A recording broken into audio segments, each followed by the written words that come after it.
unassuming part of the ocean. During this seemingly normal afternoon, a blue crab crawls along the seafloor. Although she looks like a normal crab, she is.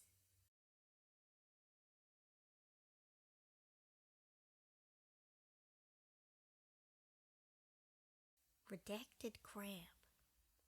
Possessing intelligence beyond that of a normal crab, with the ability to comprehend human speech and language, she plays her cards close to her chest.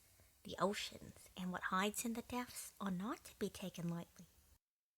She normally stays close to home, in the safety of the familiar, but today she will find herself starting an unfamiliar journey.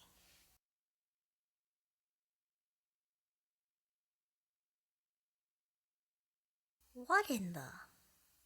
I need to check this out. A rock. No. A stone? Some kind of gem? Does it belong to anyone? It's against my better judgment to pick it up, but I have a feeling I can't leave this here. It was dark when she woke up. Her memory was fuzzy. She didn't normally remember her dreams. She was still not even sure if it was a dream. That could wait. A splitting headache drew all of her attention. I need to lay off the red seaweed. Claw close. Silent. Claw close. Silent. Claw close. Silent.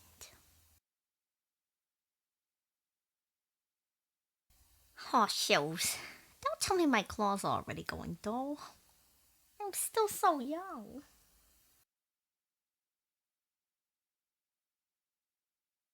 It's so dark in here. This is what I get for investing in click-on lights.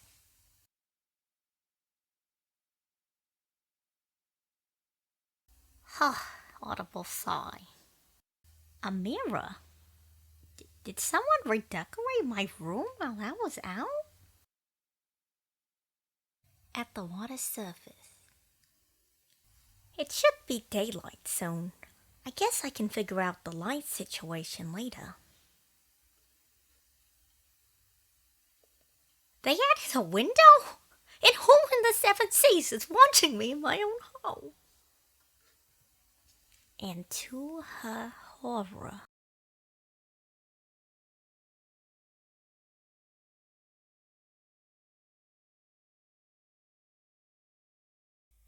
hey, Santon. Yeah? What is it, Santonia? This is really boring. What are you talking about? You're holding me captive. At least let me tell my story. So, here's the story. I was a fabulous girl in a fabulous house with a fabulous life. You get it? But it wasn't as glamorous as you think. So I took a semester to study archaeology, ended up going on an internship into the middle of nowhere. It was terrible, no reception, a bunch of bugs. How are people supposed to see my cool discoveries if I can't even vlog about them? Santonia. Oh, right. So during a dig, while I was working super hard, I decided it was too hot, so I took a shape by a wall, found a hidden cave. We started excavating, and I found a magic lamp. There was this video of a penguin trending the last time I had reception. I thought, wow, being a person is so hard. I want to be a sea animal. So that was my first wish, but I ended up in that body, and I still had social obligations. Ew. So I asked the genie what was up. She told me that the only bodies I could put my soul into was one that didn't have a soul in it at the time. And apparently this was the only one open. Whoa, slow down. I can't draw that fast. Yeah, so just keep up. Anyways, long story short, the only way to live life as an actual sea animal is if I would voluntarily have one trade places with me. But I read that rule book 5 times over, found a loophole. It's a magic glowing rock here that Santon picked up, and now I get to be an adorable little crabby. And Santon has to keep making content for the ever judging internet. Well, that's pretty much it. Every now and then I get to go back to my body. But if I'm separated from it for too long, the separation will be permanent, and I'll be trapped in this body forever. See, you got the whole human thing down. Even more evil, I'm cursed not to be able to say my own name. It even changed my master dual ID.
Thanks for watching, folks.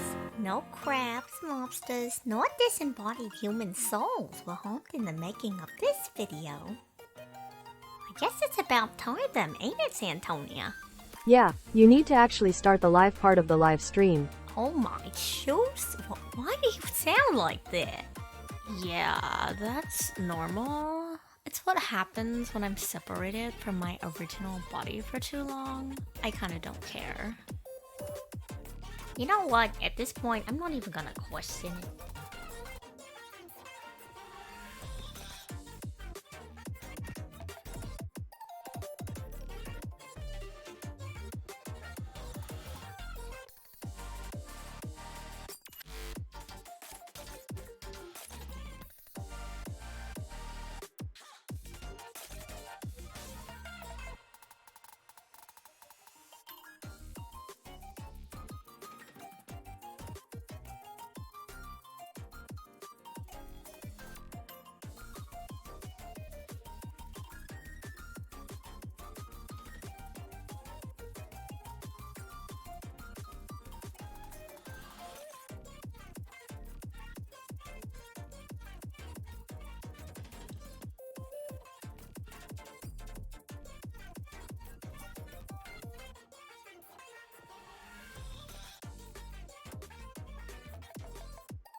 Hey everyone, can't get the better microphone working, but I hope, these levels ain't too bad. We're gonna be here in a moment, and I'll be here to thank everyone for the follow.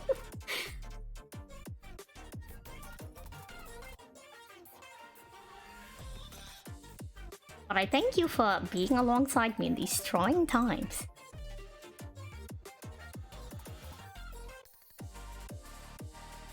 Let me see if I can swamp over. Hello? Oh, I'm gonna go big. Not big enough. Medium, medium, medium, small. We'll go small and then go larger. Hello, I have a crazy stare because I'm busy changing a... I have a crazy stare because I'm adjusting the you can see it, the bounding box. You know, whatever it's called. I have a cut line. I have a cut line. I'm breaking immersion. Hello, hello everyone.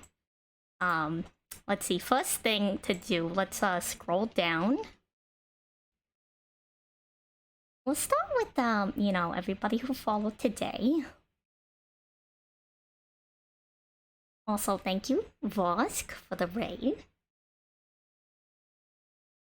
So let's see, rating. I apologize in advance if I butcher anybody's names. On top of having a bit of an accent, I do sometimes just have a hard time pronouncing words.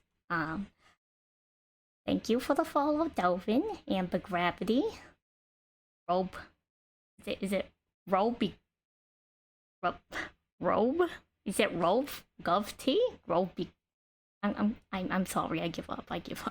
Serene, The Apocalypse, Romeo Echo Delta, Infinite Nuclear, Slender 31SK, Epic Swag, Lava the Mask, The Real Gutch, Okito Dondito, Obby. Hello, Obby. I haven't interacted with you, but I do know you know Vosk. Thank you for the follow, Crumbs, Icon Ghost, and Eroska. Let me go turn the noise back on. It's just the default noise because I did not have time to get the noise I intended. But if you guys have ever seen this short, it's called You're My Friend Now. And he picks up like a cat and he's like, You're my friend now. We're getting soft tacos together. Do do do do do. Sorry, ADHD type thing. Thank you for the follow, Roska, TZBP. How do I turn the sound for this back on? Is that important right now? You know what? I'm making it important. We're turning the sound back on. Sound volume. Let's do like 25%. 30? 30. That sounds like a good number. I don't know what the sound numbers are, but hello? We're gonna do some just chatting. I think if I so you saw from my really scuffed lore, I was actually planning to make like an old school style, well not old school, but like a comic scroll video for lore. And have a second part to the video too, but I did not have time to finish that, so I apologize in advance. The new planet. Oh my god. Thank you. I'm actually the biggest fan of cheesy pickup lines. It was like my thing, but thank you for the first time chat, me know. It's it used to be my specialty. I did this whole thing one time where like I figured, you know, I didn't know how to like actually, you know, like court people, you know, or like flirt or anything, so I went with like the peacock method kind of, but like instead of dressing myself up, I dressed my words up because I find that more appealing. Wow, I'm already going on a tangent. Anyways, I guess I'll have to finish this story because I brought it up, and so there was this girl I was real interested in, and they were like, oh, I guess to make that clear to everybody, I'm biromantic, demisexual, not that it matters. I like who I like. Anime girls are hot. Anime guys, they're okay sometimes, you know, I mean, it's, how are you supposed to top anime girls? Tell me that one. Wow, I am really getting off topic. Anyways, so here's this guy comes up and he goes, he's like, hey, you know, if I had $1, he went up to her, he's like, if I had $1 for every time I thought of you, I'd be rich. And I'm sitting there, like, you know, near this interaction. I come over, and you know, I don't want to say her name, but I'm like, hey, yo, honey, if I had $1 for every time I thought of you, I'd have a single dollar, because you never leave my mind. Anyways, now that we're done with that tangent, hello, everyone. Wow, I did not expect that to come out in, on my first stream. This is a, $2? That's pretty good. $2. I'm gonna take $2. That's $2 more than some other people have. So you know what? It might not pay rent, but it's something. No and hello. Also, hello to all my regulars in the chat. I guess to make it clear to everybody new here, I used to be a crab. From a fundamental standpoint, I'm still a crab. And I play Yu-Gi-Oh! Master Duel all the time until my now somewhat eldritch overlord, but not really, she only has power over me, tells me that I must live in this lobster body. So we're going with it. We're going with it, you know. Are lobsters crabs? Are crabs lobsters? Eureka! I don't know, but it's nice to meet you all. I don't. What else do people do during these things? Let me throw. I guess I throw PNGs up, right? Just throw PNGs onto the screen. That's cool, right? People like pictures. What do I label this one? I'm gonna label it that. I have terrible microphone balance with background noise, so this is gonna be a partial mouse ASMR stream. You choose it or you lose it, and I lose it all the time. And by lose it, I mean I just I don't bother adjusting it. So, bear with it if you would like to. If not, I'm not keeping you here. I would appreciate you sticking around. Where did this go? Is this not all media files? Do I have to choose a picture? Maybe, okay, maybe, maybe not the pictures. Image, add image. The world is saying I'm not allowed to add an image, so, oof, oof. Thank you, I appreciate the more support. I hope to get the hang of it, otherwise I'm gonna look like a fool all the time. But thank you to everybody who's coming over from, oh my god, this is huge. Thank you who's coming over from, transform it to screen? Can I make this smaller? Should I just cover myself? I'll cover myself. Hi, this is my reference sheet.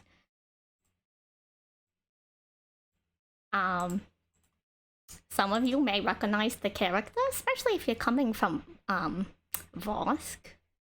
And I hope I can do it justice. You know, he is what are some anime terms? Let's see. What are some terms? I have some charm points. I have fangs. I have fangs. You see, I got fangs. I got 2 of them. I have 2 different colored eyes. I would hope that I have 2 eyes, but you know what? Not all creatures have 2 eyes. Crabs might have 2 eyes, but some things don't. I have... It's supposed to be a plush lobster, however, according to some artist renditions, it's a real lobster, so... who am I to decide whether or not it's sentient? Not me. I have some very cute straps. I really like ribbons, so I have ribbons. We got the thigh thing going on. Should I do that thing where I scroll up in the chat and I try to respond to stuff people have said before in the past? You know what? No, my chat history doesn't go that far back. Thank you for all of your compliments earlier if I did not get back to you on it. I really do appreciate it. I'm just running a sinking ship right now. Looking disrespectfully, by the way. You can look disrespectfully. I don't know if I'm gonna be okay with people odding disrespectfully, but you can look disrespectfully. We'll accept it for now. Let's see. Also, ooh, this is really awkward. I'm just talking and there's like no music. Maybe that's a good segue. That's a good segue. You know what's not awkward? Playing Yu-Gi-Oh! Damn, I'm a genius.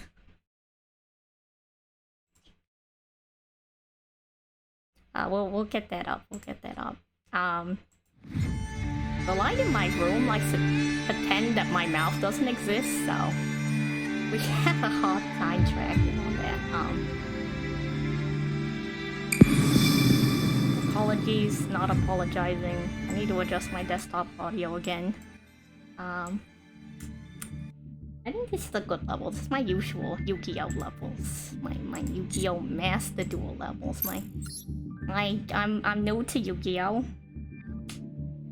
I actually don't run Max C at all. However, I do take people up on Max C challenges all the time. You know what? Relevant situation. I wasn't playing with a deck where I could actually max each out. Did I save that duel? I might not have saved that duel, dang it. I can tell the story. So I was dueling one of my viewers, and I run a Gonken Soship deck. To those of you who don't know Yu-Gi-Oh!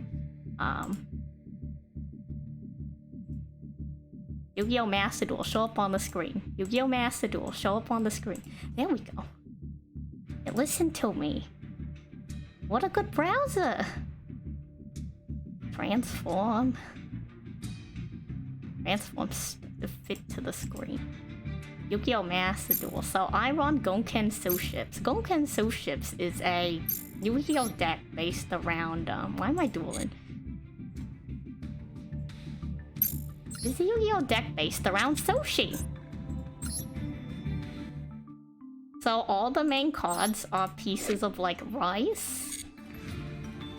Or my big dreadnought. So Sousship is a pun on sushi and ship, but also on the concept of the Japanese sushi though. So, currently I'm in love with Gonken Suship. I have some other water decks. I try to do a thing where I only run water decks. Most of my decks have a water type, like, gimmick to them. So in this Suship deck, I run Abyss Dweller and Stealth Krogan. I'm not gonna nerd out yet. We're gonna do the fun part of Yu-Gi-Oh! So everyone who doesn't play Yu-Gi-Oh! Is like, dang, Yu-Gi-Oh's so cool. I wanna open card packs. Isn't opening packs exciting? If you're a gacha player, this is gonna be real exciting. Let's what do we want to start with? Let's get this out of the way. I'm gonna make this very clear to everyone. If you don't know what an Eldritch is, this deck archetype is called Eldritch, and I do not like them at all. So, I don't respect Eldritch players. You're allowed to duel on the table with me, and I'll duel you, but personally, I will not respect you.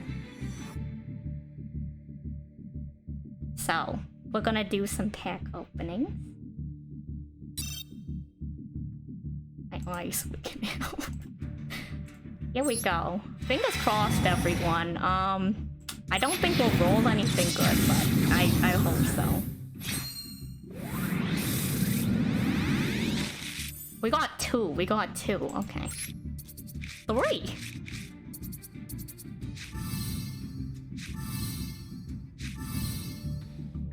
You know what? It's a win when you don't get an Eldritch card. We'll take it.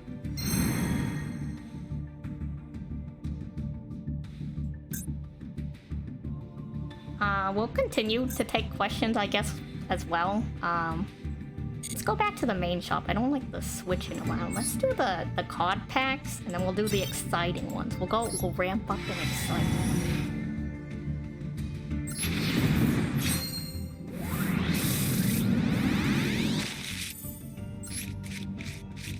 Oh, we want that lucky in that one. I feel like it kind of balanced out the last one. Okay, so my friend had this card, and I only started playing Yu-Gi-Oh! Recently, but I always looked at him like, that is a cool card. So I haven't gotten myself actually checked, but I'm like 90% sure I have like a level of ADHD. So if I get distracted, apologies in advance. It happens all the time. Okay, so the concept of these is they mix it up, and out of each one of these card packs, I have a guarantee to have a really special shiny card. So we're gonna hopefully get some really cool content of this one. This one's calling to me. I only get to open 3 out of these packs, so I hope it's one of the ones I was kind of interested in. Ooh, red eyes. If you ever seen the original Yu-Gi-Oh, which I haven't really, but this is Red Eyes Black Dragon.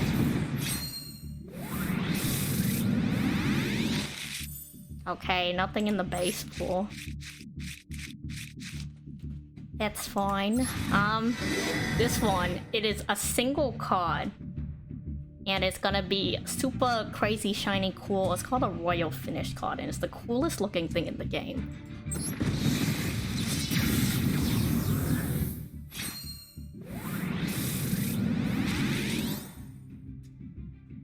Okay. Oh, it's just base Red Eyes? What else was it? Is it only like the main card? I'm not upset, I'm just like, huh, okay, maybe it's the main card for the thing? Red Eyes, it's okay. We're gonna be Red Eyes players now, maybe, I don't know. But look how cool it is, it's shiny. Okay. And we're gonna do the other two. So actually, wait, let's go look down here. So here's the preview. Apparently we can get these cards.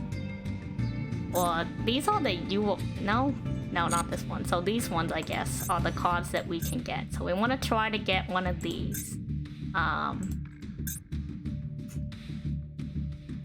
I've never really watched the show, but the theme song for the show this one is in is really good. So let's hope we get this one. Fingers crossed.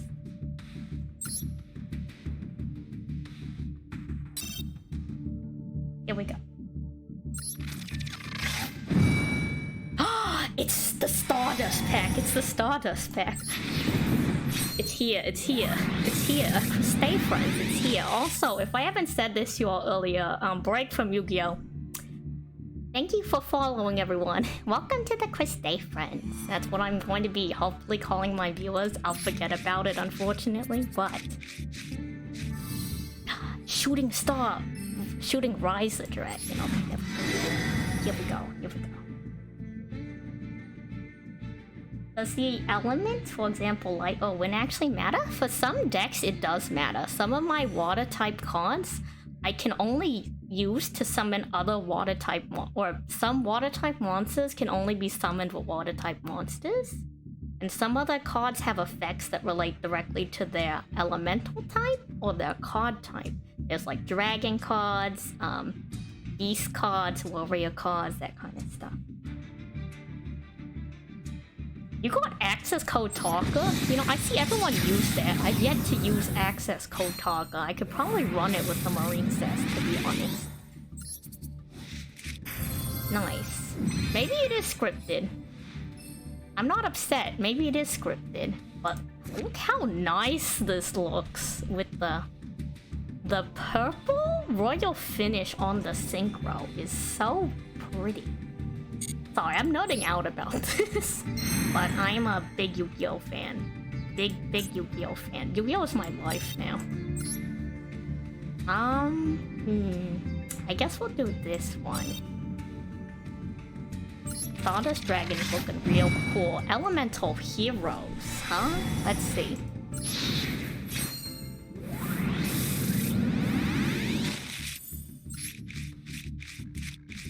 Okay, we got not too much in the base pack, that's fine. Let's see who shows up. I didn't look at like what was in the card list, so it's a surprise to me too. Wait, what? Wait, it's not a monster. A hero lives. It's not a monster. I thought it wasn't gonna be a monster card. I mean, that's fine, because I'm probably not gonna play the deck, but we've been scammed. We've been scams. Where's this guy, huh? Where's the guy on the card pack? It's a random you off from the archetype? Interesting. Okay, so we're done with those ones. This one is the anniversary bundle. I get a bunch of cosmetics and a shiny dark magician so I can flex on people. And I open 30 card packs in a row.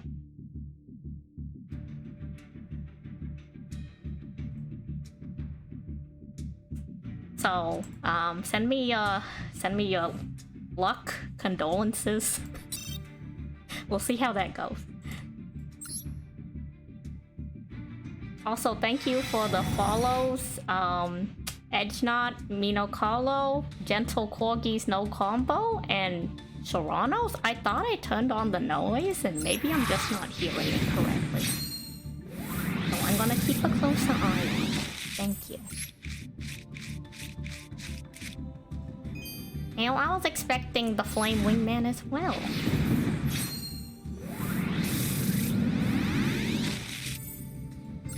Also, my favorite card is Totally Awesome. It's banned now, but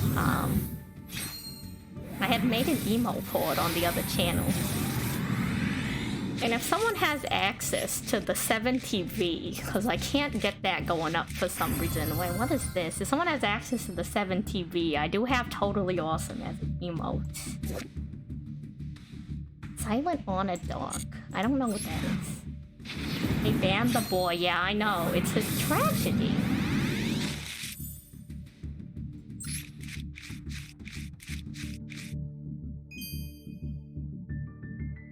Yeah, tab it if you could look up. Yeah, there we go. There we go. Tusakin. Tusakin always has my back. Thank you. Yeah, so yes, totally awesome. I appreciate the other ones too. It's yes, it's from the other channel. So before Totally Awesome got banned, it was kind of like my deck master in every deck. It was kind of the main reason why every other deck I had was a water deck, because like I ran like 5 water monsters from the like Xyz category in each of my decks. So I don't know how or when I was gonna set it up, because I have a I actually had a glow up for my other model, which is a crab. And I was supposed to get to rigging it in time for today, and I didn't. So I apologize in advance for not getting that together, but you may see me swapping into the crabby sometime, you know.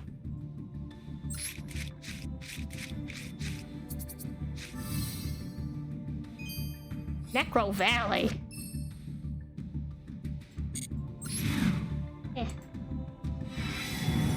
Sorry, I think that peaked the mic a bit.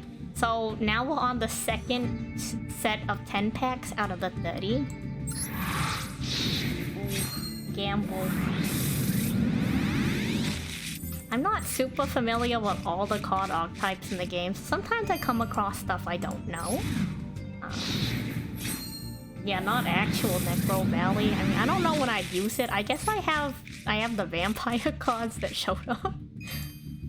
I have options to make a lot of sense. I think after this, I usually do this thing where I start dueling in the background, and as much as I am paying attention to the duel, it's kind of just something to have in the background as I'm talking. I don't know if anybody else has like any other questions? I guess, oh, and some other things. I guess I wanted to time Star Magician. I guess I wanted to get some feedbacks and opinions on some things. So I already have like an art tag and all that other VTuber stuff, and I actually also spent this week putting together a Discord. And one of the channels in the Discord I want to be like a dedicated, like, I guess, Lobster Girl content channel. I'm trying to think of a name for it, and I don't know what to name it, so I was gonna ask you all if you guys had name suggestions. Scrap Wyvern, it's a UR. What does this do? We'll read it later. Yu-Gi-Oh players don't read.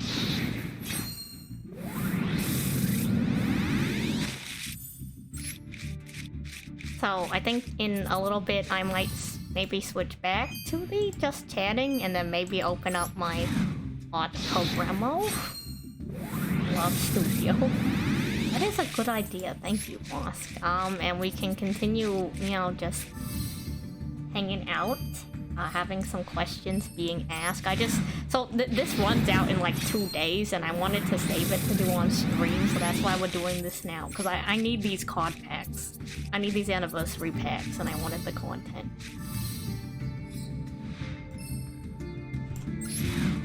And also, when I'm playing Yu-Gi-Oh, I can shut my brain off for a little bit, and it's helping with the anxiety. Yes, finally a Discord server.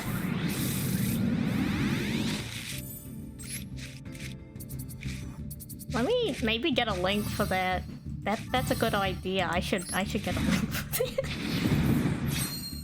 I have rules. I have rules in there. I put the emotes in there.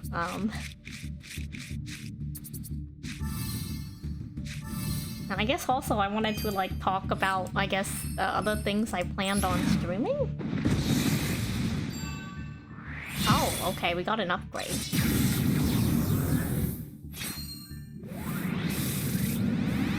So, if I can pull myself away from the Yu-Gi-Oh in time, I can grab the link to the Discord.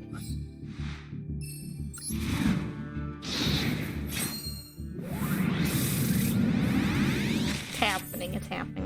Let's head to Discord. Discord. Oh, I clicked that out of order. That's okay. It wasn't anything important. Let me see. You know what? Maybe it wasn't.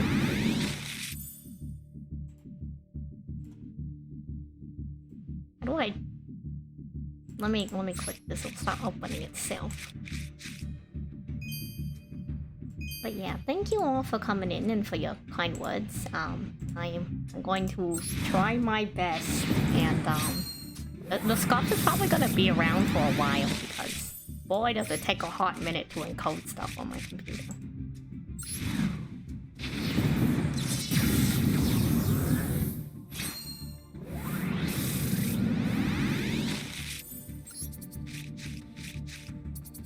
I was gonna introduce, I guess, the crab, perhaps.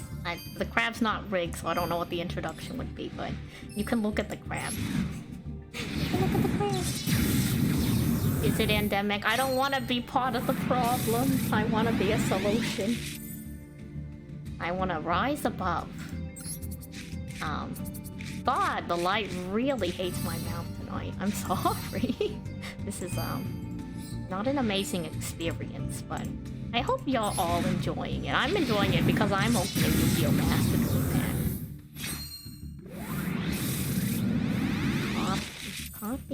Copy. And then I guess I'll add it directly to the... Here we go. This is the Discord link. I don't know how often I'll be in there because I'm actually not online too often. I kind of like close out of all social media when I'm working on stuff because I know that if I have it open, I'm gonna get distracted. So don't take it personally. I know what I need to do to get my brain focused. Let's look at all these stuff we got. Let's count 1, 2, 3, 4, 5, 6, 7, 8, 9, 10, 11, 12, 13, 14, 15, 16, 17, 18, 19, 20, 21, 22, 23. Well, if we round that down, that's like about like 70%. 70% of the packs gave us like SR. Yeah, it's pretty good. Pretty good, I will say. Okay.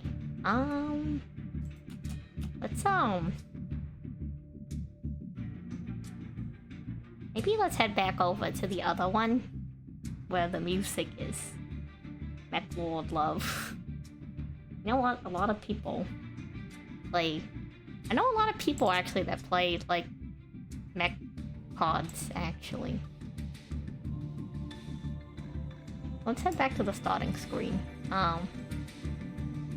We're gonna be here for a little bit as I get the, get myself back on the screen.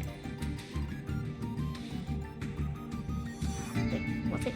Use like game capture? I use game capture, right? Yeah, I use game capture. I'm covering the, that's fine. That's fine that I'm covering that. Let me get rid of the loading screen. We have the other loading screen. I have a blank image somewhere. You know what? It would have been easier to maybe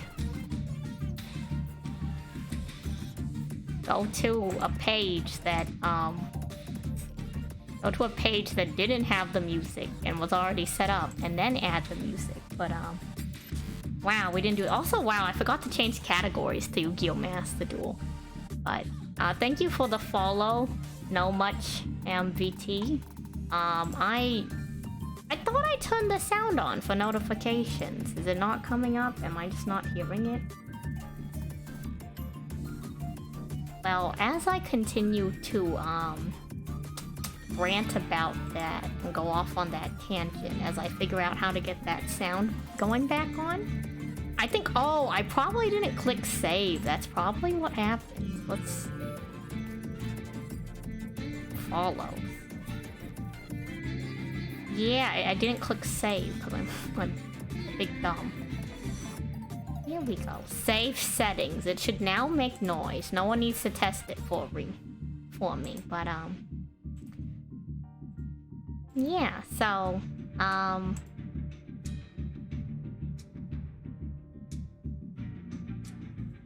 what else do I say about myself? I have the YouTube studio thing in the corner. I got a little buddy in the corner over there. Let me. I didn't prepare this beforehand. I usually have this window cropped. Oh, thank you, thank you. Thank you for the congratulations. I have not had a chance to keep looking. I appreciate it. Let's see, what other thingy? Maybe I'll, I have a tail. You guys like tails? You guys like tails? I hope you like tail. You know, I saw a tweet like that the other day, and I wanted to like respond. I'm like, I have a tail, but I felt like that was really random because, like, who does that? You know? You know, they ask people like, do you like tails? I have a tail. Like, I felt like that was pretty random. So yeah, I guess that's something they do. They go through how the whole model looks. Yeah. So these are my feet. Crabs are kind of used to having multiple legs, so this is very out of body experience.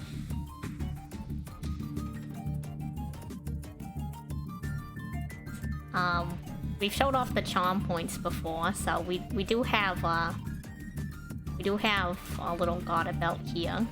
I have at least 2 belts. I got 2 belts.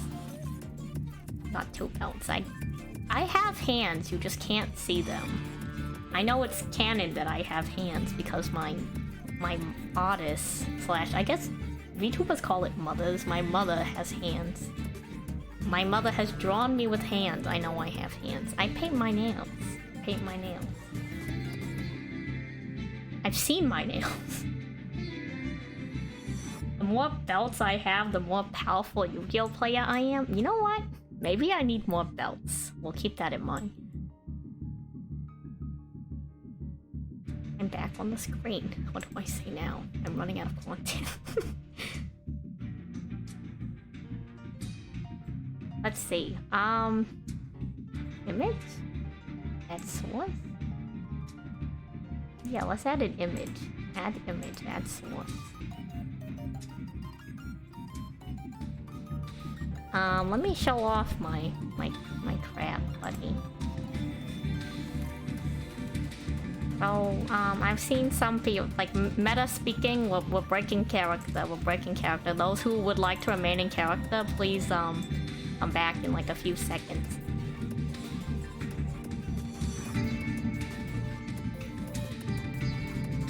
So,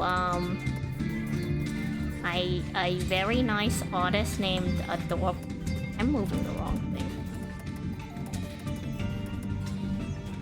Adore Plush. Yeah, with my little crabby companion here. So you can call me Santon, Sansally for short. And you can call this one over here Santonia. And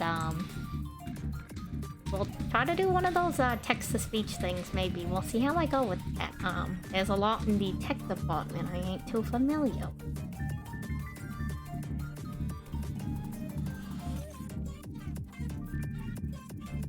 Scale-wise, I guess it would be like maybe around like here, maybe even smaller to be honest, like somewhere around this scale. Didn't I used to be so cute? I felt like I used to be. Crabs are very cute. I'm a big sea life fan. I'm also, I guess I can show off all the stuff that I made. I'm an aspiring artist, and oh, that's it. Let me open the art program. Yeah, let's open the art program, and then we'll open the art program, and I can show you some of the art I have worked on. That's a good idea. Crabbo. Yeah, I got my crab hanging out here. We'll go do some art stuff. Do some art things. Art stuff. People like art. I hope you like art. I plan to do a lot of art. Oh, speaking of which, time to plug this now. My next stream will be on Sunday. Sunday, PST, 12 p.m. And if you're gonna be there, any of my existing and new followers at that time, I'll be doing 5-minute random sketch doodles. We'll be doing that for free. 5-minute random sketch doodles, one per person. This Sunday, so in like 2 days from now, a little bit less than 2 days. So that's what we'll be doing. I'm gonna be doing a little sketch doodle. If you can't make it, I guess if I don't have content for another art stream, we'll roll it over. That's what we'll be doing. Let me open some of my recent animation files. If you're new and you haven't seen I put together like a very a moderately crude video promoing today. If you haven't seen it, I actually did all the animations for it. And it was a process, but it was we finished it and it was pretty good.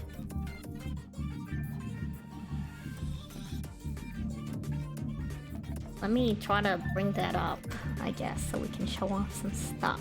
I don't really have much other art. I did the art for the loading screen as well, so the little jumping on the little, well, I can hide myself and show it. I can drag it to the front. So I didn't do the pixel stuff, but this little jumping on the gamepad, I did do that. It took me a long time.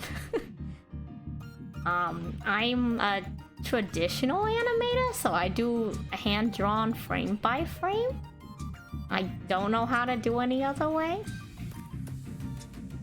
Your internet is dying, Madge. I'm sorry your internet's dying. You can watch the video later, maybe. But yeah, I'm traditional hand-drawn frame by frame. I don't know how to do any the other way because I'm self-taught. I work primarily with low frame rates because my brain is small. My brain is very small.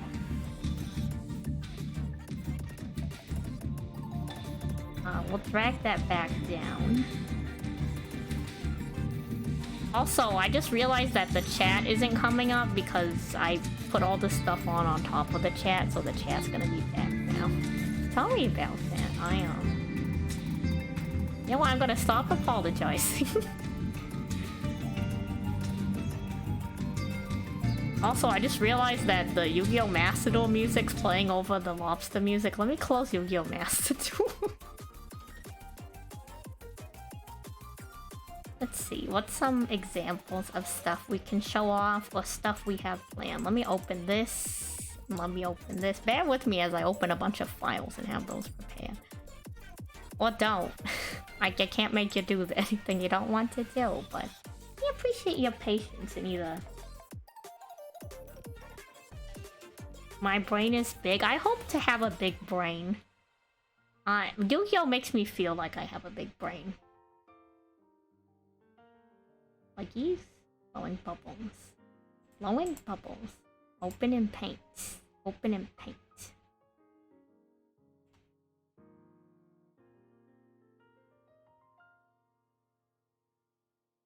How do I show my process? I can show the process by opening this. No, I can't open that? Okay. We can open this. No, we can't open that either? Okay. How about this one? Surely this one. Surely we can open this file. Is it because of all the text? It's because I can't read.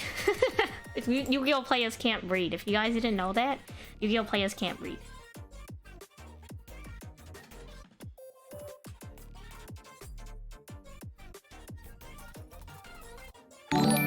Oh! Hello, hello, hello, Charlotte. Welcome. I guess we'll throw this in the background. I'll start adjusting myself. If you guys... Oh, also let me... I guess, Vosk is currently on hiatus, but,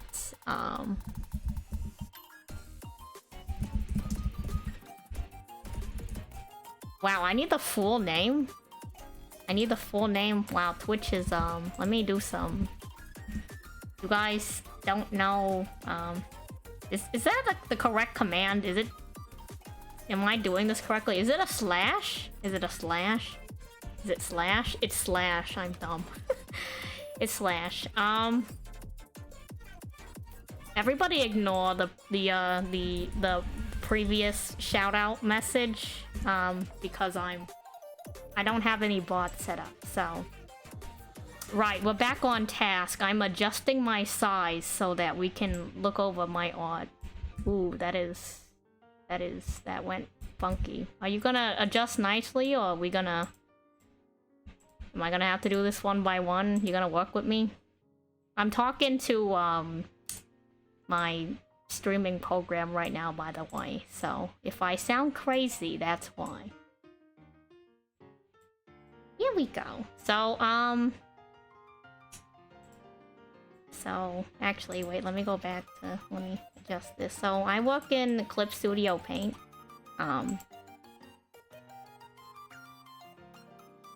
Where is the view... window timeline? So, Clip Studio Paint allows me to do, frame-by-frame stuff. So, my process is,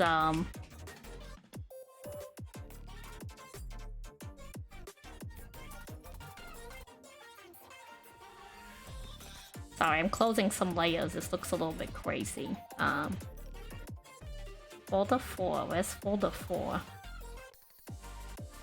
You're making me look like a fool, process.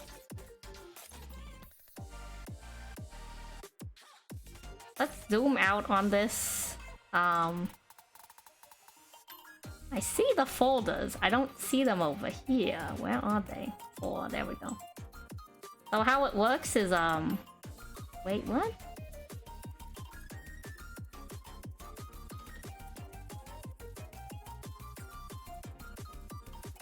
Sorry, I have like 5 million layers and I'm trying to figure out what the heck I'm doing with them.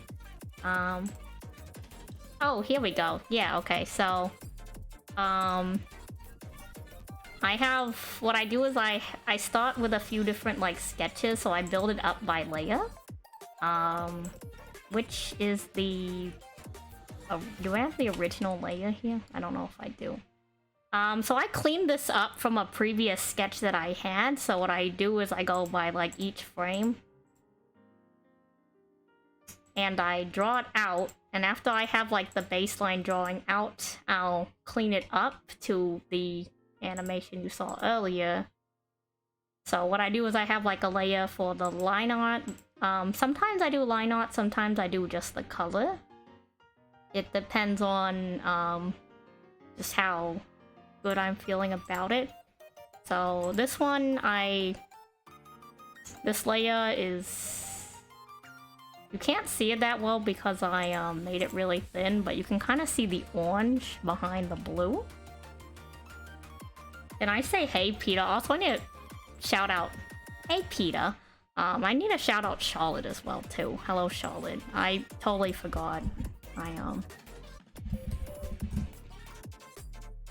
Van Halen. Van Halen is a lot of things. It's now a pair of shoes. So we'll do those. So that's part of my process. I'm just gonna close this. This one I'm working on is called Bees. It's called Bees because there's a Pokemon called Comb Bee. So what I want to do is I want to make it like a bunch of them flying in the hive. If you can see this weird outline. So I only have 2 of them right now. But I want to have like multiple of them just flying around and it's like a loop of them just like doing bee stuff, you know. I assume that they function like bees. I don't know Pokemon anatomy.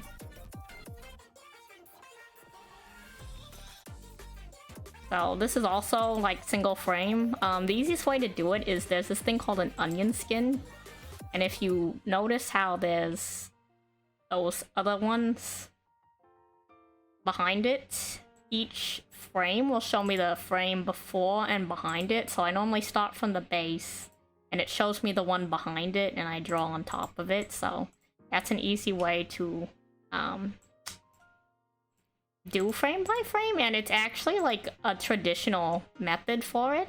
Back when they did like cell stuff, a lot of the like line art and color is applied onto a clear, like, you guys know what like a, not a projector, well, basically it's like a clear paper.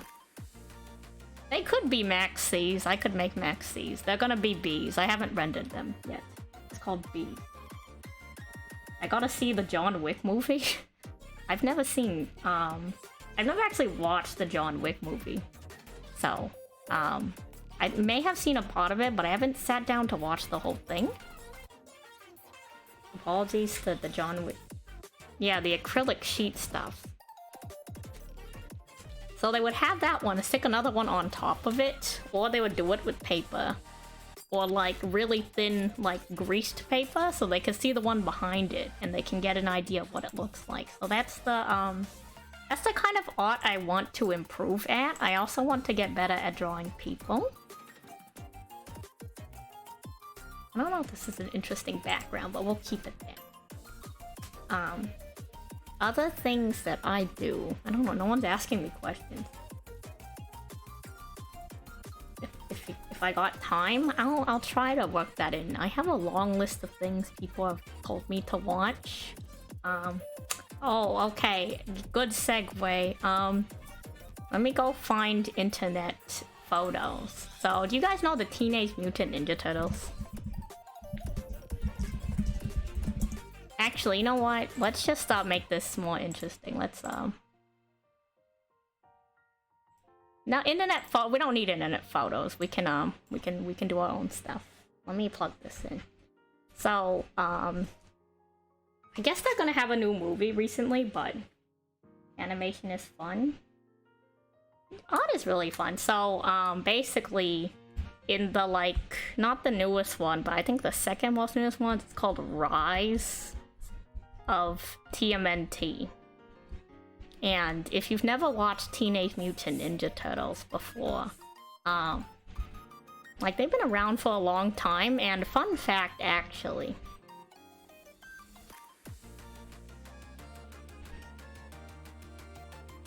the Teenage Mutant Ninja Turtles are actually a, I don't like how that mouth came out. Actually a parody of Daredevil. So I guess now that like Marvel and DC and stuff is more popular, people might know like Daredevil more than they used to. So what happens is the four turtles, you know, when they're like little baby turtles like this, they live in the sewers because I think they were just abandoned pets. That's pretty much the backstory in most of them, is they're just little turtles. And that's not a turtle. They live in the sewer, and what happens is the thing that mutates them is this like slightly brighter green chemical called ooze, and it's usually in like a little vial. So ooze turns out to be the same chemical that blinds Daredevil, and it falls into the sewer, and it lands all over the turtles. Imagine there's a fourth turtle here. And it falls over the Rat Master Splinter as well, and it mutates them into the Teenage Mutant Ninja Turtles. And so, like, I don't know that much about Daredevil, but in Daredevil, they have, like, I think it's called the Hand or something. And he fights the Hand, right? And then in the Teenage Mutant Ninja Turtles, they fight the Foot Clan. So that's like that's like part of their whole thing. And I think it's something like Stick or something, his master, like Wood or something. And that's why their master, the rat,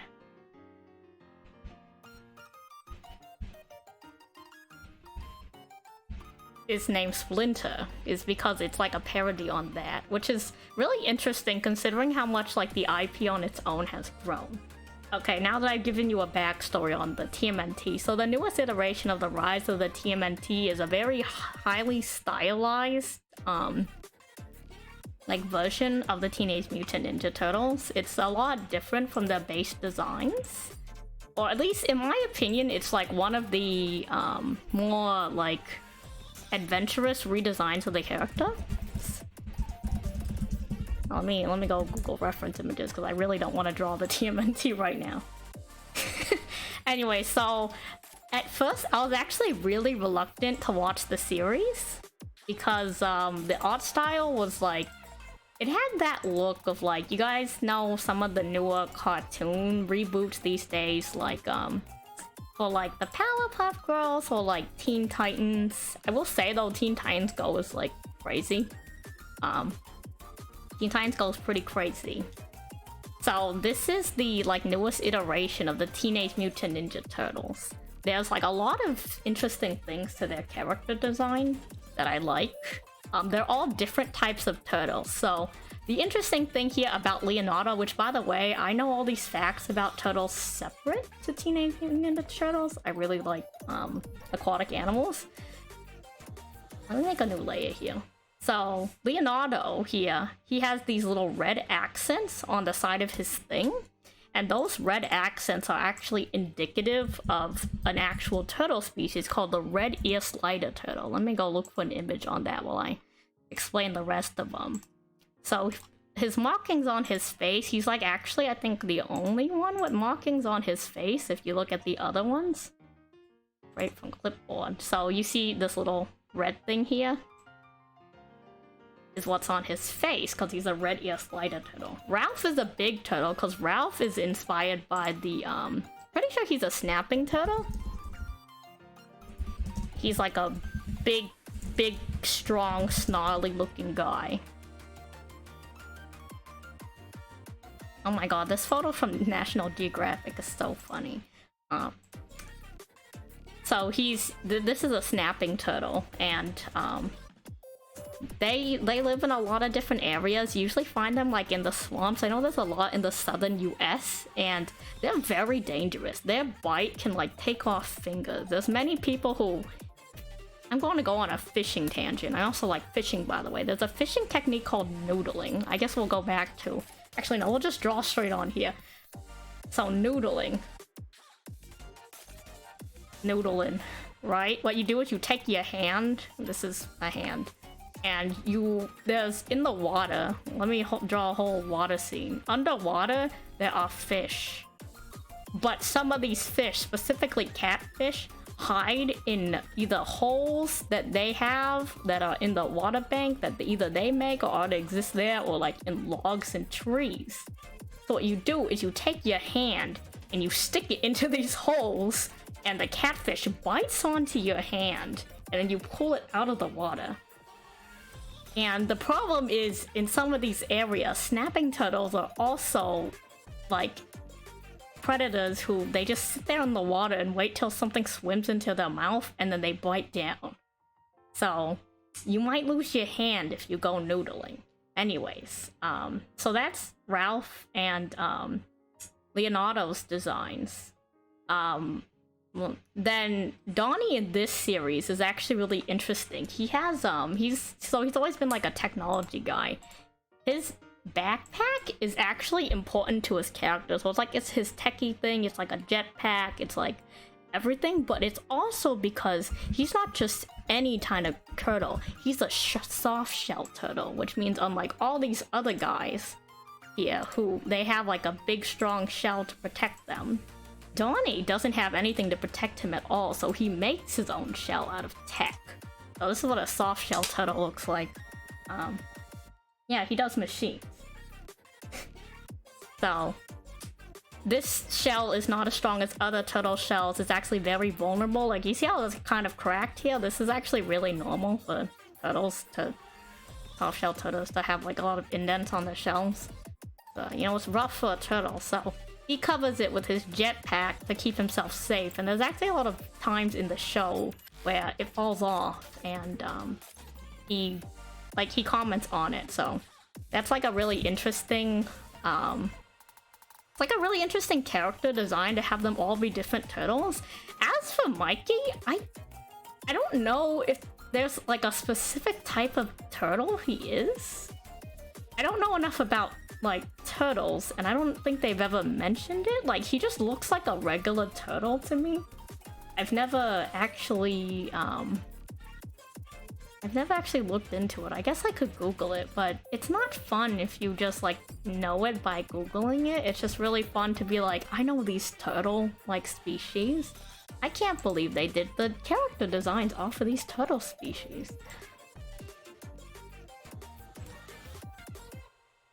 So, it's one of my favorite new like reboot slash media Rise of the TMNT, because like it's really stylized. There's like a lot to the art, and the story is actually like, if you have not watched it and you're a TMNT fan, I suggest that you watch it, because it is a love letter to the series. Like, the entire story, this is more art. Like, it's like, it feels like everybody who worked on the show loves the show. Like, the story is good. It puts a new spin on the original origin story, but still relates to mutants. The fight scenes are impeccable. Like, it has some of the like best action movement camera work I have seen in a hot minute from an animated IP. Like, this is like probably the best like cartoon reboot that will ever happen. It is like the greatest. I think this is the peak of TMNT. Like, I don't think anything will ever top this, and I'm okay with that. And then this is like the new April. There's a lot in there for new people. There's a lot of people in there for old people. Or older fans rather. Not, you know what? No, E for everyone. You know, old people can also enjoy TMNTT. Maybe I should save these, but I guess I'm not, and I'm gonna have to go back to the video and I'll be like, damn, why didn't I save those? This is peak content. Yeah, so Rise of the TMNT, cool. Let me close that layer. What do I talk about next? Does anyone have any questions for me so I'm not rambling about Teenage Mutant Ninja Turtles? Please. Please.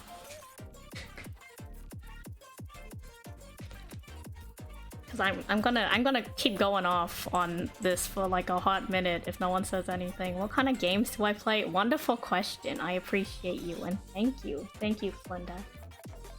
What kind of games do I play? Let's change it to blue. We like blue. Games.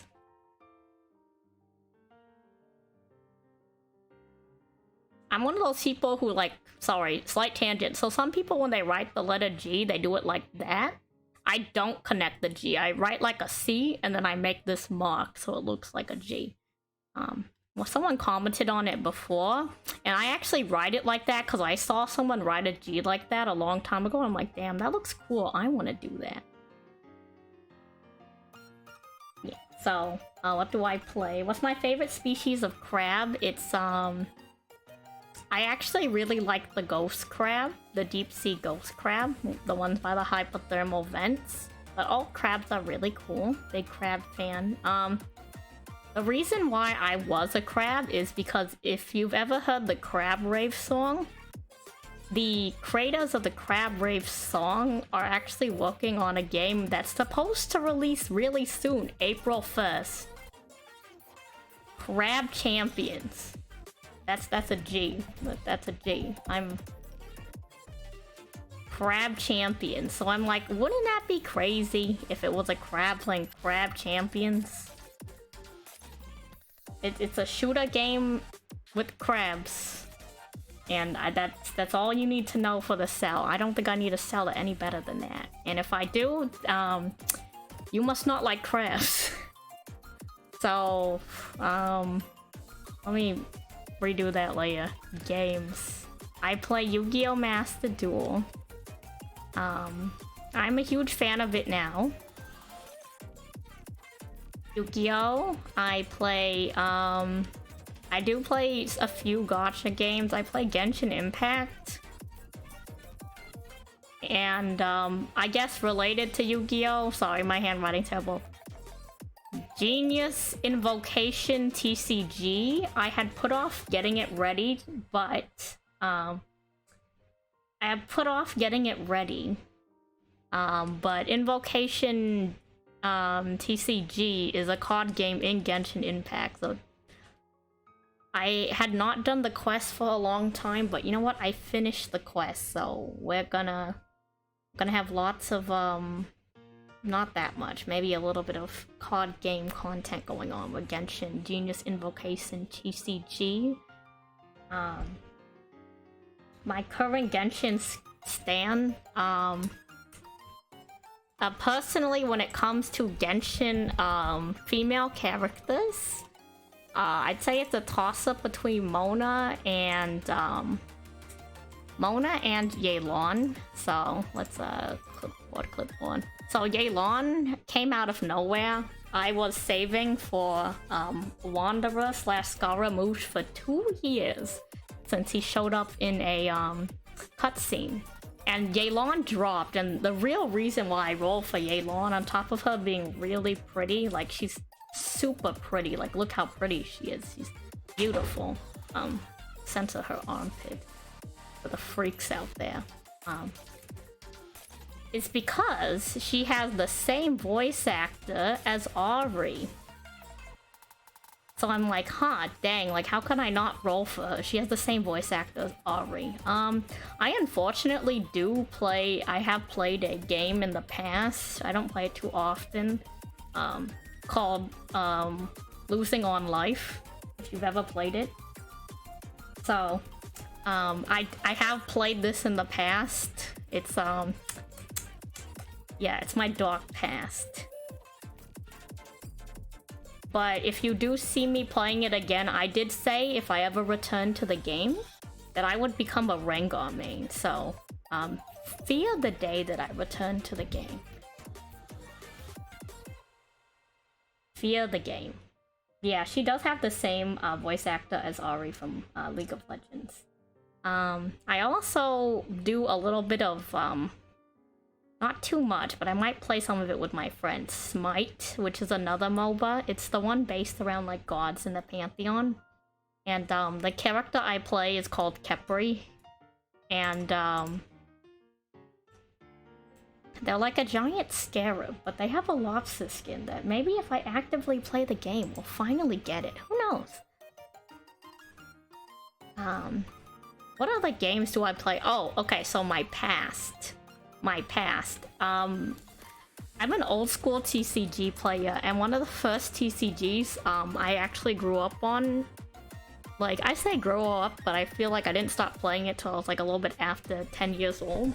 But I'm not like an MTG player. I don't play Magic. I play, if you ever heard of Card Fight Vanguard, I was like a really old, really into Card Fight Vanguard. I had an Angel Feather deck, and back in the day, Angel Feather was, let me go and Google some cards. Angel Feather is a deck archetype that involves like they're like healers that are always in battle. That's their concept. I don't recognize half these cards. Because I'm sure the game has gotten like better as like years have gone on. So this is a Vanguard card.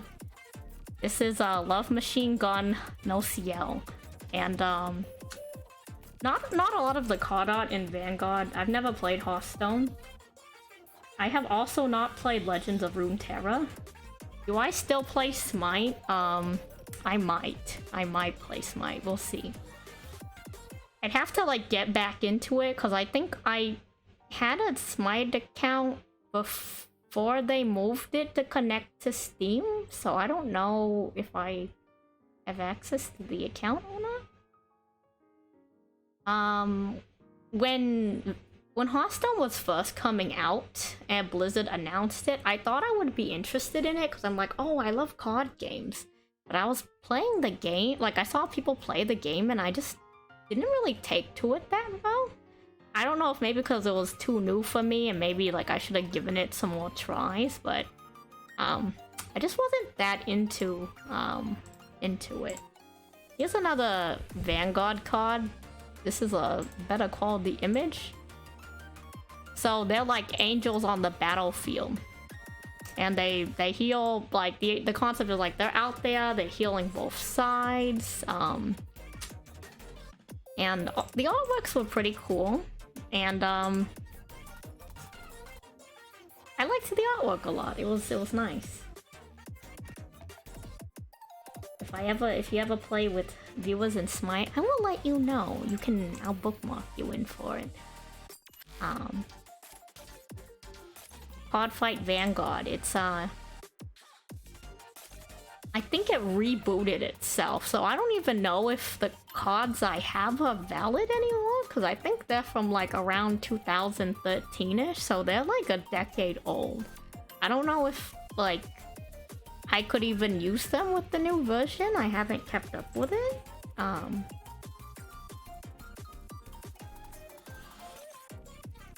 But like I appreciate all card games. Like I've never played Pokemon, but I like the concept of art on a card.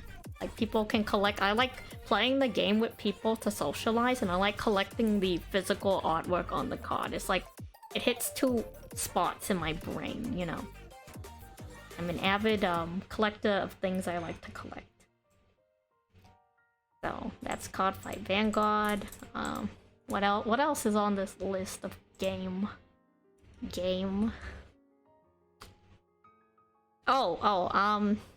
I've been meaning to play Stardew Valley. I actually really like playing Stardew Valley, but like the few times I've played it, the people I play with, like we just get too busy to do it. And I don't really like playing it single player. Not that I can't, but it's like I like playing it with people because it's interesting to see how they do, like how they play the game. Like I feel like that's a really good way to get to know someone, is to play a game with them, like not just to like see, like because you have the game in common, but you get to really see how they like think. Like I could be wrong, but I feel like something about Yu-Gi-Oh decks says a lot about your personality, like what you play, how you build the deck, how you choose to play it. That's something that's like really interesting to me. So maybe I'm just a nerd. And that's how I'm also a people watcher, so maybe that's just a thing that like builds into that. What other games do I play? Or do I want to play?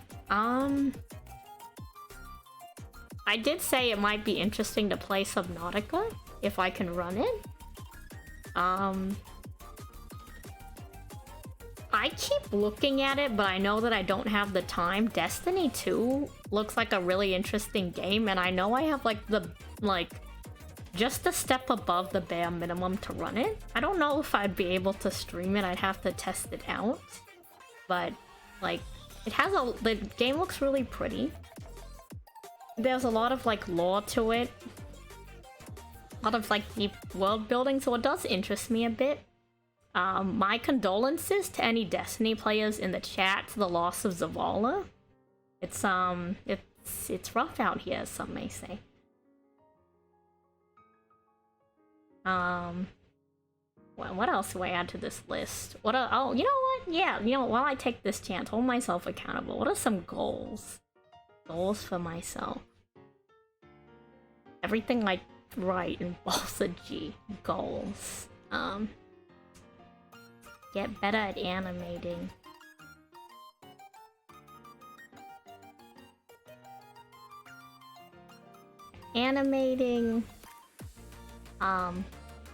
I feel like there should be a baseline, but I'll add it here. Consistently stream.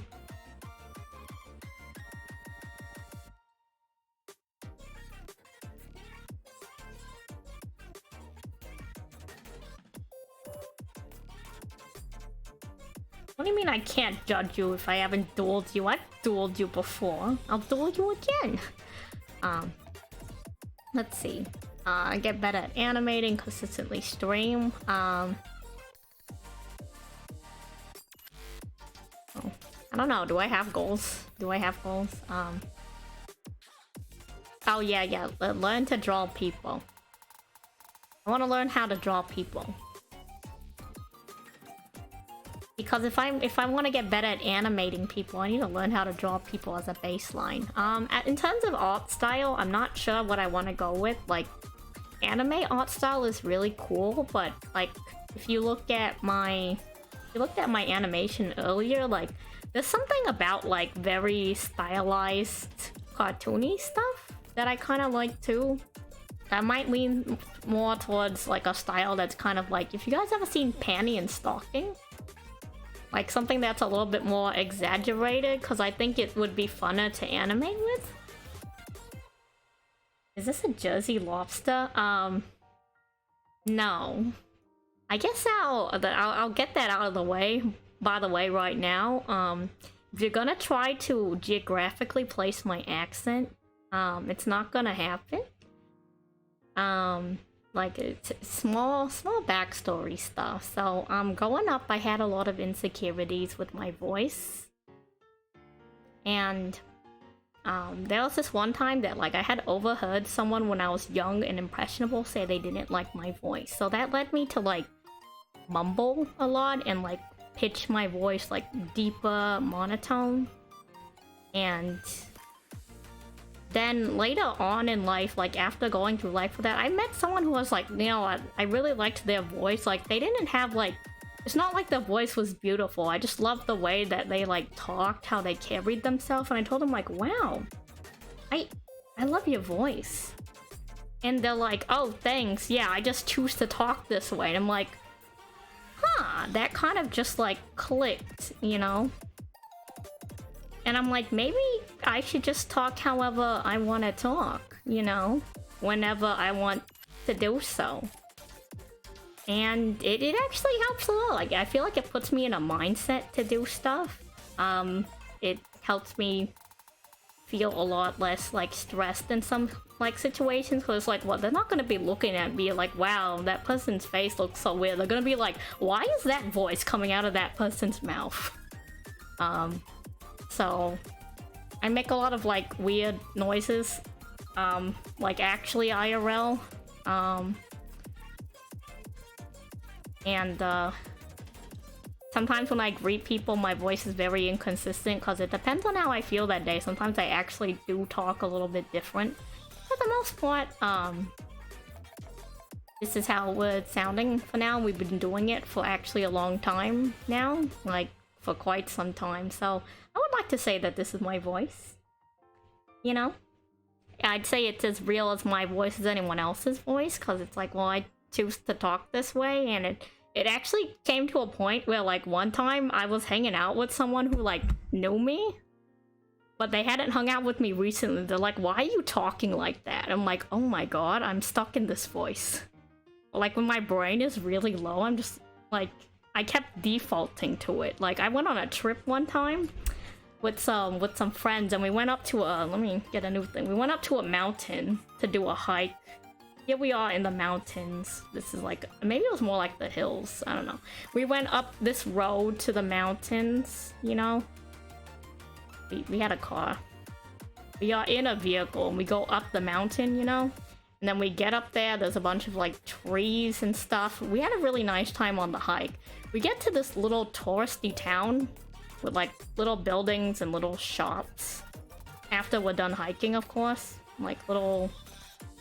And I'm like, you know what, let's have some fun. Let me throw on the voice. And then like, I was so tired from like hiking and like mentally checked out that like, I couldn't turn the voice off. I'm like, this is my life now, you know? Like, that actually happened during the trip, so here we are today. And you know what? We're having a great time with it. Goals. Yeah, so, personal goal, be more comfortable with myself. Because, you know what? Who else is gonna do it other than me? We're gonna have some self-help goals.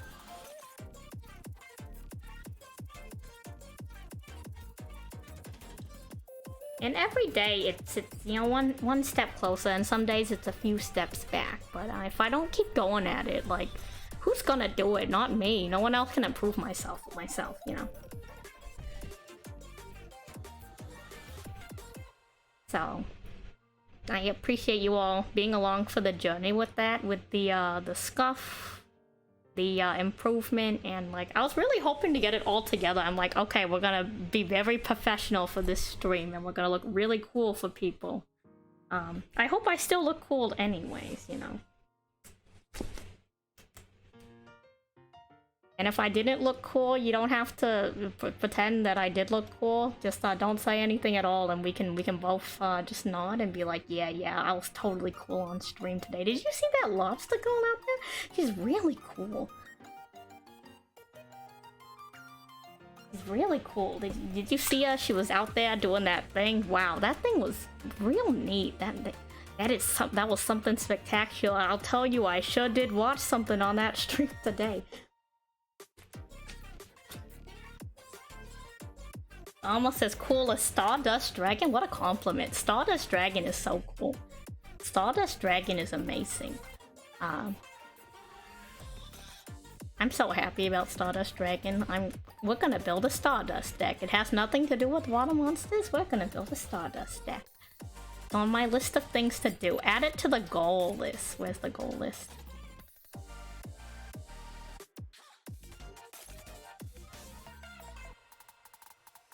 Stardust Dragon. I might play other games too. I hope to split the time between gaming and art. In terms of what kind of art that I will make. As cool as Joey Wheeler. As cool as Joey Wheeler. Do what it do.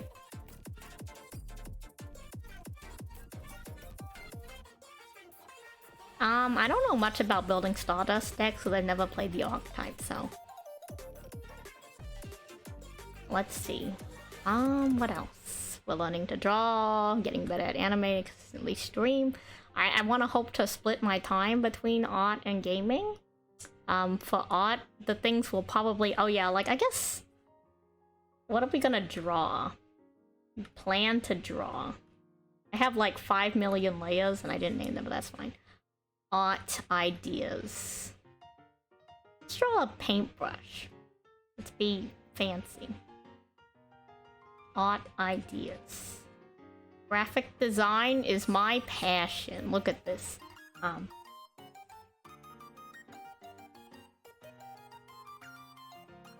It's gonna be hard. If I can make it a water-based deck, I'll do it. I'll make it a water-based deck if I can help it, Rika. Stardust Dragon's really cool. Also, I have already done it. Well, I didn't play a sea-based deck. I do have the Lurelus deck in the back pocket. So we got art ideas. We're gonna maybe do Genshin characters. Also, is your brain going crazy by having my music on replay? Cause I can turn it off. It's a pretty good song though. I will say. I think the song is poppin'. Also, I guess new layer. Well, no, I don't need a new layer. I don't need to write this down. I think I already said it towards the beginning of the stream, but anyone who came in a little bit later, if you recognize the model has been used before, and I hope to be the best lobster I can be. Your sanity's still hanging in there? Thank you. You know what? There's a game that involves sanity that I haven't played. Let me draw you a flower. I think in Don't Starve Together, if you sit by flowers or if you pick them, it gives you sanity. But I've never played the game, so I don't own it. Here's some flowers. Sanity restored. And then I guess in terms of name, you're welcome to call me by my full short name, Santali, my full name, Santon Salieri. You can call me, I don't know, like any variations in between that. Salieri, Santon, Sanny, Santee, Sansal, Lobster. Call me Lobster. Call me whatever. I'm getting more comfortable. I used to not like nicknames, and I think I'm more comfortable with it now. I think it stems from some kind of unpinned insecurity.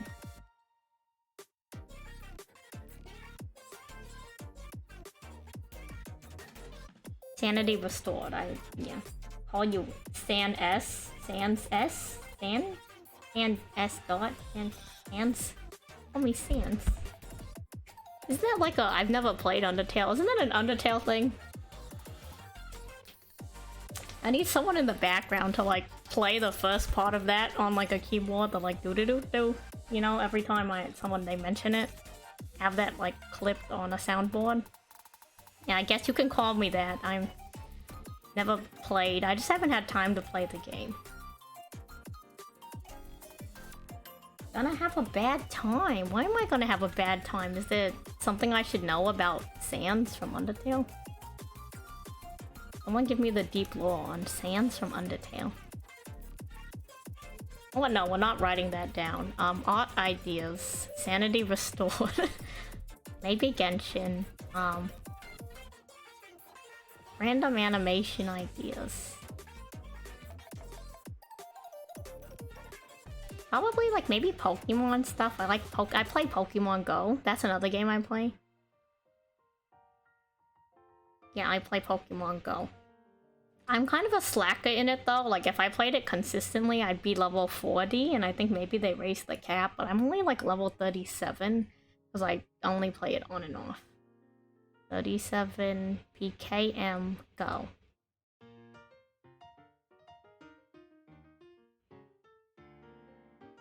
There's a web game of his fight called Bad Time Simulator. Interesting.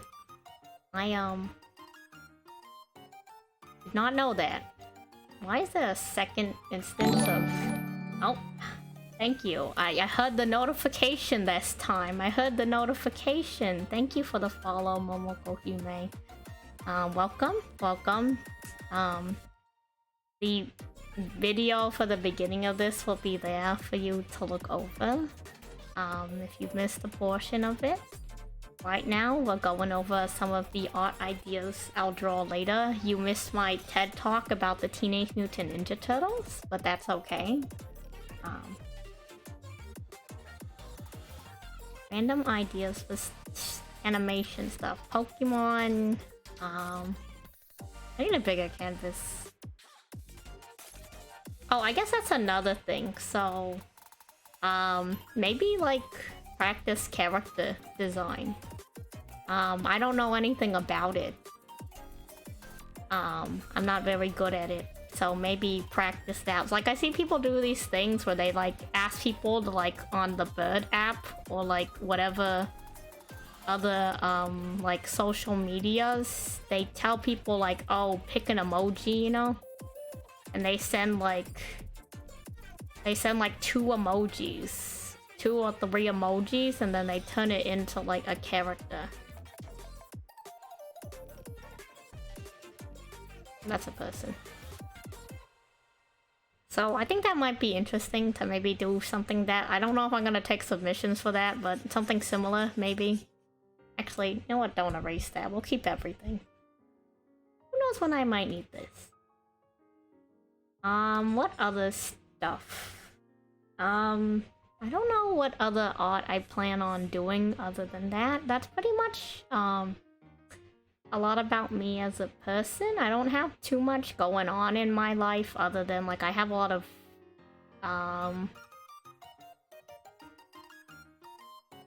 Sansali. I'm a lobster now. I guess I'll, resend the Discord link, I guess if there's anyone new. Where'd the Discord link go? Oh right, the Discord link disappeared because I've been clipping other things onto my clipboard. So let's head to Discord, which I haven't been looking at Discord this whole time. So if anybody's in there is trying to message me, I close out all my social medias. when I'm streaming so I don't get distracted. Let me copy this link. And I'll add it to Twitch later. Discord. So, I'm a lobster. I like sea animals. Full-time sea life fan. I refuse to compromise on that. That's my full-time job. Everything else is like a second job, you know. My full-time job is being a full-time sea life fan. Like how, you know, like people are like, oh, they're a full-time mother. That's me. I'm a full-time sea life fan.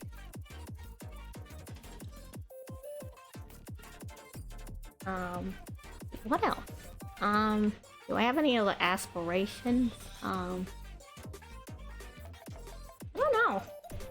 I just hope that people will come hang out with me as I do art and I play whatever games I feel like playing, which is probably gonna involve a decent amount of Yu-Gi-Oh! And I hope to have a good time with it, you know? Let me see if I can get myself to do the thing. No, I can't. Smile. Smile, I can't do it. Sometimes I can do a cute smile. Can I force myself to do it? Do I have the command key set up? No, that's the wrong command key. That's the dance command key.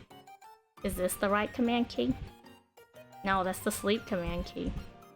Oh, I guess I can show off my emotions. I have a few emotions that I probably won't use that often because I'll forget about them, to be honest. Sometimes if I feel like if I didn't get Stardust Dragon from the Yu-Gi-Oh! Master Pack, I'd get angry, or maybe I'd be sad about it. And if I ever run into an Eldritch player, that would be me. So, yeah, you know what? That was something else on the list of things that VTubers do.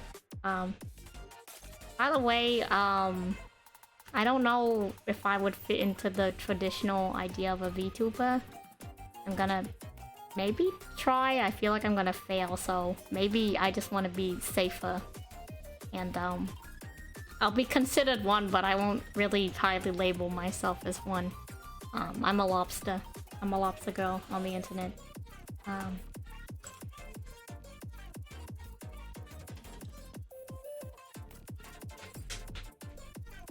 didn't really have too much planned after the general introductions other than maybe playing some more Yu-Gi-Oh! But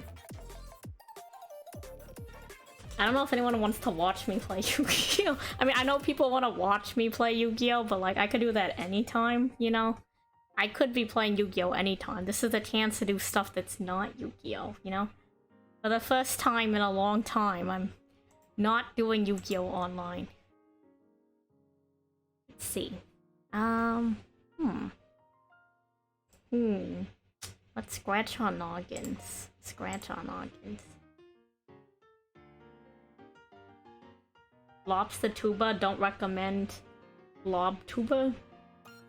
Yeah, I don't think lob tuba would be a good, Oh, I guess I can go with the... You guys ever watched JoJo? So, in... Not a spoiler, maybe a spoiler. In the season 5 of JoJo's Bizarre Adventure, there's a blonde dude who has curly hair. And that's not super important, but he wants to be a gangstar. I want to be a lobster. So yeah, that will be my aspiration. I'll make a declaration.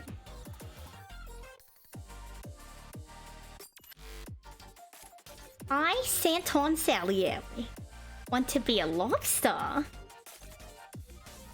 There we go. We did the JoJo thing. Lobster. Do I intend to mainly stream Yu-Gi-Oh? I think it will just be a variety of different games. Maybe if I can help it, maybe Yu-Gi-Oh once a month. However, to those of you who know about it, and to those of you who want to know, I'll let you know in the Discord. I do have a second channel that I was crabbing on before, and we'll still be doing crabby Yu-Gi-Oh streams on that account, maybe twice a month, so less frequently, because I want to try to do more art. So most of the streams on this account I hope to be at least 50% of the time, if not potentially more, art streams, so I can become a better artist.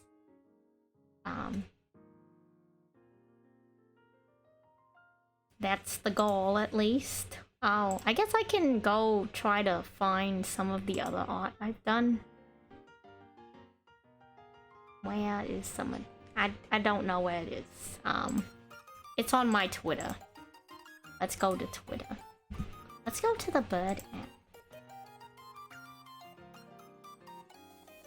Yeah, my dream is to become a lobster. So, well, I was experimenting with an art style. New from Clipboard, which is something like this. It's kind of like a... I wouldn't call it pixel art. It's more like a... I like the low-res aesthetic of it. I don't know why. Something about it speaks to me.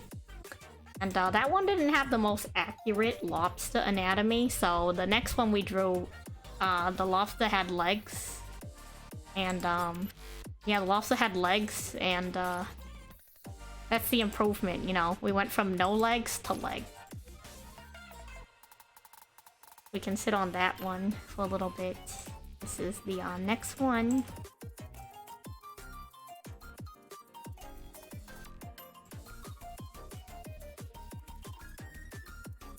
I think I also forgot to do that thing where I tell Twitter that I'm live. That's fine. We totally forgot that. The less like a sea spider, the better. Lobster. So this one is a lobster, like, you know, more towards the, more towards, you know, shallower areas. More like, so the bottom one's more like imagine like deep sea. I don't think lobsters are normally found there, but like he's deeper in the ocean. This one's more like, you know, this one's more like in the middle of the ocean. Potentially pelagic, but like more on the seafloor instead of just main in the area. I'd say instead of being pelagic, it'd be more like a Nearctic zone. And then this one's probably more in like an intertidal area, like there's a lot of sunlight coming through. There is an equal amount of sunlight coming through here, but there's less, like, you don't see the sand, you don't see the plant life. Whereas this one is like, you know, it feels very shallow. At least I hope it feels shallow, so there's some history to these lobster drawings. And the other thing about these was like, I made them on a very small canvas. I'm like, oh, it's so hard to finish a whole art piece. So I, you know, I decided, you know, let's just go small. Like, who's gonna police me other than myself? Also, now that I checked Twitter, so Norvosk/Vosk is my character designer. So they came up with the whole character design, and they made me some congratulations art. Don't I look adorable? So thank you, Vosk, for this wonderful art that I just saw now. I'm going to treasure it forever and ever and ever, and I'm gonna put it on all my... If I have permission, I'll put it on some graphics.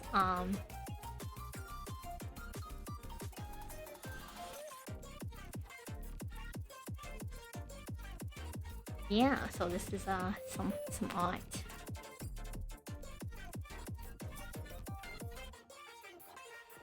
It's like I'm looking in a mirror. It's like I'm flipped. Yeah, so this is all art.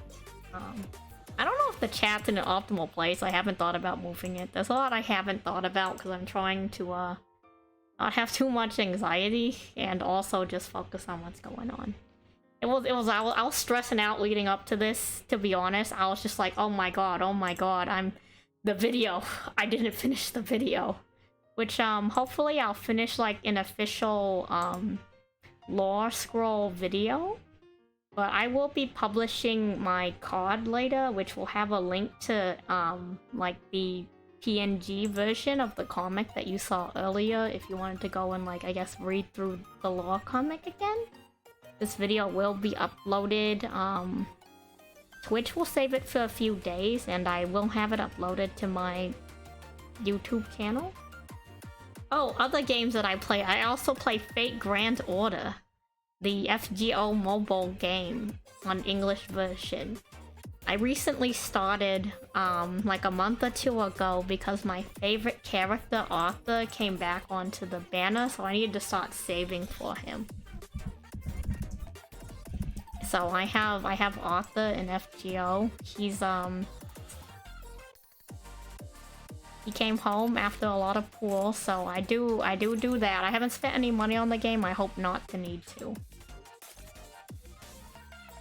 I also have Kichi Hogan.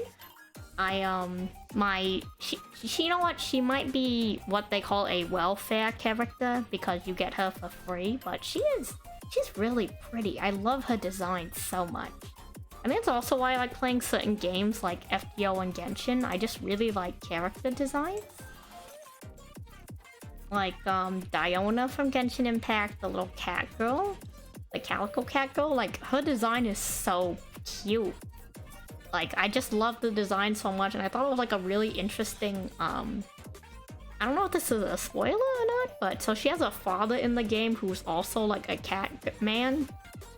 And Diona's a calico cat, but he is just like a straight like brown cat guy. And that's a really interesting fact because most calico cats are female. It's like a very rare mutation if it's a male calico cat.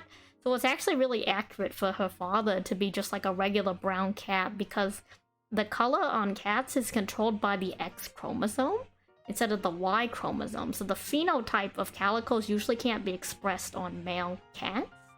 That's why the father cat's a brown cat, but since Diona has the two X chromosomes, she's able to show all three colors on the cat patterning. Yeah, Genshin did do their research. It is pretty interesting. I'm gonna nerd out about random nature facts sometimes, by the way. That's a big part of my personality. I did not draw this, by the way. If somebody came in here was watching me, I didn't draw this. This came from Norvosk on Twitter. My wonderful character designer, and they're a really cool person. I've had a few, conversations with them. They're very encouraging. They're super nice. Very cool. I appreciate them. And if you like art, they have a Patreon. I'm not a Patreon, a coffee. It's a monthly coffee thing. I don't know why my brain said Patreon. They have a coffee.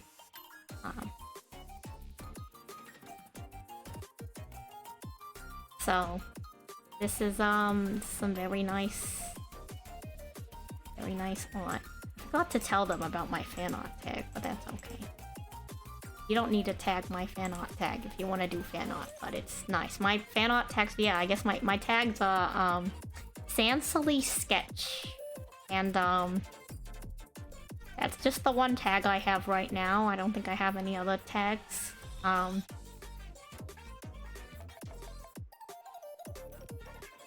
might consider other tags later in the future, but I feel like I'm we're pretty small size right now, so as we need them, we'll make them up. Let me also write down things that I need to do. Let's close. Actually, I don't want to close out of this. We'll keep it there as we type other stuff. Where'd my pen go? I need to remember to change. What was it? It was Bob. What was the name? I'll look it up in the video. Oh, it was Lob Station. It was Lob Station. The fan art and meme channel in the Discord, all related to me. All things Santon Salieri.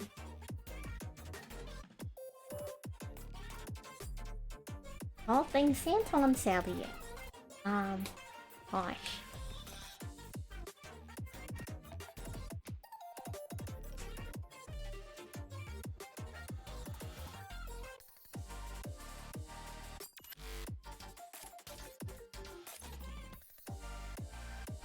Consider this more like a soft debut than an official debut.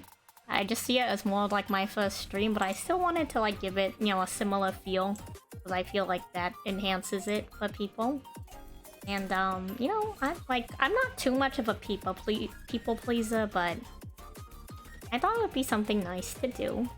I guess we'll go over some like credits, and then when I feel like I've been talking in circles, maybe I'll decide when I want to end the stream. My artist is Bebe Fate on Twitter. Bebe is an amazing artist. An actual greatest of all time type person, or GOAT as they say these days, as the kids say. Bebe, I think, recently did some official artwork for the Needy Girl overdose stuff. I'm pretty sure they did like an official print. They do artworks for lots of other cool stuff too. My rigger is someone named Celia, and I don't know if they'll be my rigger in the future because I don't know if I'm gonna need any more rigging. Because we are who we are right now.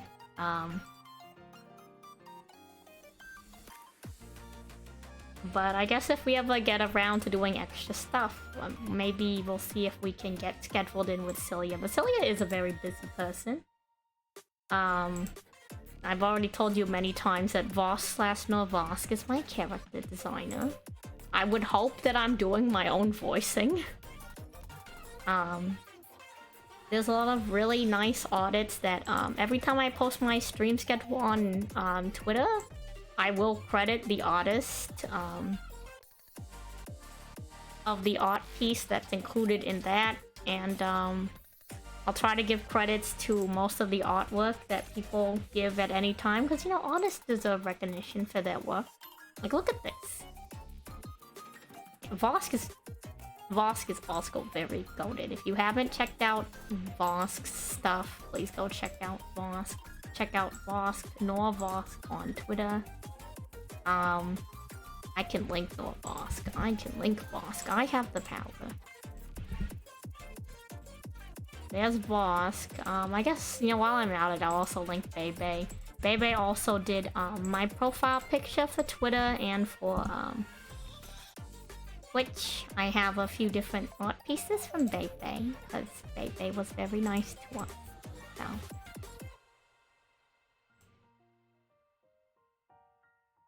get those links out there to have the information known.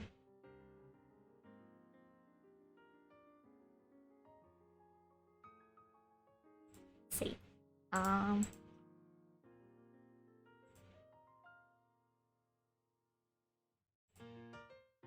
Most of the information, if you want to know when I'm gonna be going live, I don't know if I'll be able to like actively upload a schedule on Twitch, because what happens, they do it as a weekly thing, and I want to be able to set it on specific days, so I'm gonna see if maybe uploading the calendar lets me do that, but I'm not sure. I'm not completely confident on it. What else? However, on Twitter, I'll be posting the stream schedule weekly, and as time moves forward, I'll have it in the Discord as well, whichever one I guess you want to get information from. Alternatively, I guess if you're following, you'll just be randomly surprised for whenever I'll go live. I used to have a habit of just having random streams pop up, but I don't know how often I'll be able to do that with my new work schedule, but that's okay. We'll take things with, you know, how they go and as they are. We'll take it one step at a time, and I think that's a good way to go about doing things, you know? And if you don't agree with that, I mean, I can't tell you how to live your life, so...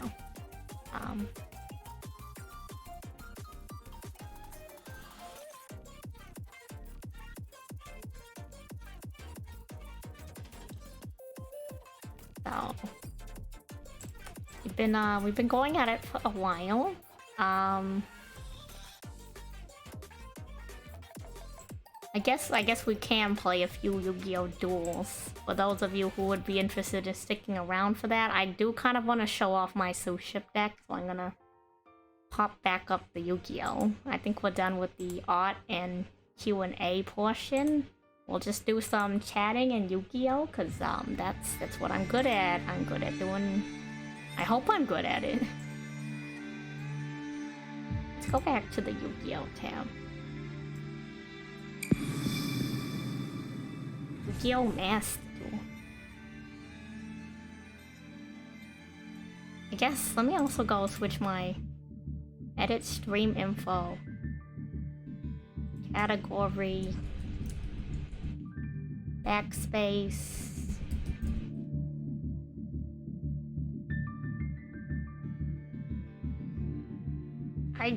Okay, maybe Master Duel.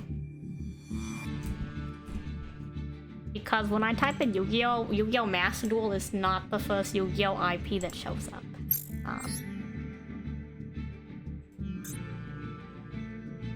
The Duelist Cup lets you, yeah, the Duelist Cup lets you use any card. So hopefully I look cool on stream.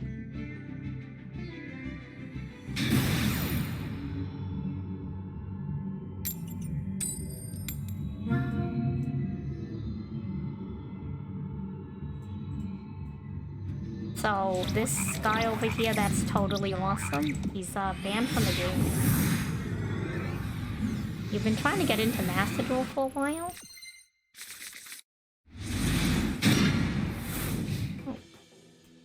It's one of those things, you know? I'm a big fan of it personally, but not everybody. And to each their own. So these are some water cards. I always include water type cards in my water element cards in my deck. It is the OTK, it does happen. OTK, if someone's unfamiliar with the term, is for one turn knockout. That means they can usually win the game in one turn.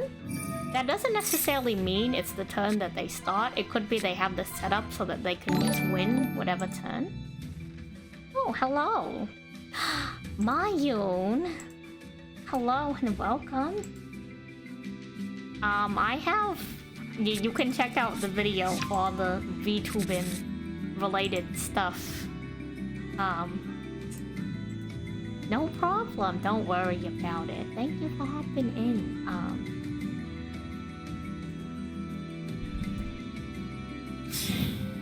You know, we were talking about, Destiny earlier, and I don't play, but if you do play Destiny and you want to watch a Destiny streamer,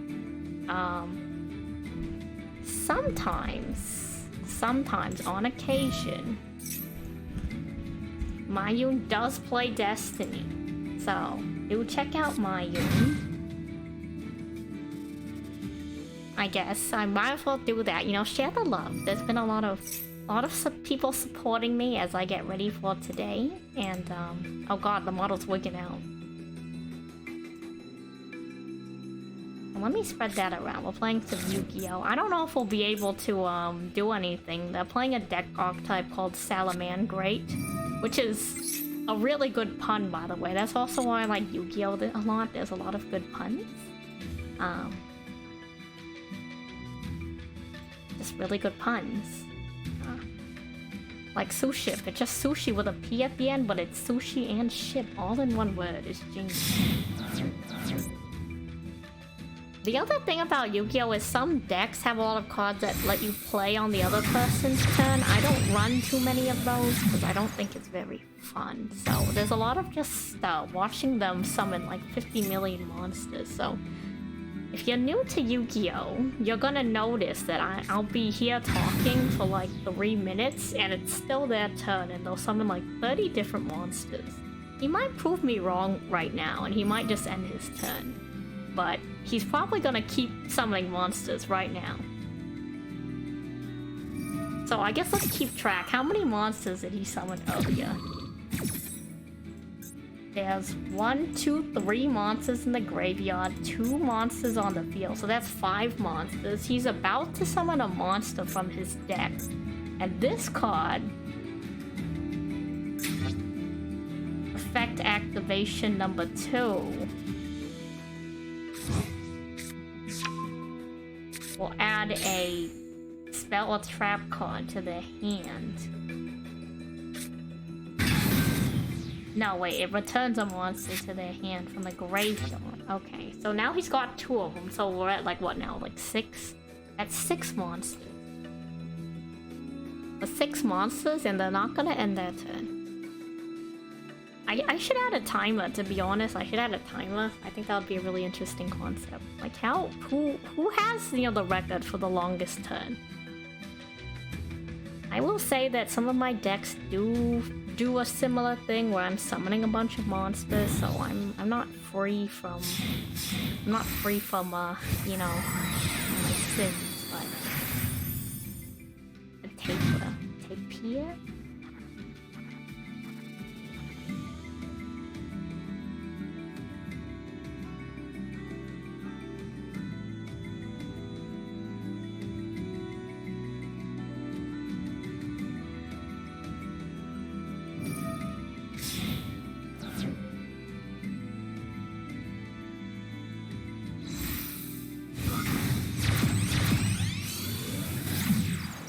So this monster does a thing where it negates the effect of my monsters.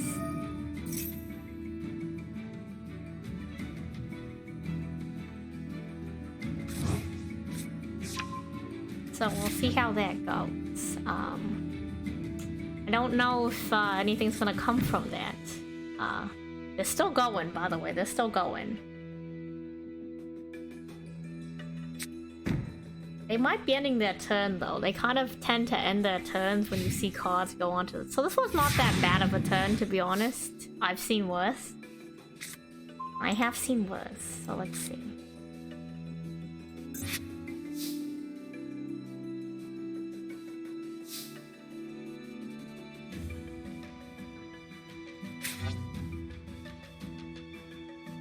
Let's activate the effect of our card.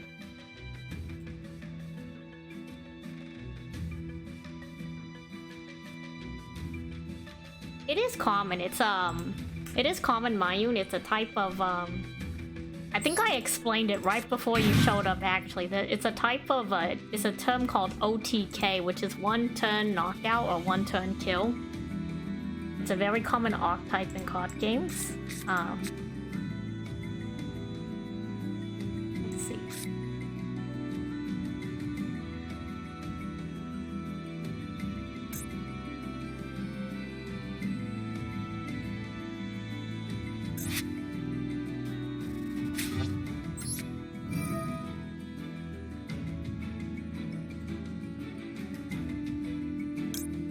It happens a lot more often than people think it is. It is the meta in Yu-Gi-Oh! I kind of don't like it. That's why I try not to play too many of them.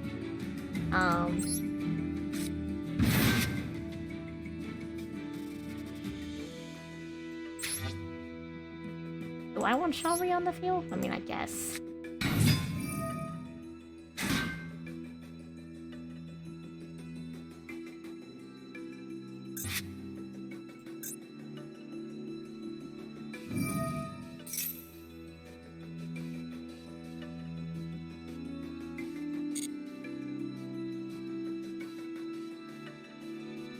I also did not read. That's a common thing for Yu-Gi-Oh players. You don't read, and if I read, I would have realized that there's an effect that activates when something happens, and I did not read, so.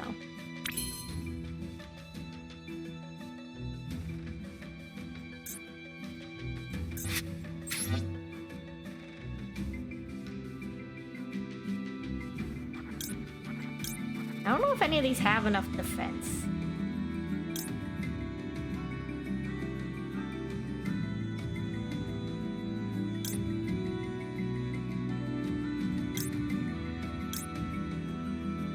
I don't know, all these are gonna be summoned in defense position, so... Yeah, imagine reading, right? How am I gonna get myself out of this situation?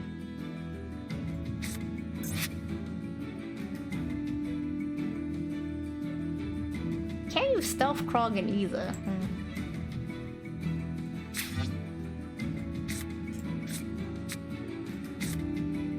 I won't be able to use Buzzsaw Shock's effect.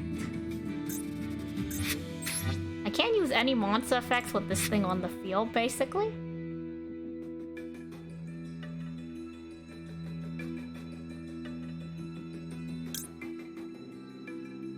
This is gonna be a test. So most of my cards, when they're summoned to the field, have an effect that activates immediately. Okay, so due to the timing, the effect isn't gonna go through. So it looks like this one has priority over any of my card effects. I don't know how we're gonna come out of this duel as long as this thing's on the field.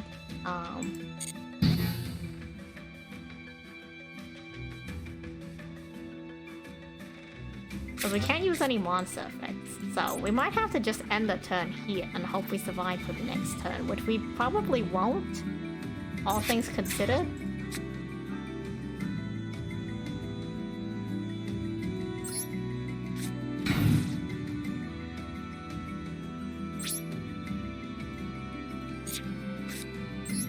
But not the best starting duel to explain the game. We'll see how it goes. That's the other reason why a lot of people don't like getting into Yu-Gi-Oh! I've noticed, is there's a lot of decks like this one, which this isn't even that bad of a Yu-Gi-Oh! Deck, where their turn 1, they set it up with a bunch of, like, negates. So it stops you from being able to do anything with your deck. And I can totally understand why that's, like, very frustrating. And why you would not want to play the game with that happen, you know?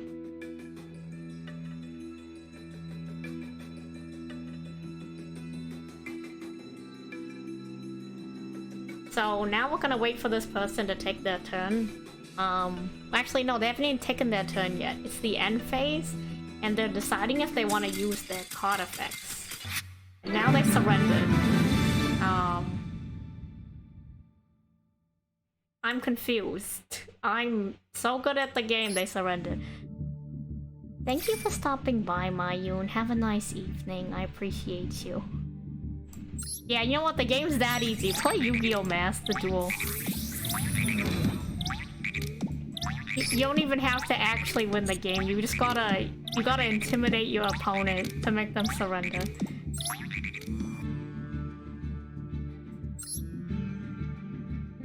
Thank you, thank you. This has been a show of my skill at Yu-Gi-Oh! Master Duel. You know, they fear me. They fear me so much. They don't even want to end the duel with me.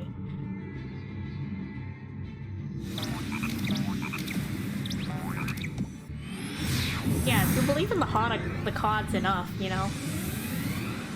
I never surrender, by the way. I play until the last card is played, even if it's a bad card. This is not a very good hand, but who knows, you know, we might, we are turn 2, so we get to draw a card.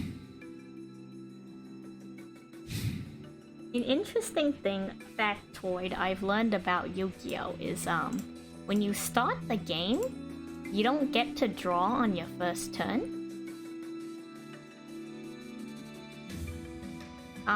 Because it would be kind of too strong, because some cards, like some decks, like just from one card you can summon like 30 monsters, I swear. Oh, one card game you've been getting into is the One Piece TCG.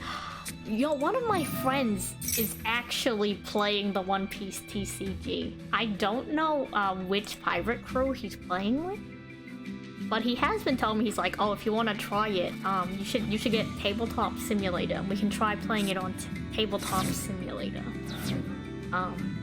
Funny story about how I got into One Piece. So One Piece is one of those things where you're like, there's no way I could ever watch One Piece, right? Because it's so long. And so whenever I was doing like chores or something random in the house, I would like have One Piece on like my laptop or like the TV. And I would throw on the dub so I don't have to like look at the screen all the time. And during the whole pandemic and then some, I watched enough One Piece that I caught up to the dub, and I'm like, well, I can't watch it in the background anymore because it's not in English. I don't normally watch dubbed anime, but that was one of those moments where I'm like, well, I mean, I'm never gonna watch it otherwise, and I like having background noise. So that's what happened.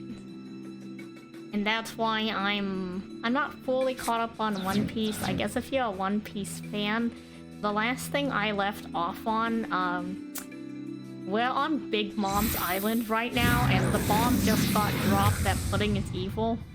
I think that's her name, Pudding. Whoever Sanji is, oh god, spoilers. Oh, spoilers, I'm sorry, spoilers. Who's this? Alba the Just Despia. I don't know. They're gonna summon like 30 different monsters. Learn Japanese and play it as background noise. You know what? I think if people actively like watching me, I kind of do want to maybe learn Japanese on stream because so in VTuber culture, when you're drawn by the same artist, they're like your parent, I guess. I don't highly associate with the term, but basically my mama, Bebe, has drawn other VTubers. And my family actively hangs out with each other.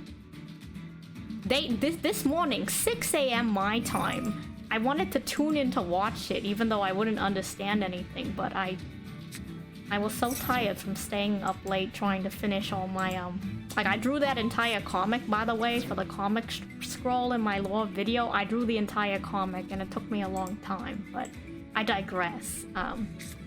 All the other Bebes were hanging out playing Pico Park together, and I'm just like, I wanna hang out with my family, like, you know that, like, you know those, like, in those, like, TV shows where, like, there's the family inside the house and they're warm and they're eating, and then there's like the window, you know? That's just me. I'm looking into the window and I'm like, my family is playing Pico Park without me. All the Bebes are playing. Yeah, I wanna play with the, I wanna be the family guy too. Yeah, so I guess if I were to learn Japanese, that would be a motivation. I need to meet my family. I don't know what they did. I swear they went on for like a minute.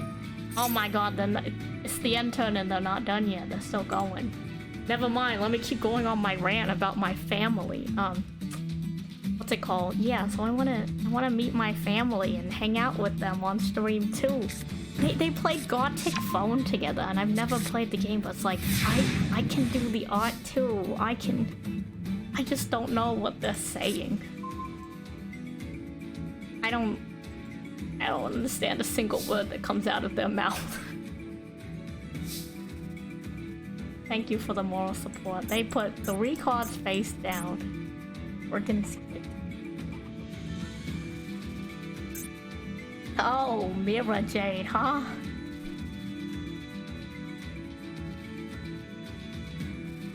Nice. This is actually perfect. We don't want to set that. That would be a stupid move. So this card is really annoying most of the time, but so another thing about Yu-Gi-Oh! That people don't like, tangent from what I'm going to do, there's a lot of cards that let you play on other people's turns. That's like the concept of a trap card. It's like, oh, you've fallen for my trap. But some decks turn that to the, like, maximum, and they're like, yeah, I don't even play the game. I put trap cards down and I play your entire turn. I'm like, damn, that's crazy. Like, they're not playing the same game, you know? Which is, I mean, that's fine. Everybody has their own way of playing Yu-Gi-Oh! But, it's not for me. So they're doing something. I don't know what they're doing. They're bringing this guy back out. They have a royal finish card of a limit 2 monster. There is card limits in the game. Yeah, I activated all the trap cards the entire turn. I have a monster on my field. I cannot summon monsters.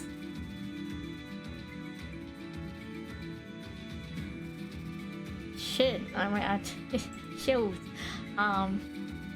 Shoes. I can't do anything. I can't do anything. I've never seen this card before in my life. You know, the Supreme Magical Force?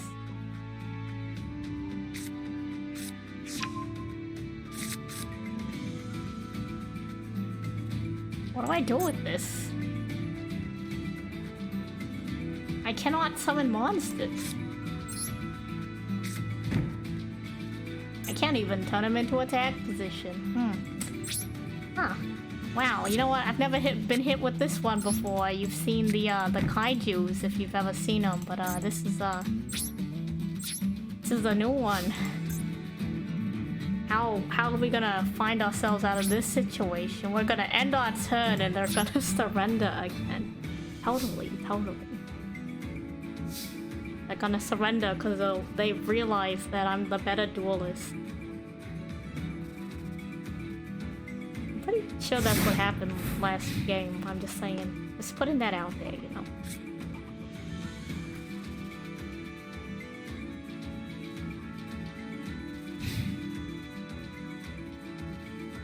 What do you even do with this? Like, you cannot summon monsters, so I guess you have to have a card that destroys your own monster? Frightful Patchwork. I activate Gunken Ship Daily. Gunken Ship's Daily Special is a normal trap card which allows me to reveal 3 Gunken monsters, which these are Gunken monsters, from my deck.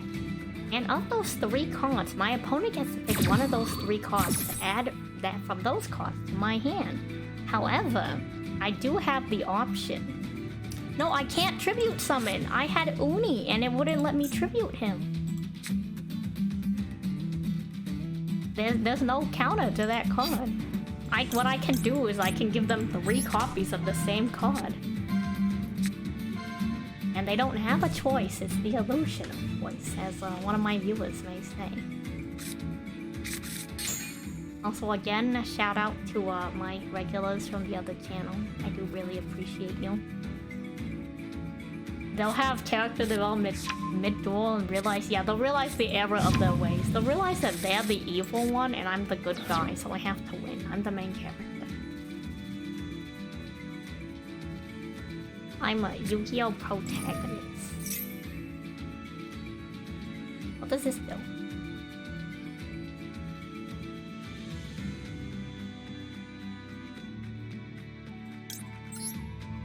I guess while I'm at it, let me just get rid of Mira Jade.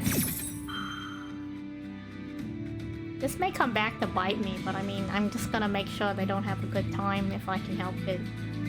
That's the other thing I do, I think, in a duel sometimes when, like, I feel like I can't win because they're playing a really mean Deathhawk type, like one that's just not fun. I make it as hard as possible for them to win.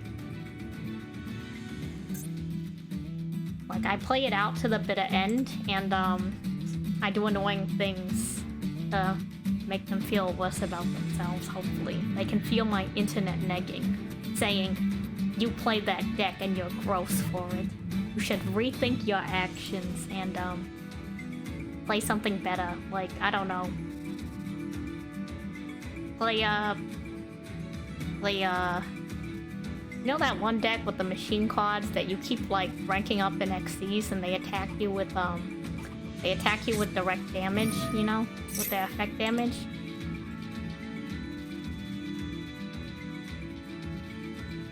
Of course, thank you. Thank you, and get trains? Maybe it's the trains, yeah. Play something cool like trains, you know, play something interesting. Like, I've never seen a Red Eyes player before be the Red Eye player. What? You know, for heck, be one of those, be a Dark Magician player, you know? Play something that's not, I don't know, what's meta right now? I keep hearing about them sprites and those runic cards. Don't do that. Do something cool. Play Frightfur. But don't play Frightfur into Despia, just play straight Frightfur. What's this? Branded Law. So, yeah, as you non-Yu-Gi-Oh players can see, there's just a crazy amount of downtime in the game. it's to where like I kind of ignore half of what they're doing if I don't have something to stop them, because it's like I could leave, go to the restroom, make some food, come back, and it will still be this guy's turn. Like, there's literally nothing I can do. I can't summon a monster. I have nothing that stops any of his cards from activating. I'm just watching him summon like 30 things. I'm driving down the road. I see a kid and an old man suddenly crossing. No other way. What do I hit? I hit the brakes, obviously. Hello? is that a question? I hit the brakes.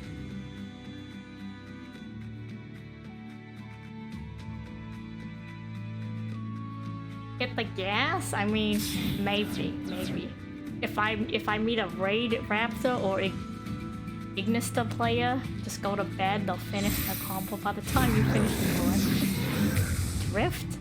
You know what, I don't know if I can drift, but my friends, they play, you guys know Maximum Tune? My friends play Maximum Tune and they tell me, you know what, Santon? I think you'd be a crazy Maximum Tune player. I'm like, yeah, and they're like, you know what, I think you should do street racing in real life. I'm like, what makes you say that? They say that because I drive a Toyota Corolla. And they're referencing the second Fast and Furious movie. And they're like, come on, do it, you'd be great. And I'm like, yeah, no, we're gonna die, and I'm gonna take everyone else with me. You know, I'd like to avoid that. That would be an endangerment. We will live to the next turn, so let's see if we can turn it around. They do have a lot of cons though, so. And this card makes me pay life points to activate card effects, so I don't know if we'll be able to do it or not, but let's see. Let's see how many life points we have left, and that tells us how much wiggle room we have to turn this duel around. I am not a secret drift racer. I would never. I'm a law-abiding citizen who goes the speed. We get 2 card effects to activate.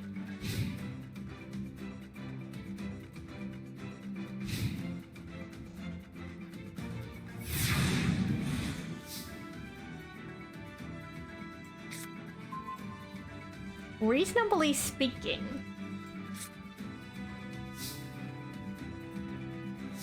I think I can stop Masquerade Blazing Dragon if they don't stop me. Never mind, I can't. I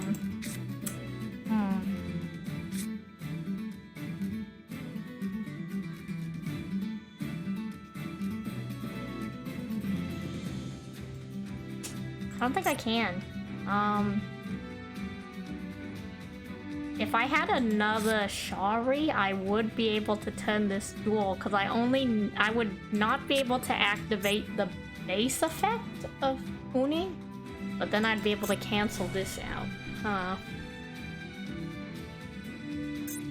Let's see.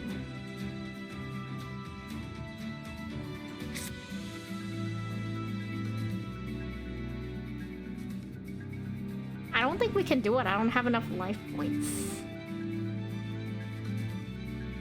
We could try. I mean, for what it's worth.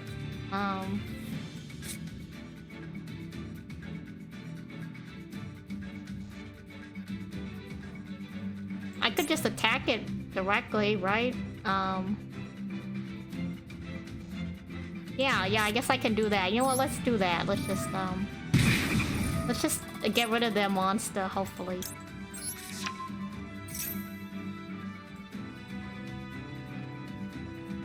Zero beat.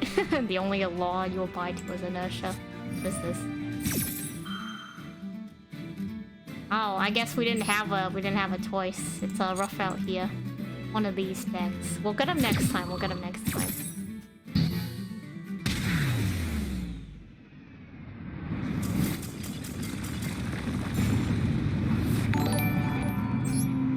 Hello, thank you for the follow. Let me go check who that was. Thank you for the follow. D Rapiro? D Ray Pro 2. Thank you. Hello, welcome. I'm just doing a cooldown from my soft debut stream as a lobster. We're playing Yu-Gi-Oh! And talking about the state of the game. I play Gunkan Sue ships and have 3 other water decks. And before it got banned, my deck master used to be totally awesome. How's the duel so far? The first duel, my presence was so threatening. They, after having a complete board setup, still surrendered, so that's how it's going. The second duel, we played Despia, so that's how that was going. However, it is a new game, and we can, you know what that term people say nowadays? They say, let this person cook. We're gonna legitimately cook right now. Check this out. We play Unexpected Die, which just allows us to special summon a level 4 monster or lower from our deck. They're going to use Ash Blossom and Joyous Spring, which negates the effect of our card, but that's okay. Because we have other cards. We're gonna summon Gongchin Two-Ship Shirayu. Shirayu has a very special effect. Shirayu allows me to summon yet another Sue-Ship card of any kind from my hand onto the field. Gunkan Sue-Ship Daily is a field spell which activates with my cards. We're not gonna add a card to the top of our deck yet.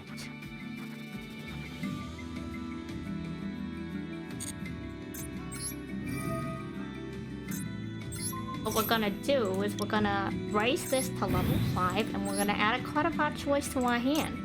We're gonna add Gunkan Sue-Ship Strawberry Red. It's red rice instead of white rice. Now we're gonna summon our deck master. Say hello to Gunkan's Dreadnought Oni, a super class Dreadnought pick. Now with the effect of Gunkan Sue-Ship Shipyard and Uni's effect, I get to draw a card. I don't get to draw a card now. I'll get to draw a card of my choice next turn, which I choose to be Strawberry. We're gonna end our turn because this is the best turn we have so far since we used Ash Blossom with us. However, we do have a second effect. When Gunkan Sue-Ship Uni is summoned with the base Uni card, one of the effects it has is it can attack my opponent directly. This is my main deck. It's my main deck so far, pretty much. There's a card archetype in the game called Kaijus, and how they work is by tributing other opponents' monsters to summon them onto the field.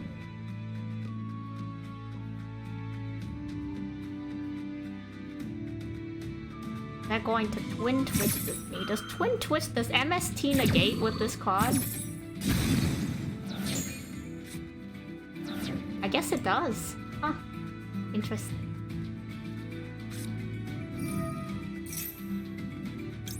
We're going to activate our own Ash Blossom. So Ash Blossom and Joyous Spring is a card type referred to in the game as a hand trap. The Kaijus did eat all the sushi. That's what happened. Mothra came out and said, hey, that sushi ship looks really good. And so Mothra picked it up, ate it all, and threw it back into the ocean. You recently reached level 18. I'm around that level too. Like, I'm around level 19. I've been playing the game for a little bit over a year now. For both Master Duel and Yu-Gi-Oh! As a card game. They're playing Numerons.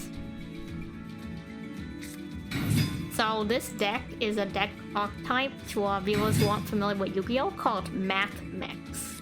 It's called Math Mechs because they're machine monsters and because they do math. You can witness right now. Every time they attack, they're able to activate an effect which doubles the attack of their monsters. And so what they do is they keep attacking me and doubling their attack until they try to, till they take me out, so... If we had some more cards, we might have been able to survive this round, but unfortunately, they hit us with a kaiju, and so that's the loss of nature. If you're out in the wild and you see some sushi sitting on a park bench, just know that in like 5 minutes, a kaiju's gonna swoop by and eat it. And that's just the cycle of life, you know? Math is pretty scary, so the moral of the story is if you have sushi out, watch out for Godzilla. Yeah, the cycle of life. You know, you make a sushi boat, you put it on the table, a giant moth comes out of the sky, picks it up, and then throws it in the ocean. Remind me to clip this later. I think this would be a really funny, like, animation for me to draw. Just imagine, like, you know, somebody's, like, putting together some sushi, they put it on a plate, and then, like, Mothra shows up. And then you hit it with, like, the play-by-play of the duel, too. I think it would be really interesting. So, we're gonna try that again. We're gonna cook. Let me cook. That's what the kids are saying these days. Let me cook. I'm gonna be cooking right now.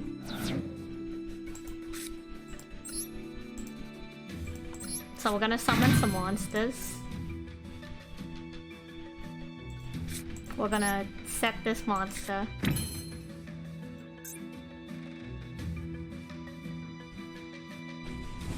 And what this card's effect does is, it checks the top 3 cards of my deck. And if one of them is Gonkensu Ship Shavri, it's not my only deck, I got other ones. I get to add it to my hand or summon it onto the field.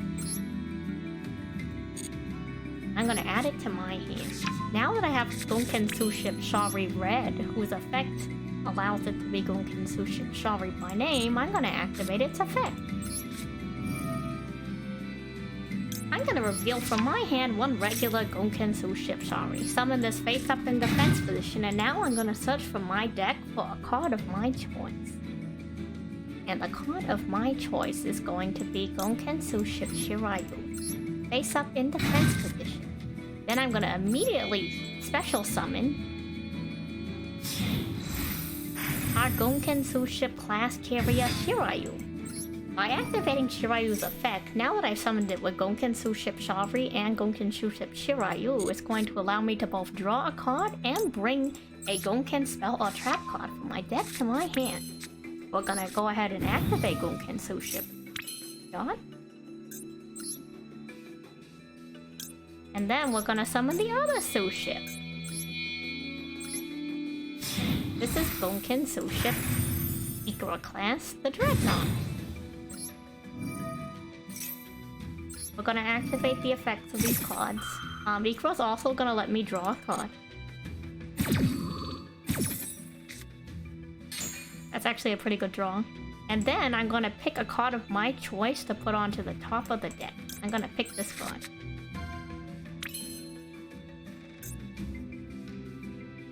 I probably should have picked a different card, but that's okay. Then what I'm going to do is, I'm going to summon Buzzsaw Shock. Buzzsaw Shock's effect is, it's gonna let me pick a water type card from the deck of my choice. I'm gonna pick this card called Right Hand Shock. Then what I'm gonna do is I'm gonna summon the exact same monster that I summoned earlier. And it will make sense later when something crazy happens. I'm gonna set this down. I could summon another monster if I wanted to, but we're just gonna end our turn and call it even.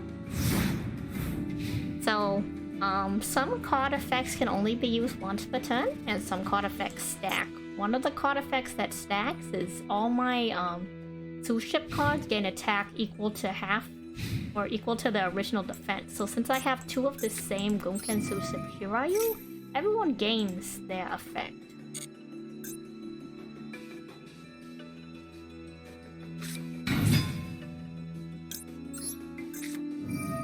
Gladiator Beats.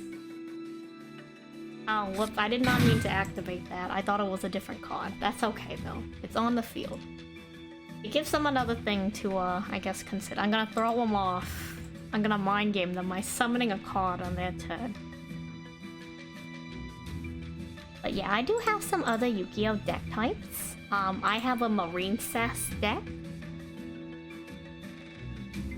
I used to have a Shock XD's deck that would run with Totally Awesome. I have an Ice Barrier deck that I made for the Synchro Festival in the first year of the game. And I've kept with it ever since because it's a really cool deck.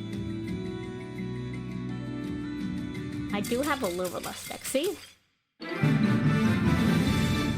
Nah, oh, never mind. Connection fail. I thought I mind gamed them so hard that they quit the game.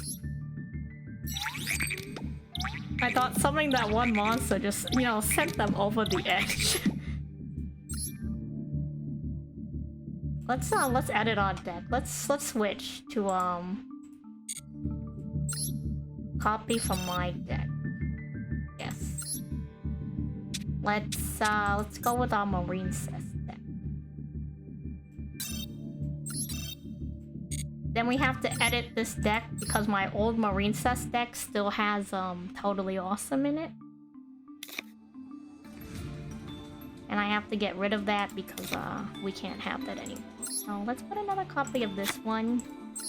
Another copy of Stealth Krogan.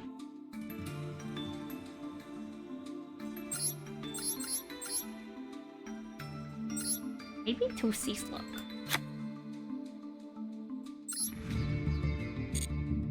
And now we're gonna duel. For those of you who are really into anime girls, I think you'll really like the Marine Cess deck.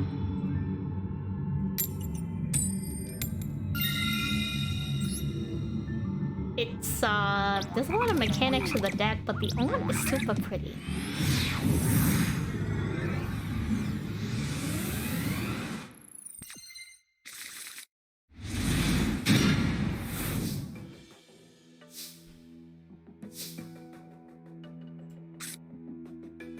Wow, this is not a good hand.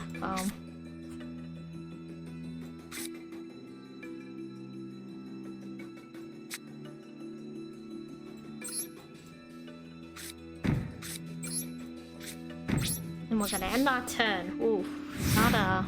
So there's a term in the game called, Yeah, you know what? Since, this is, There are many anime girls, so... This is Marine Cess Aqua Argonaut. She's actually one of the newest Marine Cess cards added to the game. I have a Royal Finish card. This is Marine Cess Wonder Hunt. Cool story about this card. I got it from pulling from a card pack that wasn't even from this deck, which is super nice. This is Marine Cess, Great Bubble Reef. This is Marine Cess Coral Triangle. She's one of the newer cards too. This is Marine Cess Marbled Rock. All the designs are really interesting, like there's a lot to them. The character design's super cool. Hello! Hello, Spike Dragon King. I'm playing Marine Cess to show off the deck. I'm assuming since you're here you play Yu-Gi-Oh! I'm actually a Gonken Suship main. And my off decks are Marine Cess and Ice Barrier. I mainly play water type archetype decks, and I run water type Stealth Krogan in my Suship deck. So welcome. Lobster people?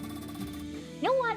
I looked it up. I'm a big fan of crabs and lobsters. There are like less than 4 actual crab cards in the game. And I don't think there's a single lobster card in the game. There might only be one, and it's not even a cute looking lobster. It's just... It's a protozoic lobster, so it's like a sea scorpion, which is like cool and all. I love history and I love like, you know, paleontology, but like that's not what I'm looking for. I'm looking for actual lobsters, you know? Our enemy player right now is playing a Pendulum deck. Pendulum decks run off of a gimmick where they put 2 monsters in the spell and trap. They just... I can't believe they just did that. Anyways. You put 2 cards on the far ends of your spell and trap card zones. And that allows you to basically summon as many monsters as you want. In most scenarios. Which is kind of annoying. Am I playing the event? Yeah, we're in the Duelist Cup right now. Let's see.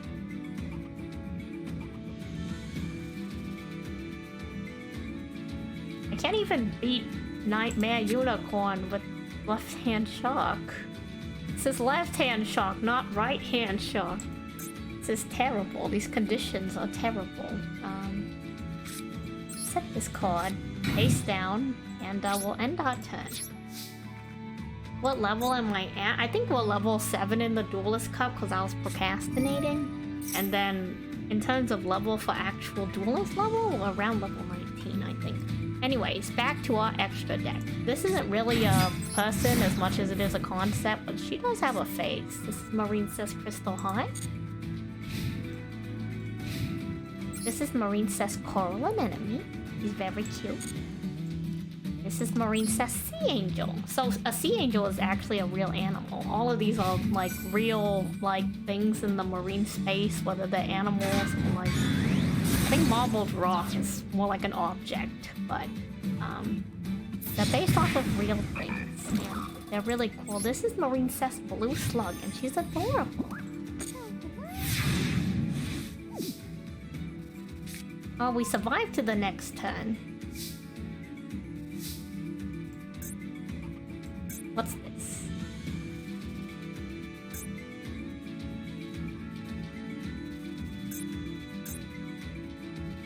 Wow, we really can't do anything right now. This is We're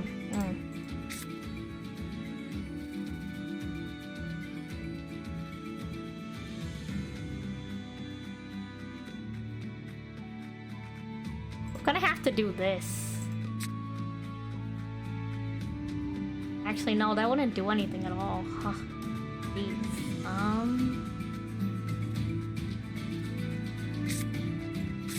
So the hard thing about this is we kind of... The term brick means that, like, you are a brick, like there's nothing you can do. We kind of brick this time around because I can't summon any monsters. Level 5 monsters, in order to summon them, you need to tribute another monster on the field, but you can only like normal summon a card once per turn, which means like you just put it on the field. Other cards can be summoned via special summoning, but you can only normal summon usually once per turn. There's some cards that change those conditions, but we kind of brick this turn. I want to play at least one duel on Marine Cess so that you guys can kind of check it out, because it's a really cool deck archetype, and then we'll go back to Suships. We will maybe lose this duel, but who knows? Maybe they just won't summon any other monsters, and we can psych them out, you know?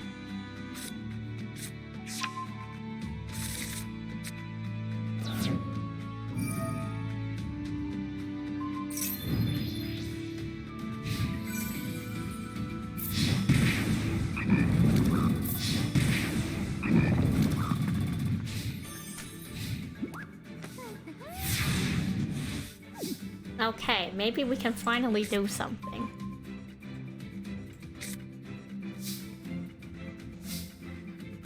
Okay, here we go. It's time. We'll use Marine Cess Battle Ocean. Marine Cess Sleepy Maiden's effect is I can target one card on the field and summon this card up. So we're gonna summon her face up in defense position. Now we can finally do some stuff. I'm gonna activate the effect of Silent Sea Nettle. Silent Sea Nettle is going to be able to summon onto the field, but then we can only summon water monsters for the rest of the turn. We're gonna go ahead and summon Coral Anemone. And we're gonna activate Coral Anemone's effect, which is going to let us bring a card from the graveyard out onto the field. Let's go ahead and pick Left Hand Shark.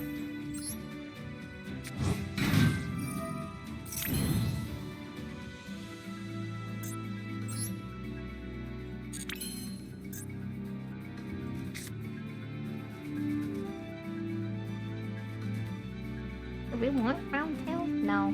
I should have summoned him in attack position actually. Oh, thank you for the follow. Hello.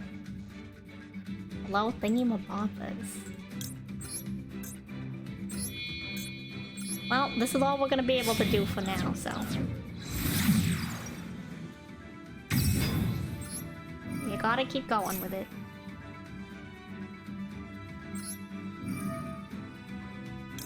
Add this back to our hand.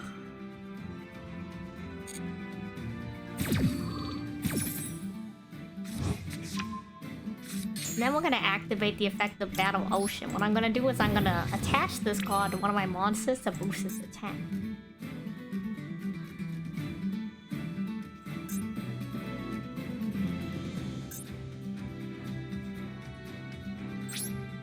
We're gonna head to the battle phase and just attack the monster. Hopefully nothing too crazy happens. Oh, thank you again for the follow. Hello, Fallen Kamori. If you're coming in from just watching Yu-Gi-Oh! I'm playing Marincess right now to show off the artwork, but, I'm normally a Gunkan Suship player, and I also play Ice Barrier. So we're gonna probably just end our turn here. Call it even for now. Yeah, that's why I keep playing even when it looks like you might not win, because, you know, the duel's not over to the last card's played, and you can turn it around at any time. Hello, welcome. If you play Yu-Gi-Oh! By the way, those of you in the chat who do play Yu-Gi-Oh! I forgot to ask, let me know what kind of deck archetype you play.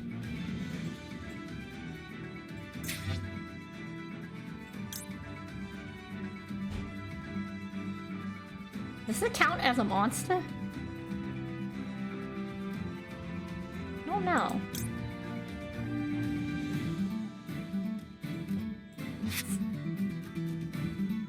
Did they discard? They did discard Dragon Pulse Magician. Okay, nice.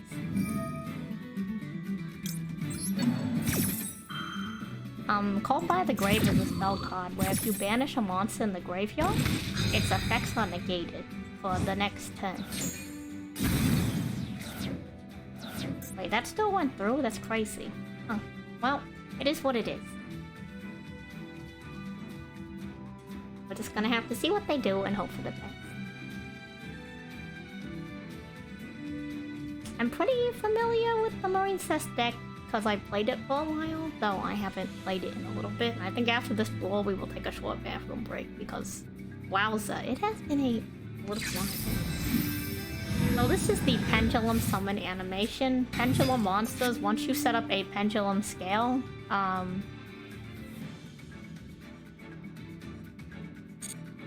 you can just summon as many Pendulum monsters as you want, and it's, in my opinion, I think it's problematic to the game, but I don't think anyone cares. Well, maybe it's not that they don't care. I think it's maybe no one plays them, and there's decks that stop them from doing that. So maybe in the grand scheme of things, the game balances itself out. Who knows? Not me. I don't know.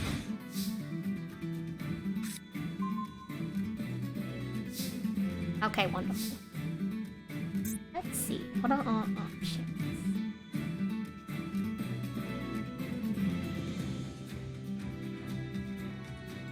Gonna activate the effect of Sleepy Maiden yet again. We're gonna have her face up in the fence position. Then what we're gonna do is,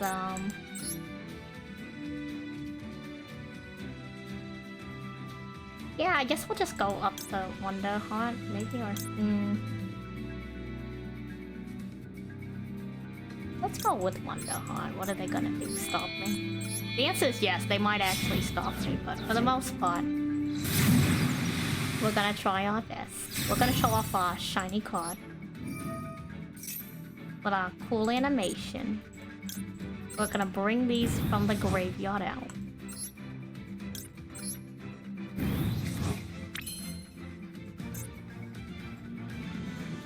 Then we're gonna head to the battle phase.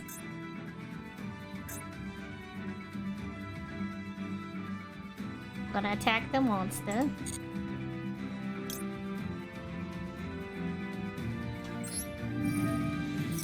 And the other cool thing about Marincess is that Marincess Wonderheart lets me summon monsters from her attached link zone. So I can attack those two monsters, get them off the field. And when we head to main phase 2, I'm gonna activate the effect of Call an Enemy.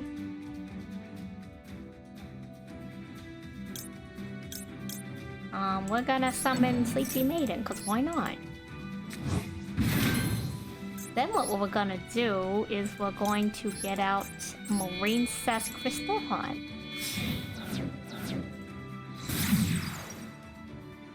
And now that Cole Anemone has gone to the graveyard, we're gonna be able to add Sleepy Maiden back to our hand. And then... Is there a reason why I can't summon Aqua Argonaut? Oh, it has to be more than 2 water monsters. Well, that's a little unfortunate.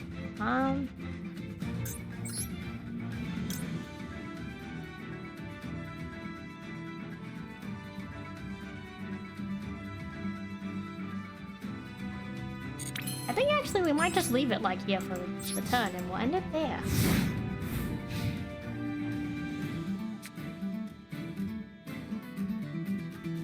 The reason why I wanted to get out Aqua Argonaut is her effect makes it so that when it's in this spot in the middle, it's called the extra monster zone. They can't attack any other monsters, and also it's her quick effect is that if I have cards equipped to this card, I can summon them like I did with Wonder Heart, and it negates the activation of a spell or trap card. But they can pendulum summon whenever they want, so...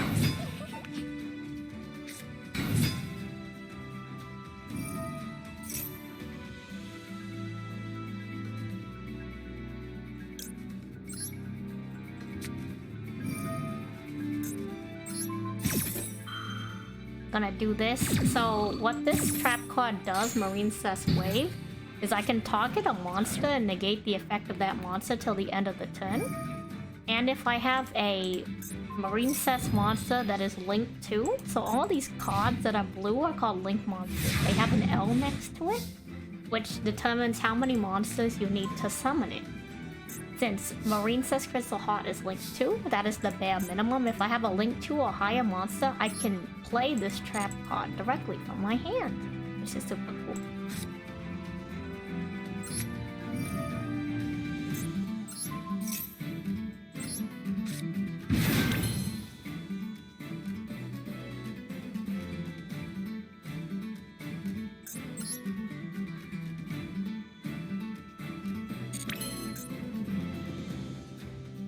I'm trying to do some math.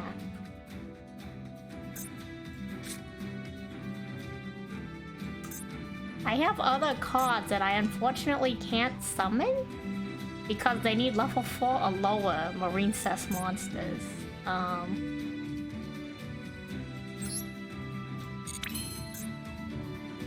This is why I need 2 copies of Wonder Heart. Anyways, I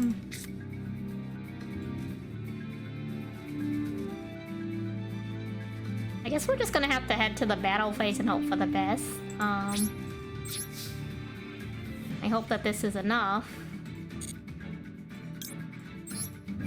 The base damage of Wonder Heart. Plus, that's not gonna be enough. Maybe if I did summon Ground Tail, that could have been enough. 600, no, we still would have been 1 off. That is a little bit unfortunate. Let's see.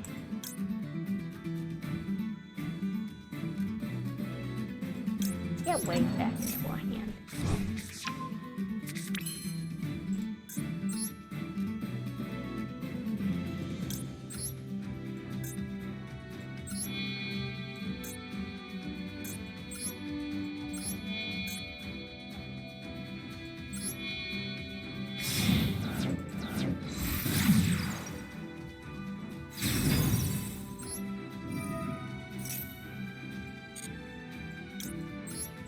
We're gonna do the thingy where we attach them. It's gonna be kind of long turns, but this is what the Marine Cess deck is like. There's a lot of doing this.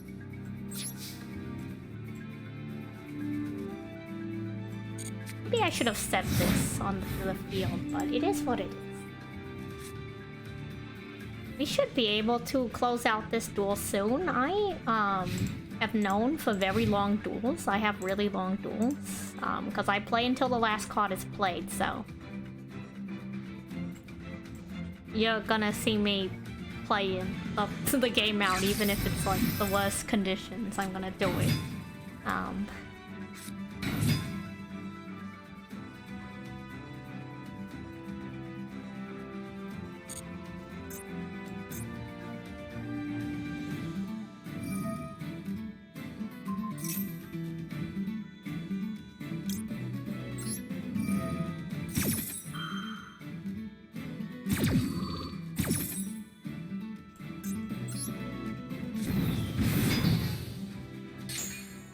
We're gonna negate the effect, which is why I wanted Argonaut on the field, so I could do that. And let's see if they're gonna take themselves out or if we're gonna take them out. We'll see. Maybe they have a plan, who knows?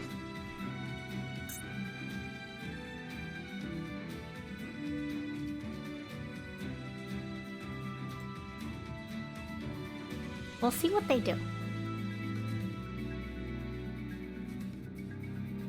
There's usually a lot more I can do with the Marine Cess deck, because I usually have level 4 monsters, but they're just not showing up in our draw. But I hope that this was a pretty good,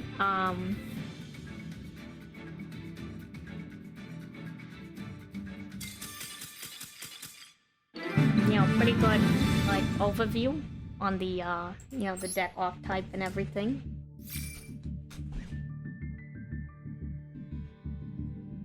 Hope that's pretty good.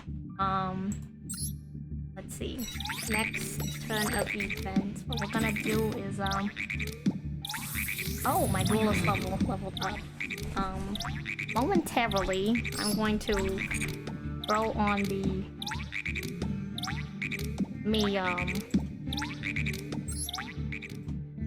where are my sound settings? Now turn off the Yu-Gi-Oh sound. We'll go back to the starting screen. We'll close this and close this. Close this.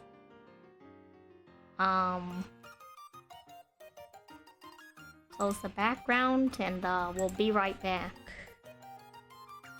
Enjoy some music, and I'm gonna go to the restroom real quick. A little lost this room.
Yeah, the lobster facts returned. I hope you enjoyed the lobster facts. All provided by Noah. The National Ocean and Atmospheric Association officially. And now we can unmute Master Duel and get back on dueling.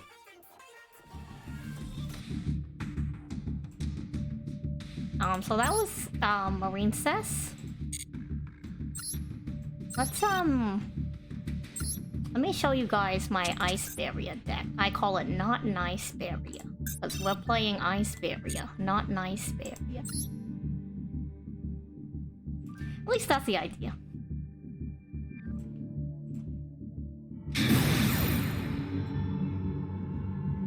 So here we go. We're back at it again with some Yu-Gi-Oh! Master Duel. So, to those of you also new to the game, some of the special monster types in Yu-Gi-Oh! Are Synchro monsters, Fusion monsters, XCs or XYZ monsters, and Link monsters. There's also Ritual monsters and Pendulums, a few like other ones, but like the main ones you tend to see are either XCs, Links, or Synchros. Sometimes Pendulums and Fusions. Ice Barrier is a Synchro deck. Wow, this is not that amazing of a turn for this one, but gonna set this card. Gonna maybe set this and end our turn and hope for the best.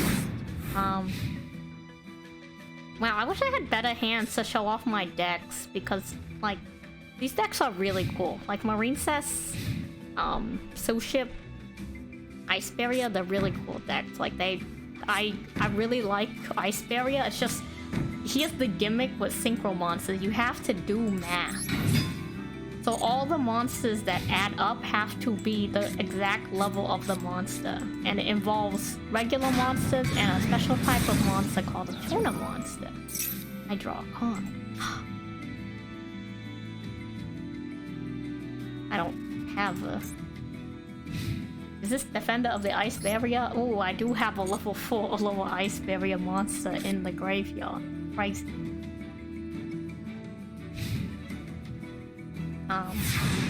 That may come in handy. Let's see. We draw.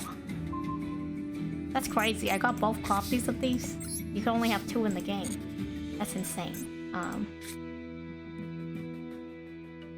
What's this? Quick effect.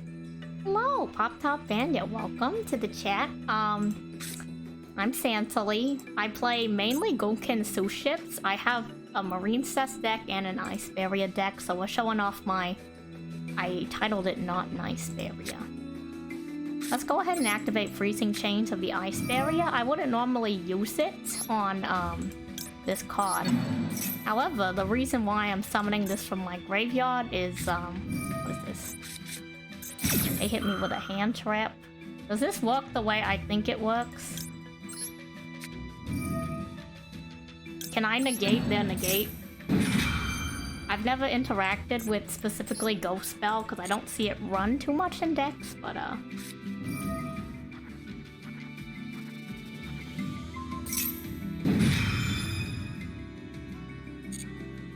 okay, there's a lot going on right now. I'm gonna try to negate their negate of my card and see if that allows my effect to go through.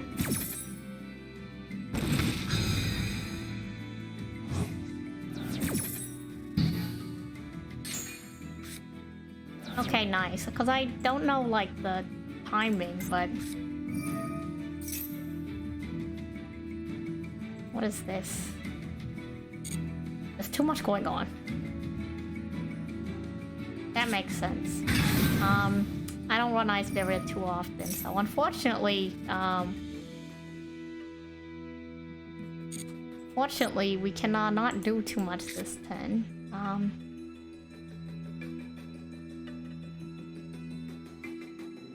I guess I can attack their monster and hopefully, imagine playing Yu-Gi-Oh! I know, right?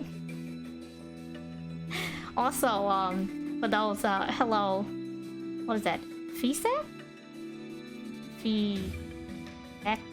I apologize for not pronouncing your name correctly. I'm gonna do it many times to many people. You won't be the first, you won't be the last, but you will be one of them.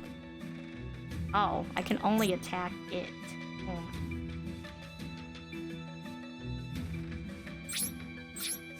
I mainly run water-based archetype decks.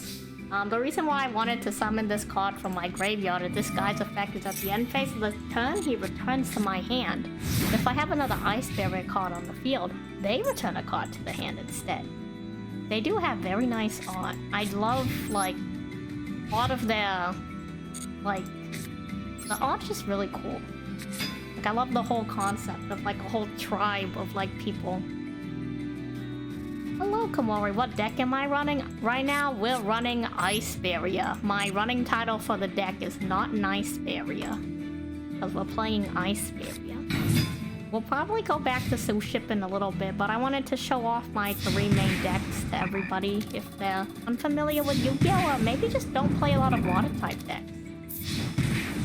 Because, you know, there's a lot of Yu-Gi-Oh! Decks in the game that people don't come by, and I think they're super cool. Like, I might not play all of them, but I think they deserve a shot in the limelight. So here is their moment. Hopefully, I can do something. We draw. Numbing Grub of the Ice Barrier.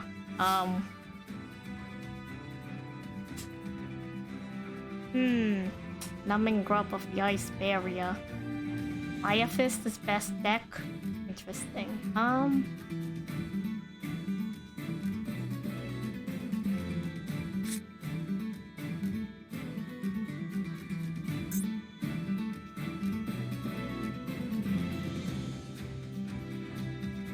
So until we get something that can get rid of that, my hands have been kind of bad. Let me just make it so they can't summon any more monsters, I guess. My hands have been kind of bad because normally decks have something in most card games people call like an engine. And that allows you to get the deck running, if that metaphor makes sense.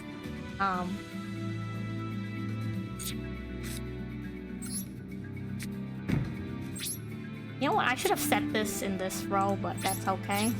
Yeah, so to get the deck running, and unfortunately, I don't have a lot of the cards that would kickstart that engine. I have a lot of higher level monster cards, and it's kind of hard to...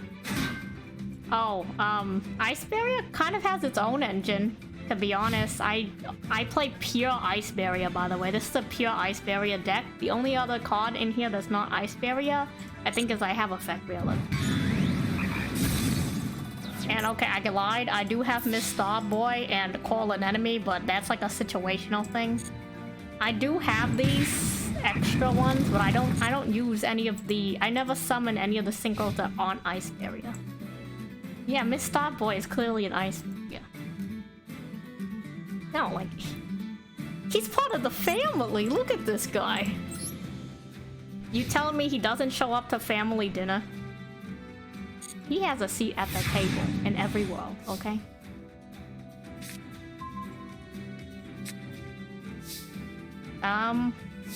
Nice. We can finally do something. Okay. Well, we can finally do one thing. Who's in the graveyard?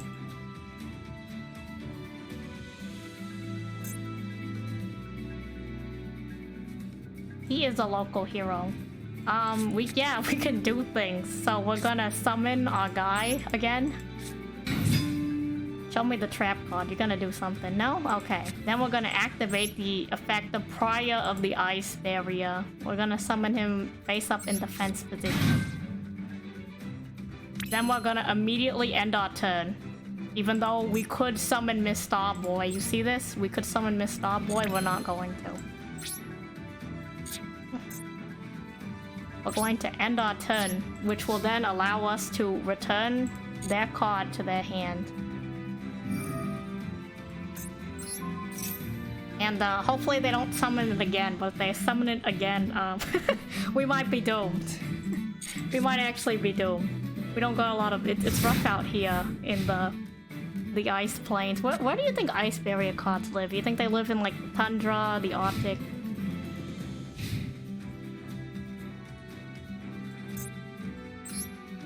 Prior of the ice barrier? They live in the ice barrier. I mean, I guess. I don't live in the ice barrier. I run the ice barrier. They are the ice barrier.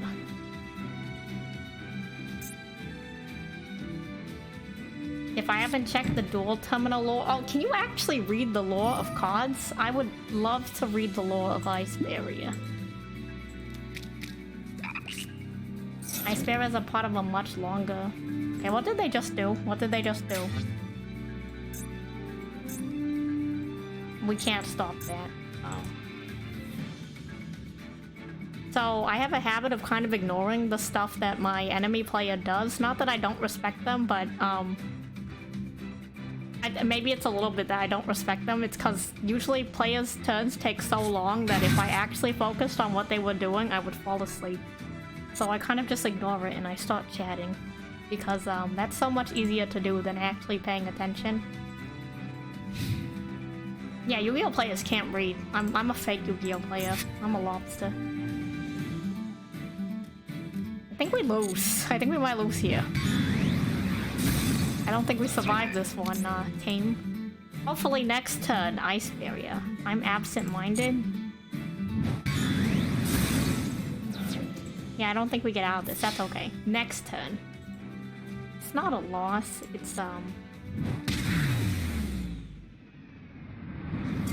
just the daily life of ice barriers, you know? The daily life of something that isn't a meta deck. For those of you who don't play Yu-Gi-Oh! When we were talking earlier about OTK decks, one-turn knockout / one-turn kill decks, everybody runs those decks because they think they're cool because they can win in one turn. They're cowards. They can't run a real deck for their life. And if they're not running that, everyone and their mother's uncle is running Eldritch. I don't agree with it at all. Play something cool, play something interesting. I played a lot of interesting decks in my day, and well, I mean, I don't know if I've seen them in a while, but like I had a previous account I was streaming Yu-Gi-Oh! Master Duel on, and there was one day where like I was in legitimate like bronze, like rookie level, and everybody and every other duel, no, I think it was 3 duels back to back was Eldritch. I'm like, why is everyone playing Eldritch? Like, I know why, but it's annoying as heck. Just don't play Eldritch. Rise above. What are they playing? What's this called? Despia. Okay. I can beat Despia with 2 ships. I don't know if I've ever played Despia with Ice Barrier. Oh, this is going to be a time. I mean, yeah, we're gonna sit back, relax, hang out with our new Yu-Gi-Oh! Friends.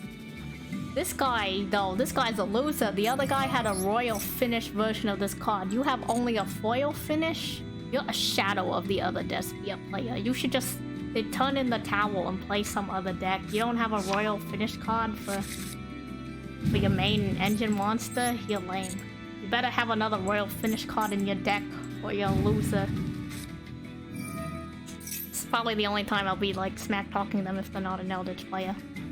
Sprites are pretty consistent. I can definitely understand why people don't like them. I've never played sprites. I have heard of them. And I did see someone run them in the Master Duel Invitational Tournament that recently got streamed.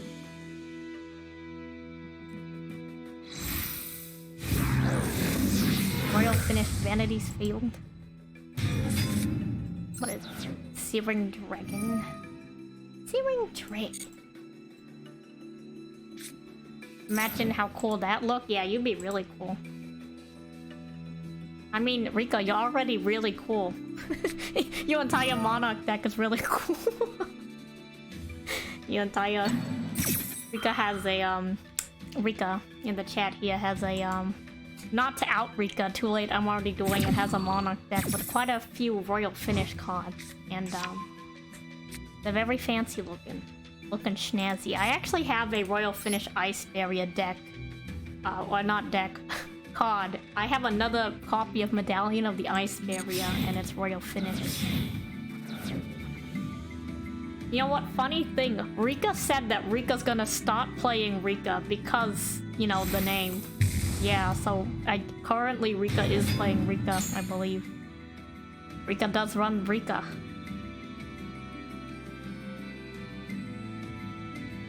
I have played a few Rika. I do see their appeal, and I think it's interesting that they're water types and they're also like plants. But there are many aquatic plants out there. Hey look, it's our good old friend Mira Jade, the Ice Blade Dragon.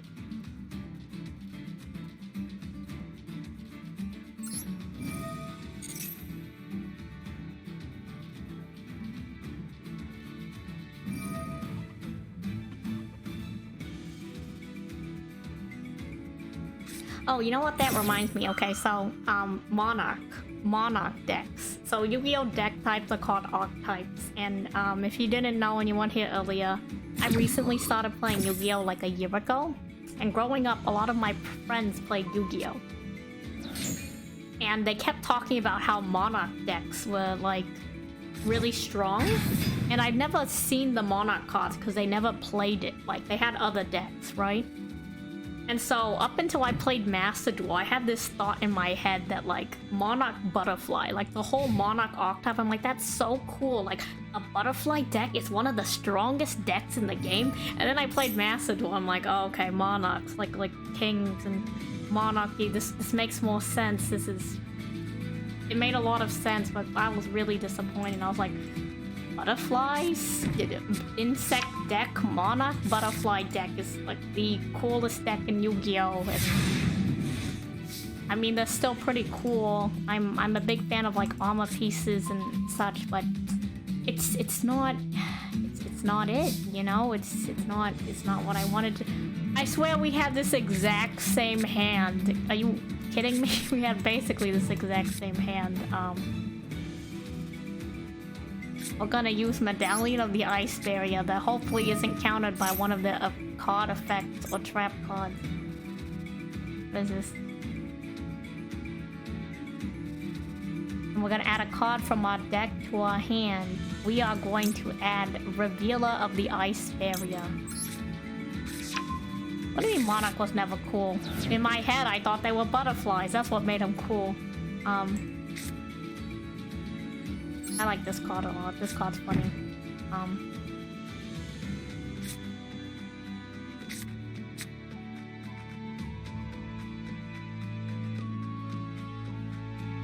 Huh, if I control another Ice Barrier monster my opponent can't tribute summon, this might actually beat Monarch.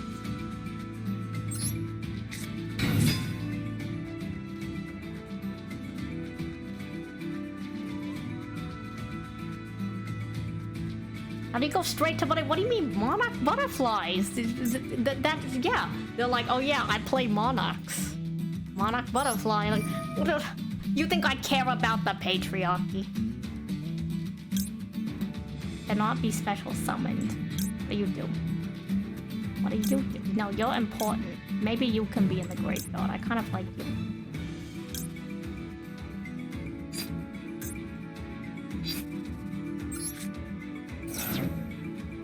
Yeah, you know, I think Monarch Butterfly is a reasonable, oh, you're gonna max see me? You're so lucky I'm not running Marine Cess or, Two Ship. So, for those of you who don't play Yu-Gi-Oh! Max C is a card that when played, every time I special summon a monster, my opponent gets to summon a card. And I like to do this thing called the Max C Challenge.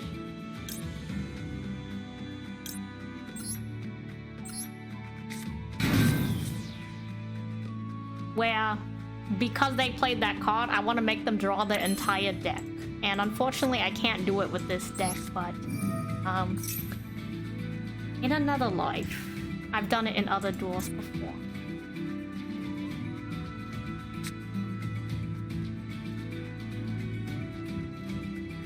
Face up in attack position. And we're gonna activate the effect. We're gonna add a Ice Barrier spell or trap card from our deck to our hand. I probably also should have... No. Can't be special summoned. Aha! I will hit you with my counter to your Ash Blossom. Get out of here. That's also the other reason why. So some people will call by the grave Max C. I don't call by the grave Max C because who knows when they have an Ash Blossom. I'd rather let them get cards than let them stop me from doing something.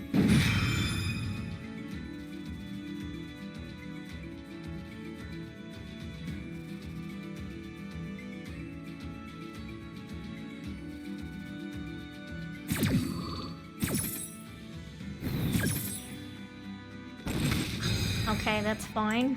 4, 5, 1. 4, 1. 4, 1. 4, 1. I have to do math because this is a synchro deck. 9? I can't get to 9. What do you mean Yu-Gi-Oh is deck? I can get to 6. I can get to 8. Cannot get to 9. 7?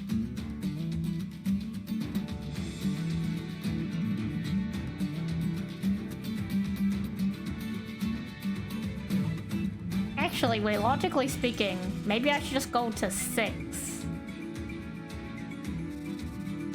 Maybe I should just go to 6. Maybe I should just go to 6. Turn this guy to the hand. Yeah, you know what? No, that's a good idea. I'm using my brain. God, they're gonna do something else. So usually how you know that if an opponent has a card that can do something is because when you try to activate an effect, there's a delay because they have to decide whether or not they're going to do something in response to that effect. Got a fusion summon on my turn. Oh wait, never mind.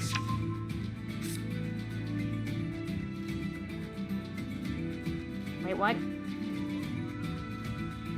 Oh, yeah, okay, yes. Okay, I read the card correctly. I'm crazy. Yu-Gi-Oh players can't read. So, if you couldn't tell before, this is like definitive proof. But at least Mira Jade's off the field.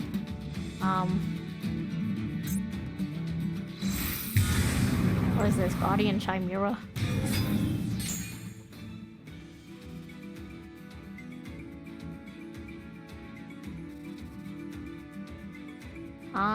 What do we want to do?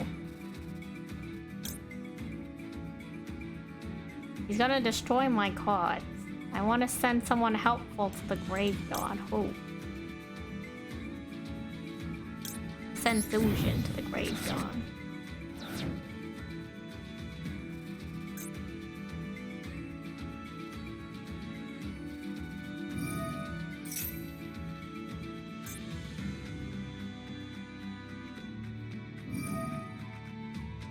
They're doing a bunch of stuff right now, so I'm gonna let them take their turn on my turn. We'll come back in like 5 minutes, maybe. That's how it is when you play good.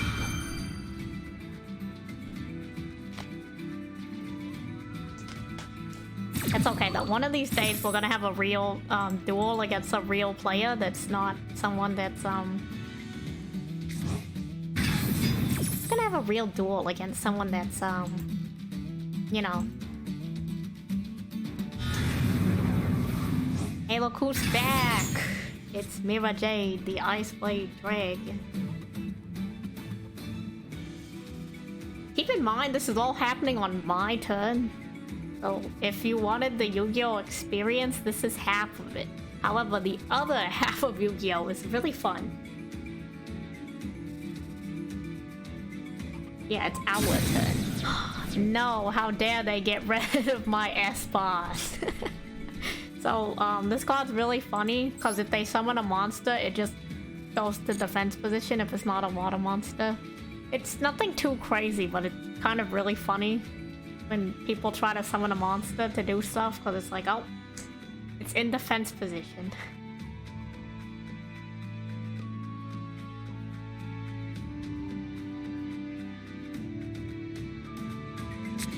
So, right now, I can't do anything. I'm waiting for them to finish whatever they're doing so I can finish up the rest of my turn. It's gonna be maybe another, like, minute before they finish their turn. Oh no, it's not another minute. It's right now. Let's see.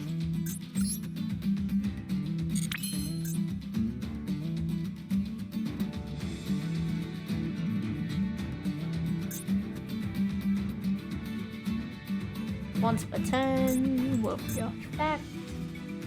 Ocean.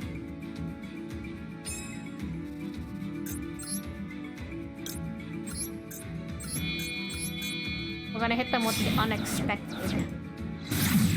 Marine says coral anemone.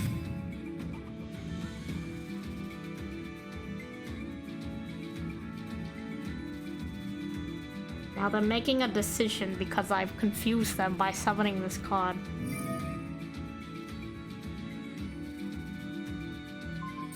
Now they're gonna negate the effect of my card. Because that's how that deck works. So this is half of Yu-Gi-Oh! Is playing against people who want to make it so that you can't play the game.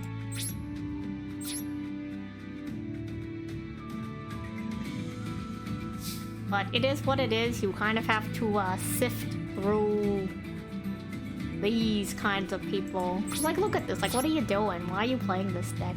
Are you actually having fun with it, or are you just playing the same game every game? Which, I mean, I guess if they're enjoying it, who am I to judge? But personally, that is not for me.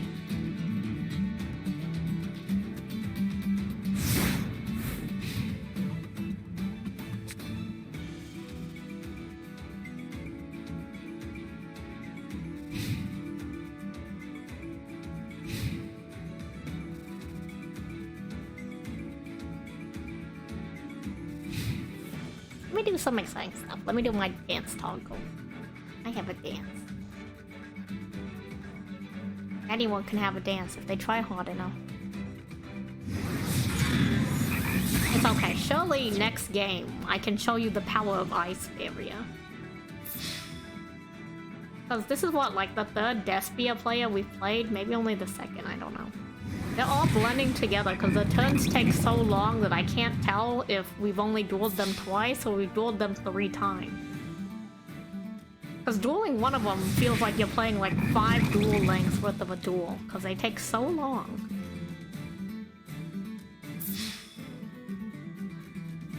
We'll get them on the next one.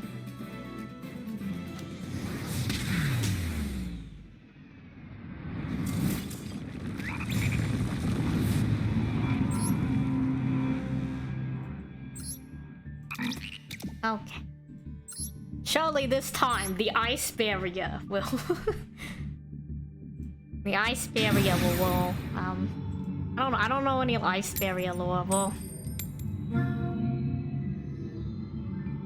We'll look cool. We'll look cool doing it. I'll learn some Ice Barrier one-liners.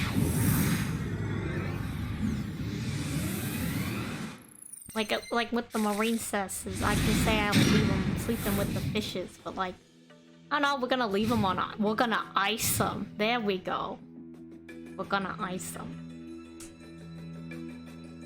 With the Ice Barrier, of course. This is a slightly better hand.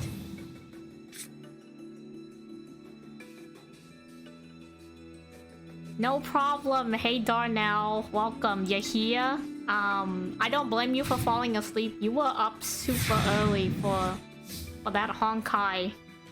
What did they announce in your Honkai thing? Tell me about the Honkai. A Honkai Impact.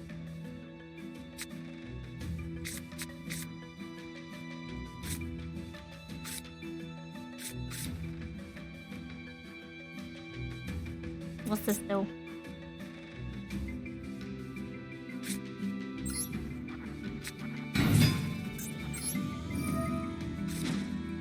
Oh wow, congratulations. Now we can do things. That's right, onto the field. We're going to discard one of our little lizards. Thank you for your sacrifice.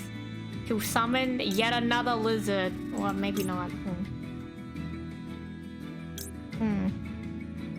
8. Yet another lizard. Yet another lizard. Look, there he is.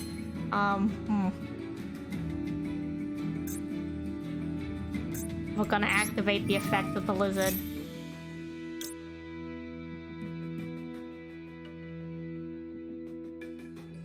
Gonna send this man to the graveyard. Let's see.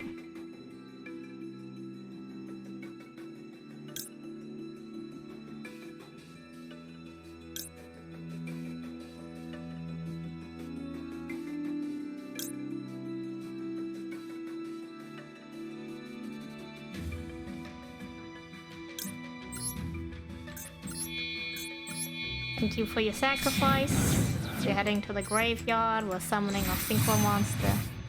Bionic Dragon of the Ice Barrier.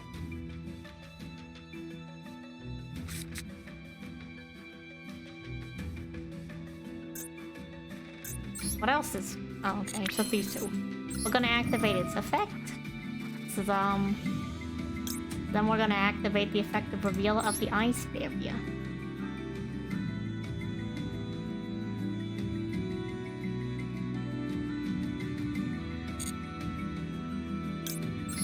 Gonna confirm. Then I'm gonna send their face down back to their hand. I don't know what it is, but I don't want them to have it. And then we're gonna take off dying. Oh, okay. They surrendered. See, other Yu-Gi-Oh players, they have no metal. Okay? I would have played that duel through to the end. They surrendered.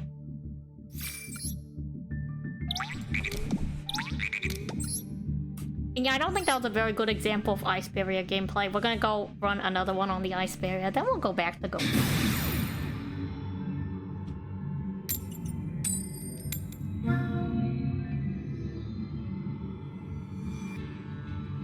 Yeah, don't worry about it, Donnell. The video will be... The VOD will be watchable, and then I'll also probably upload it to YouTube as well. So you can miss out on any, actually, maybe don't watch it, you know? Maybe don't watch it, because it's very scuffed. Yeah, I sent MST back to their hand. Sword Soul of Mo Ye. This is another popular deck archetype, Sword Soul. I haven't played it a lot. Watching it. No, it's so scuffed, it's so scuffed. But you know what? It happened, and, we're here now. So I cannot deny my past. I can only live for the present and hope to improve for the future. Sword Soul Grandmaster.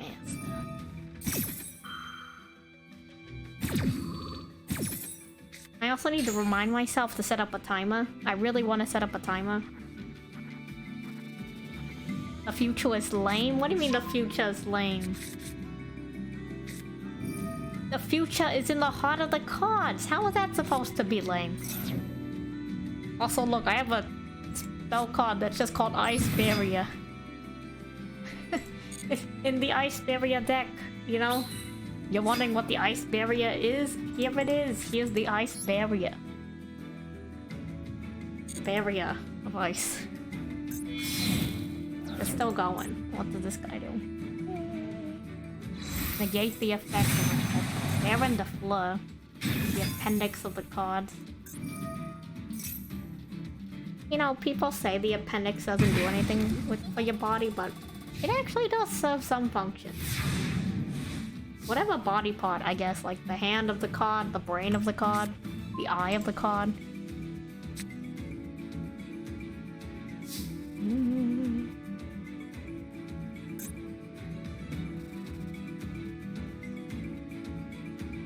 Let's see, what do we want to do? What can we even do?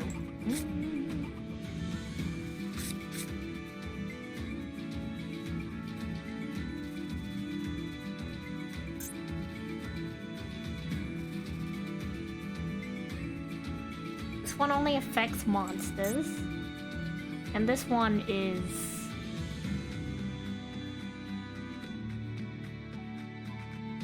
when an effect is activated on the field.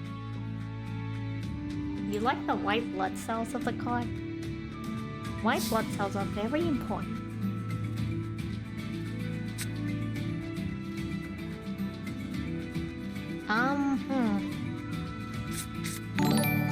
Oh, thank you. Hello, and thank you for the follow. Oh wait, you're already here. Well, hello again, and thank you for the follow.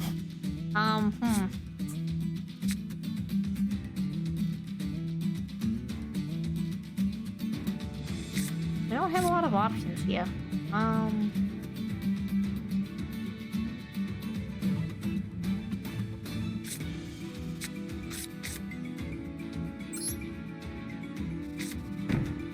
No problem. I mean, this is a really long stream, so I don't blame you. I'm just playing Yu-Gi-Oh! People are spectating me play Yu-Gi-Oh! That's what I'm doing.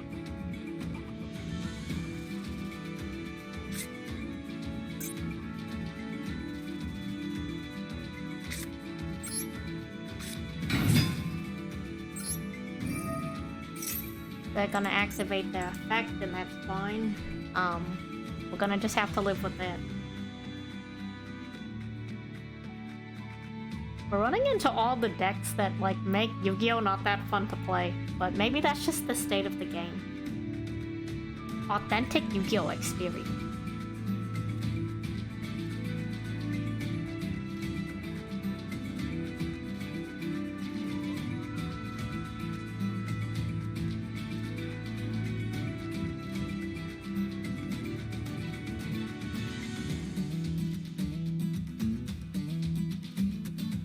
I will say though that in probably like 30 minutes, I imagine my blood sugar levels. I don't have blood sugar issues. I'm just saying that to like express energy levels. I should just say energy level. Let's leave the medical terms out of it. Energy levels will begin to diminish, but until then, we're gonna keep playing Yu-Gi-Oh! Master Duel. So here we are. Hope you all enjoy Yu-Gi-Oh! In some respect, and if this doesn't inspire you to play the game, I hope at least watching the game is somewhat interesting. I know the duels haven't been that exciting. I will say that when you can actually play the game, it's really fun. It's actually a really cool game. There's just a lot of uncool people playing it, unfortunately.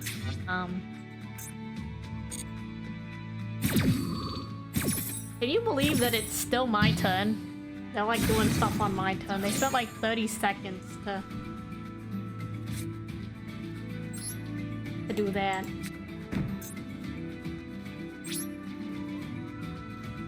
Then we're gonna end our turn because we can't do anything else, but yeah, can you believe that? That's crazy.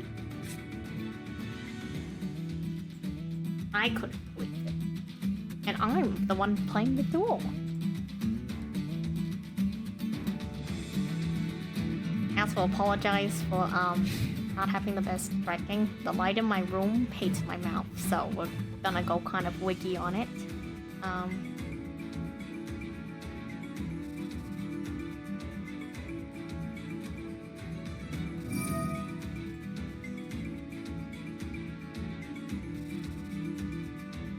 They're doing something. They're doing something. They sure are doing something. Can't do anything. Maybe we could have done something.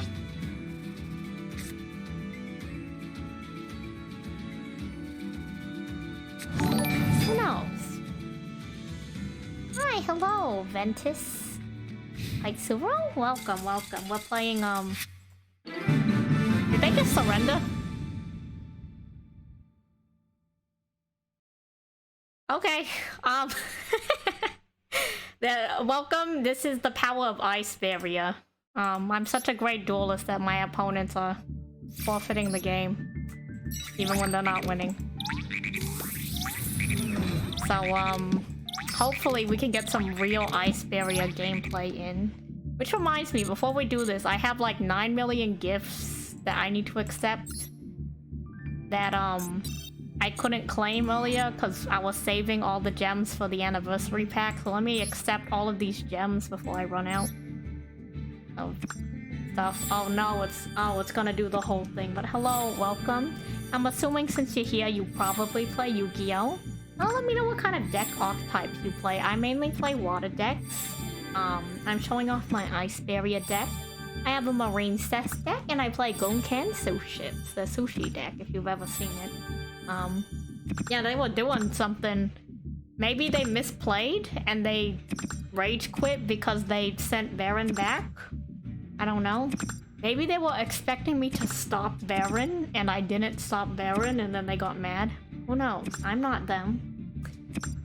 And I don't care to be them at all. So, we're back on it. We're back on it. I have... And I knew to accept the dual pass, receive all from the dual pass. Okay, that's everything. We've collected everything. Also, by the way, if you've never played Yu-Gi-Oh! And if you've never done the, you've never, like, played the story mode, I need you all to look up the Digital Bugs in Cyberspace OST. It's actually really good. I jam out to it all the time. You know Darnell? Hello, fellow Darnell enjoyer, I hope. You better enjoy Darnell. Darnell's amazing. By the way, since we were on that spiel earlier, might as well, yeah, I'll do the thing,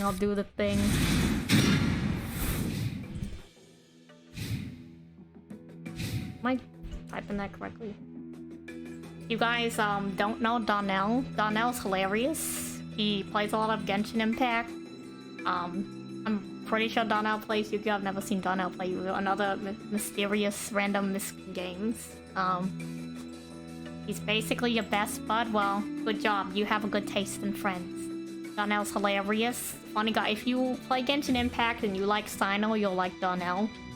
And if you don't like Sino, you'll still like Darnell because you know what? He tells other jokes other than puns. And he's also a really cool black content creator out there. He's always supporting other people. He's wonderful. Everybody else I've shouted out today, by the way, wonderful people. Mayun, Charlotte, Boss, all really nice people. If you play Genius Invocation TCG, Darnell is always down to duel. Genius Invocation TCG. What is this? Mountain?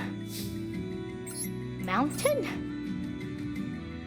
Mountain. And 2 cards face down.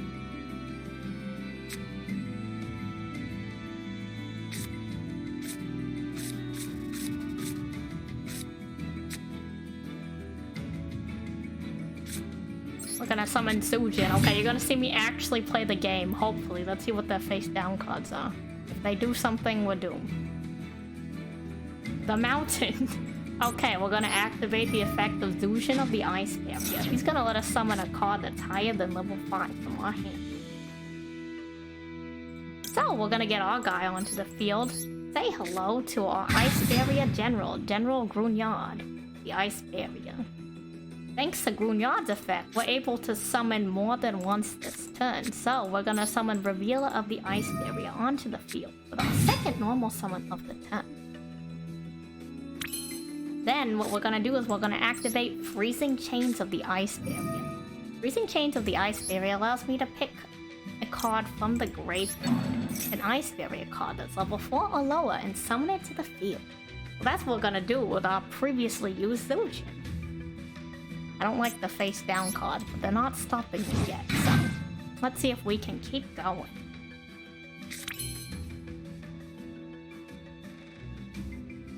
Then we're gonna activate the effect of Revealer of the Ice Barrier. We're gonna send Prior of the Ice Barrier, Mr. Waterman. The Water Boy! Let's call him the Water Boy. We're gonna send our Water Boy to the graveyard. I like that. I cannot declare an attack this turn, that's crazy. Wait a second. Are they playing the default deck? Are they... I'm confused.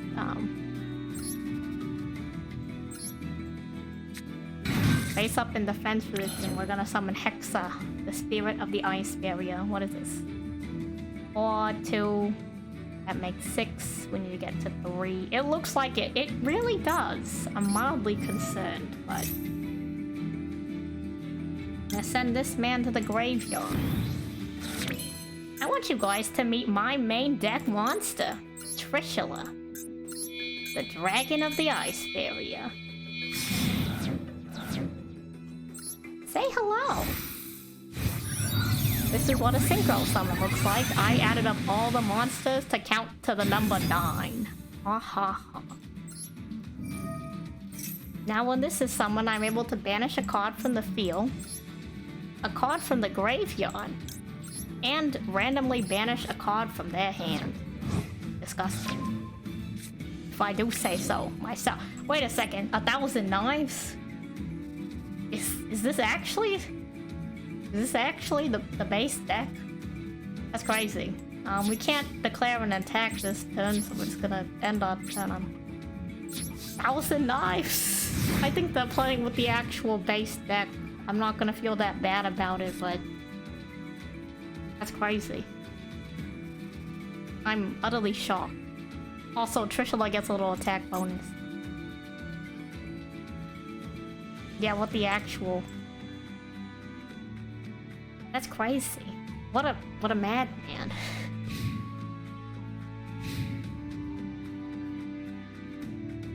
I'm astonished. I'm perplexed. I'm perhaps a little bit intimidated by their confidence. If I was a lesser player, I would surrender. But I'm not. I have mental. They are the lesser player. They surrendered. Yeah, it's unfortunate. Well, you guys met Trishula. He's pretty cool. I like him. Let's head back to Sous Ships. There's, I also do have a Frightfur water deck for those of you who are familiar with Frightfur. I have a Frightfur water deck mix. Though I rarely summon the water cards, I will say.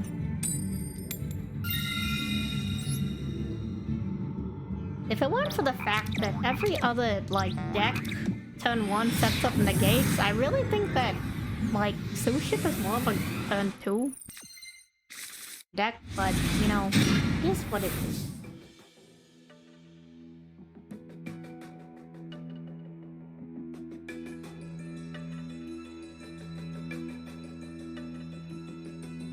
So we're gonna actually get cooking, because we got sushi cards. I'm a comedian, aren't I? Gonna activate Gonken Sous Ships Shipyard. Gonken Shipyard Seaside Supper Support. See, supper, like instead of super, it's supper. Cause dinner. Look at them. They're the ones cooking. Look at that. They got an assembly point and everything. What is this? Max C? Oh, no, why the hell not?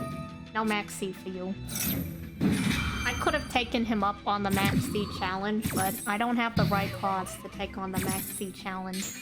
If I have the right cards in my hand, I can summon, I think, 18 monsters in one turn with Sous Ship. Assuming I don't mess it up and they don't stop me. I have that power. It's not a great power, it's just a power.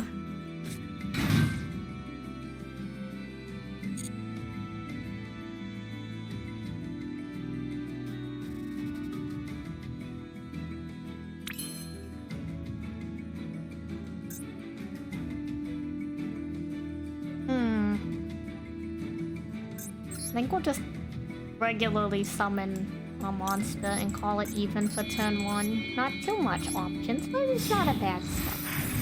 We have a spell card. We draw a card.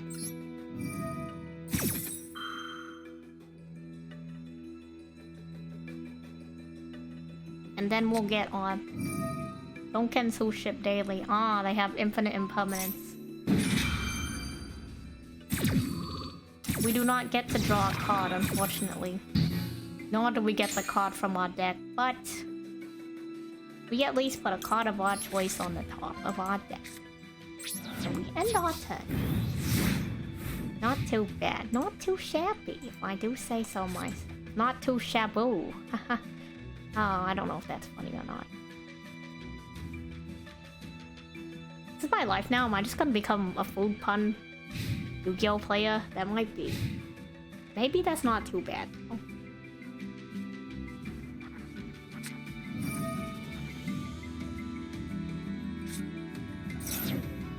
I apologize if you hear some screaming. I recently moved, so I do have some roommates, but they're not bad roommates. They just scream. They're really funny, though. Well, I'll call the one screaming just regular roomie, and we'll call the other one business roomie. Business roomie's almost never home because they're always doing business. So the other one's just like roomie, because to me, they don't really have that many defining factors. Not that they aren't an interesting person, but I just think it's funnier that one's just like the plain, and then one has a modifier. They're playing punk. I've never played this archetype before, so I don't know what they're doing. This might end up really crazy. This might put us in some hot water, but I won't know till they finish their turn. Which could be in anywhere from like 30 seconds to like 5 minutes, so. We're in this ride together. Thank you for your moral support.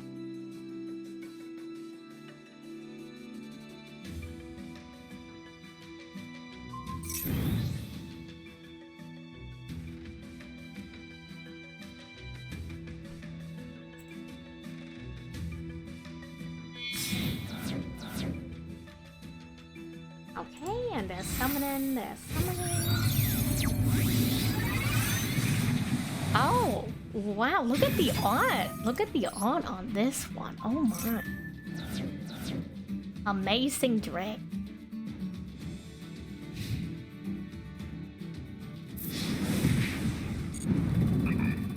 I like this card a lot.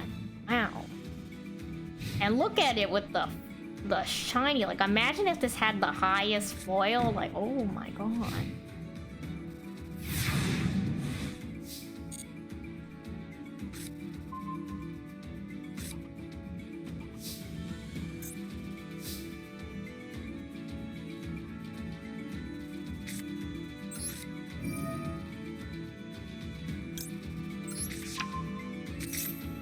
Wait, what are we waiting for? I just realized my card. Yo, you realize my sushi cards? You just noticed them? They're pretty cool, ain't they?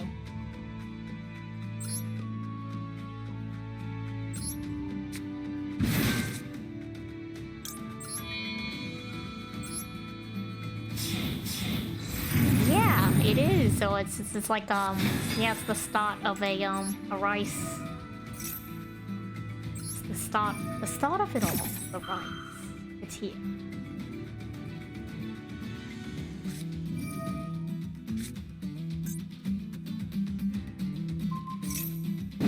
That's crazy. Look at this.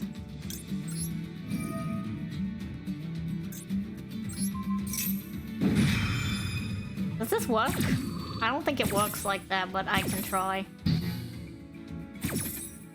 Oh, it does work like that. Wonderful. That's the best thing I've seen all day.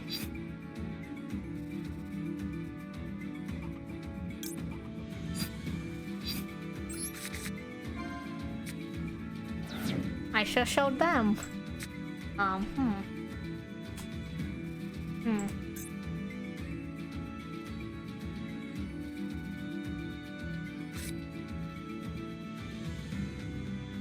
Well, we can't destroy their monster, but we should be able to attack the life points directly.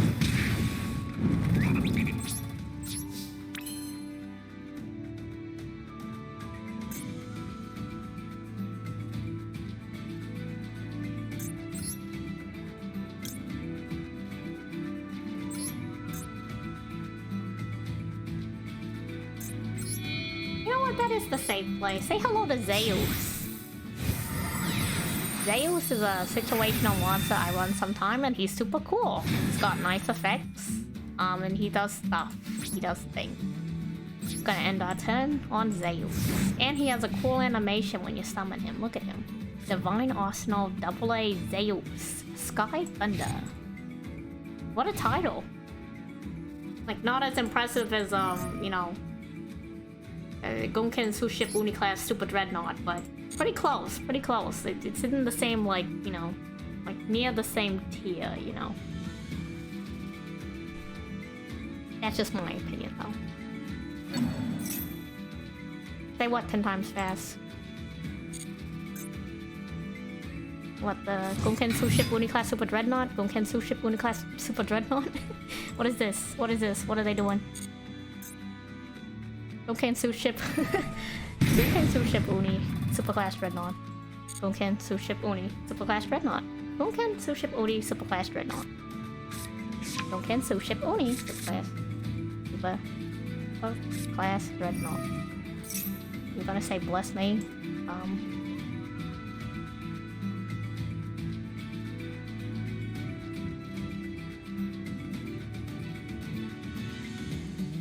Did they normal summon yet? Is there a way to check if they've normal summoned?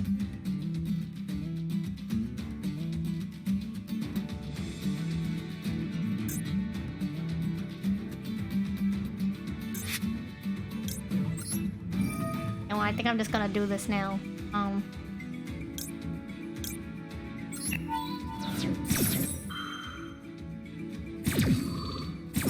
I only run Zeus in the Suship deck. Only the one. Only the one. He's only here, like, you know, maybe, you know, a third of the duels, you know. He's only in the one deck, okay? I'm a Stealth Krogan forever player. The Stealth Krogan. Love of my life. Well, next to my... You know that meme with Wolverine and the, like, picture? That's me with, Totally Awesome.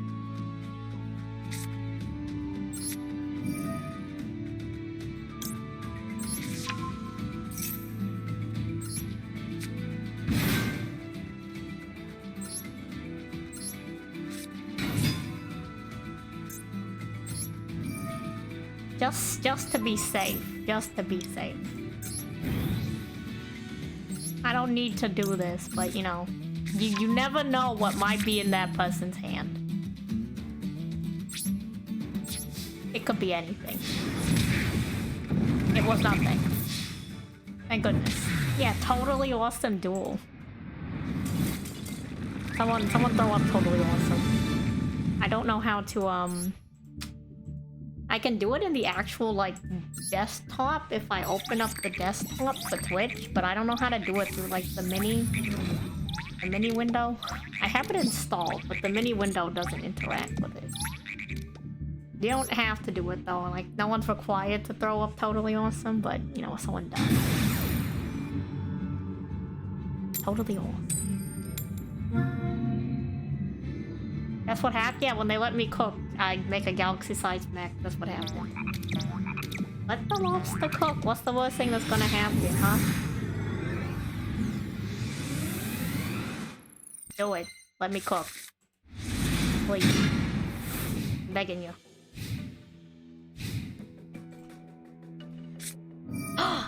Are they also running Gonken Suship? Or are they running something else? They could be running something else. Yeah, they're running something else.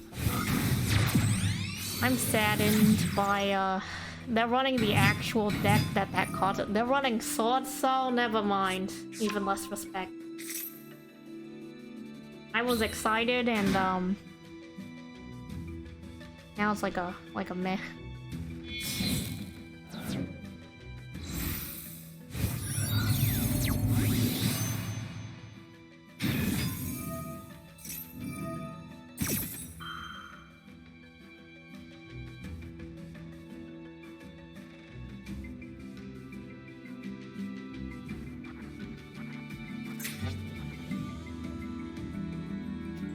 So here's the thing, here's a strategy in Yu-Gi-Oh! When you have a certain monster, you can block an effect from being negated by chaining one of your own cards on top of it. And so I would want to stop this guy's effect, but since that guy's effect's there's nothing I can do. I guess I'm gonna stop it either way, because I don't want him to have cards, or the opponent to have cards, but it is what it is.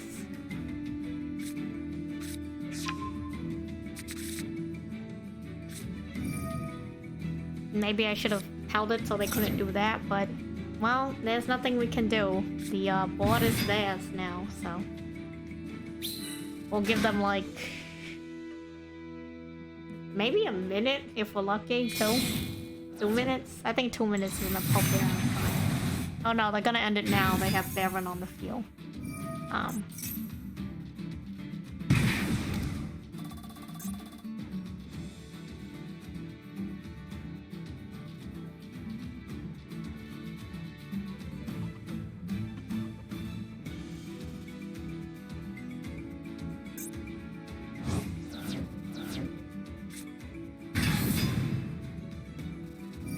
What is this?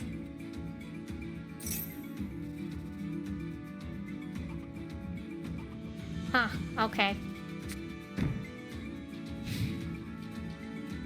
I don't know what that... Wow, they used the entire hand. Let's see what we can do.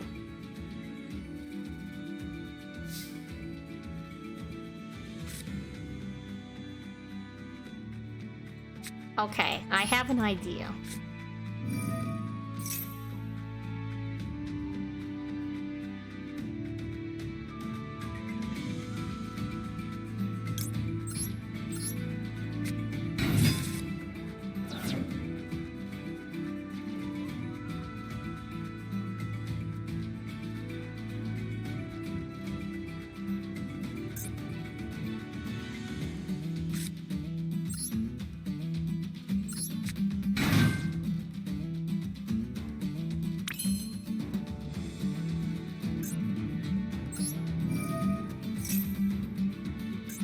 I can only use these once per turn, so... He's gonna use this guy, and then eventually gonna use this guy. But... we're gonna hopefully... we're gonna banish a card from the graveyard. He can't use his effect anymore until any of his other cards are in the graveyard, until he's got one on the hand. I guess he can... yeah. So he has to get another one from his hand, but... he doesn't destroy the monster, so that's fine. So what we're gonna do next is...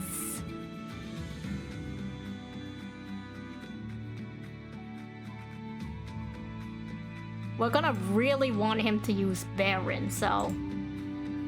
to force them to use Baron, I'm gonna bait them with Utopia, and if they let it through, then... you know, they're obviously not gonna let this through. Like, I'm gonna bait it out real hard. I need them to use Baron on Utopia, and I need to hope that that face-down card doesn't do something. Detaching Shari. Whatever that face-down card is, I don't think stops monsters from being summoned. Because they let Utopia go through, they're gonna use Baron. They cancel out Baron, Utopia goes to the graveyard. Now, I can activate Gunkensu Ship Shari. By showing them a Shari from my hand, I'm gonna be able to summon a monster in my extra deck. I'm gonna special summon this monster with it, then I'm gonna immediately XZ summon. The reason why I want to get this card out is because I'm gonna be able to negate Baron's effect. I'm gonna activate the effect. Should only be once per turn. Has they got anything else? No? Okay. We cancel, we draw. We're gonna set this. We're gonna activate the effect. They can't stop me with this card this turn, and it's only once per turn anyways, and now Baron's effect is going to be negated, even if Uni leaves the field.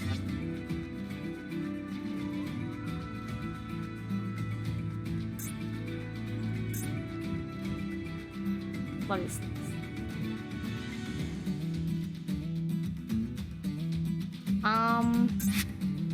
Just for good measure?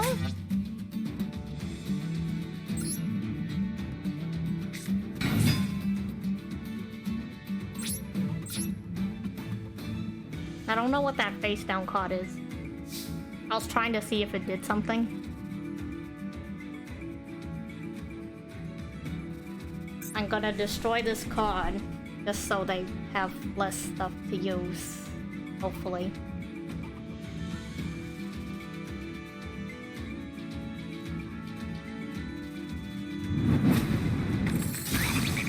And I'm gonna get rid of their... I could attack them directly, but I want to get rid of their Grandmaster Sword Soul while we have the chance.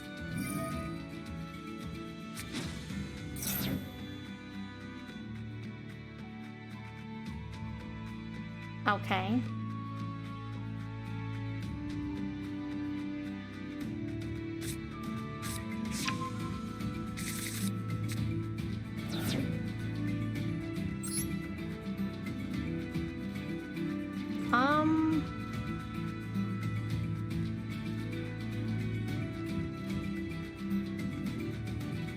Yeah, well, why not? This may come back to bite me later since they can probably link summon with this card, but we'll see how that goes. I could Zeus here, that is an option.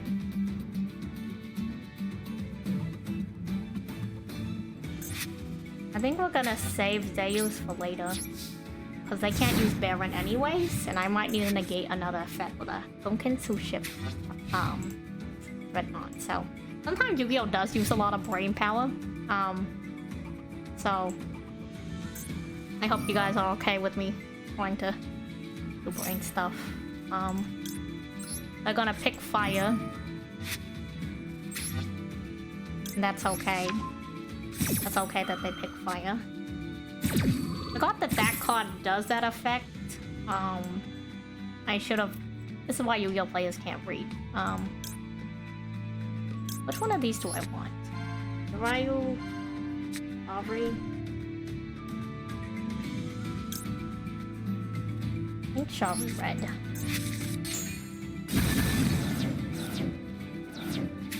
So, I should have read the card's effect. If we lose the duel, it's because I didn't read. And it is what it is, but...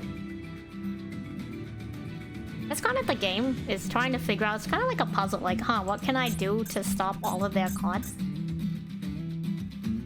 Ikora is very good. Very yummy. I'm sure there's more actual Suships in the rest of the game. I will say the Suship Ikora Dreadnought, I really like the design of. Like, I love how it just goes up like that. And it has the little, you know, battle cannons. So yeah, we lost this one. That was a misplay on my part. I should have read the card. It came back to bite me. It did come back to bite me. Yeah, you know what? I did say that. It may come back to bite me. It did.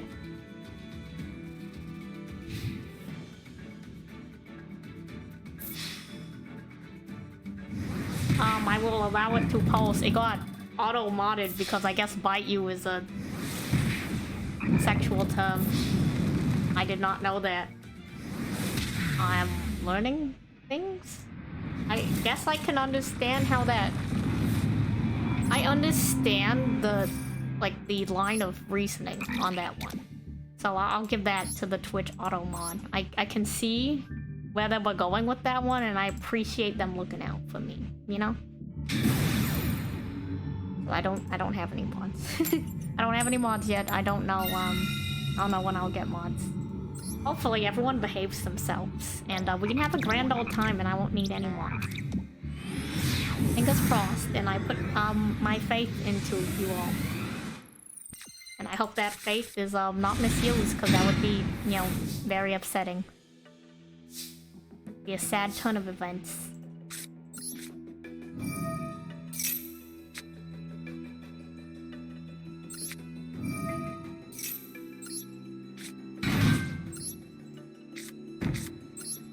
We're gonna do that thing where we summon a bunch of monsters.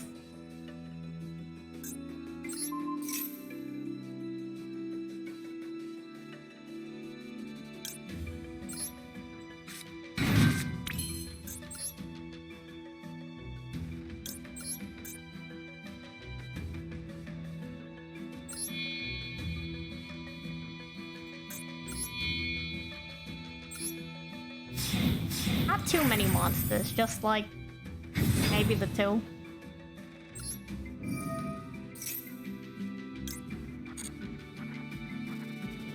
We're gonna put this Shari on the top of our deck.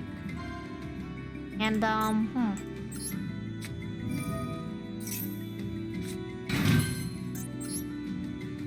We could get out Ikora, maybe Abyss Dweller. Actually, I like the idea of Abyss Dweller.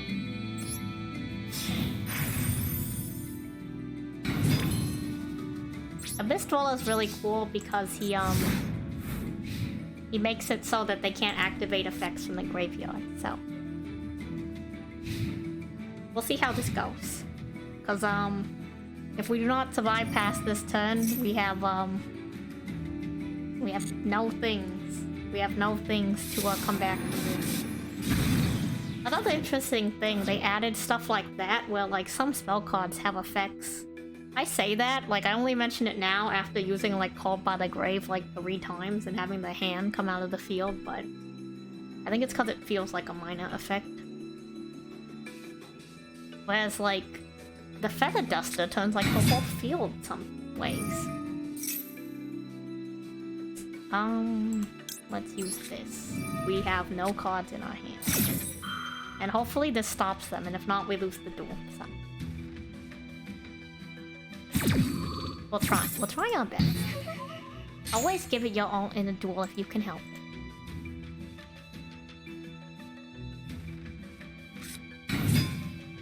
Oh no!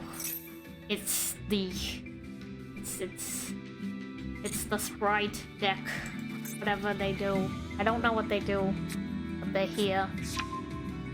I finally come across them.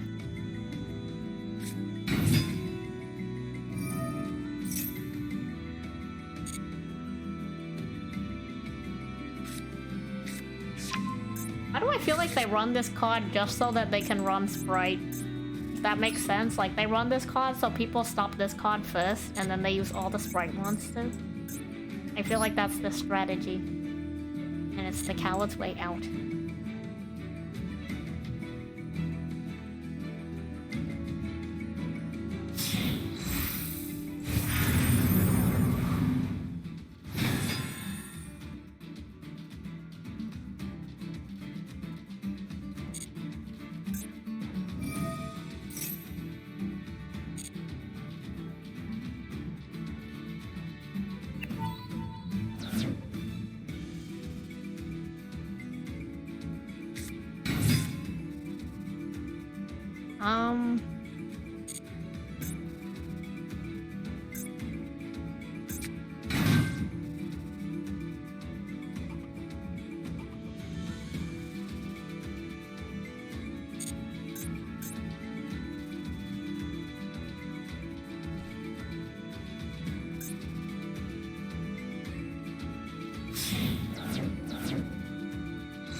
I don't think I can stop them, because it's only effects from the graveyard.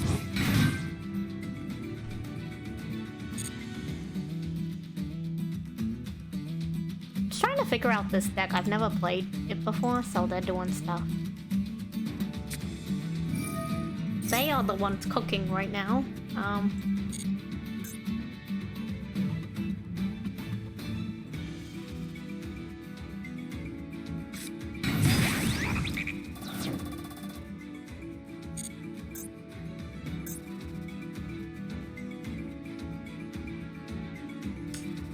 It's gonna be a long turn. It's gonna be a long, long turn.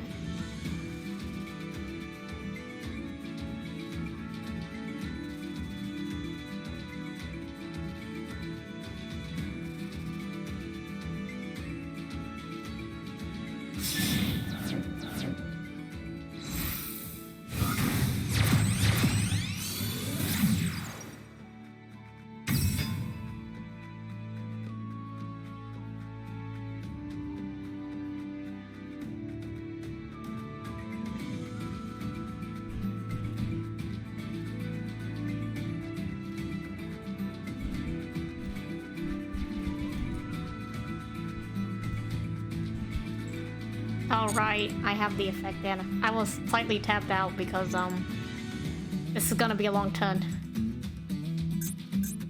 Are they trying to use anything from the graveyard yet? No. Okay. We're still waiting.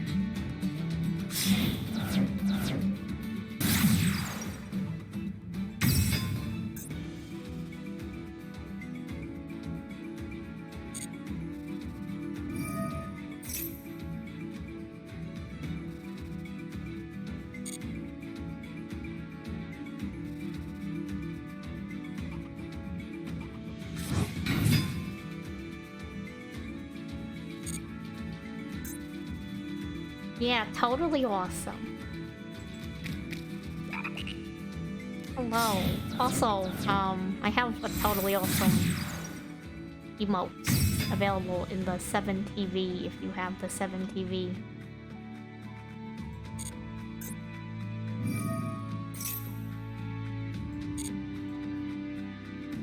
How long do we think this is gonna... How long do we think this is gonna keep going?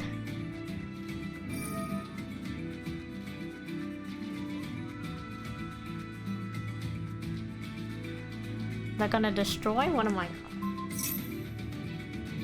Well, I guess since they're gonna destroy it anyway, it's time to use it or lose it.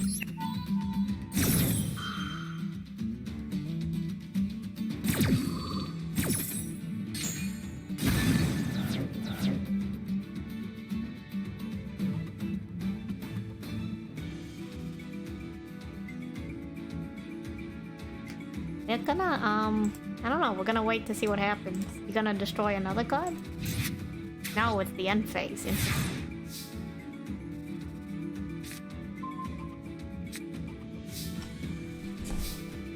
Yeah, it's too bad Holy Awesome's a banned card. I really like the card.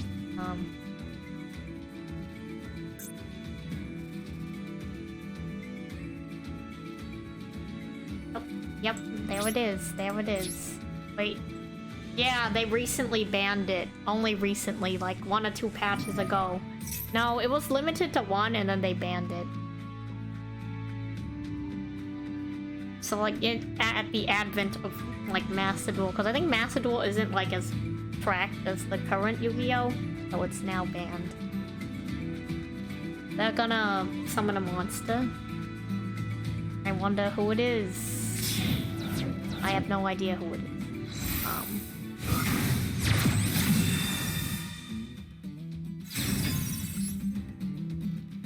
I've never seen these two before. I've seen the other two, but I guess there's 2 more twins. Interesting. Wait, what? Why do they have 3,000 attack? That's crazy.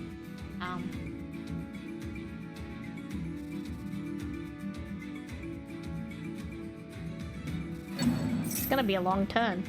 It's our turn.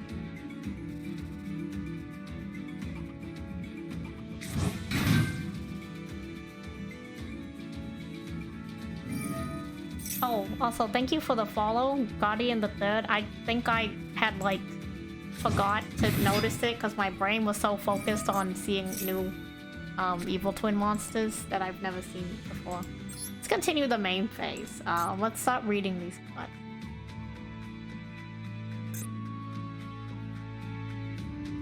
Does it really matter which one I attack at this point? I think they're just gonna summon it back.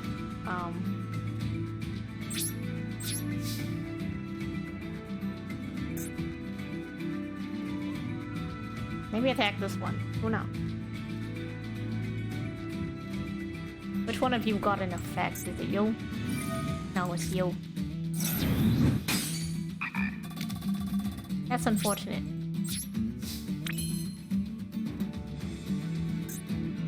But now we can Zeus. What's your quick effect? I forgot to read.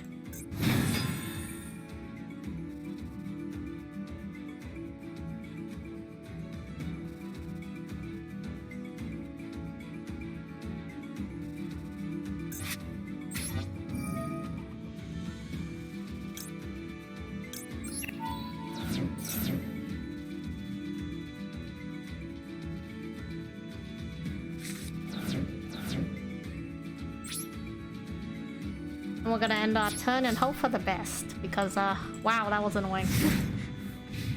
It is what it is. They have the sprite cards and everything.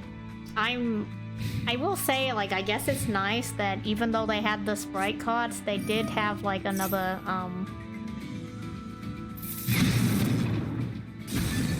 like, monster archetype played with it, if that made sense. Yeah, totally. Yep, totally. Totally makes sense. Am I blocking the chat? I'm blocking the chat, aren't I? Let me put the chat on top of myself.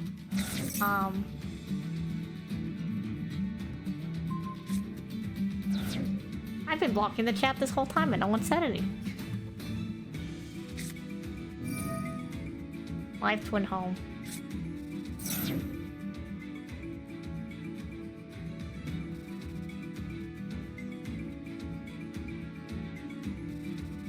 And so the cycle continues. They're gonna summon them all over again. And I'm just gonna watch because there's nothing we can do to stop them.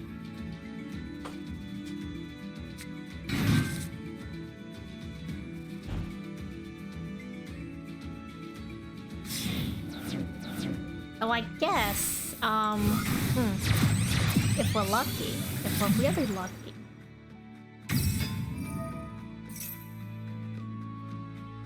we'll survive to the next turn and we'll see what we can do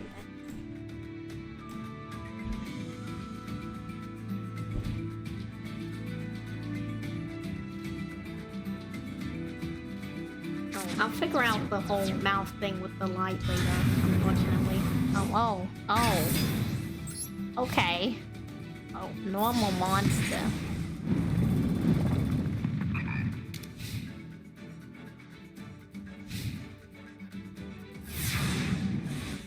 Three or more cards wouldn't be happening this turn.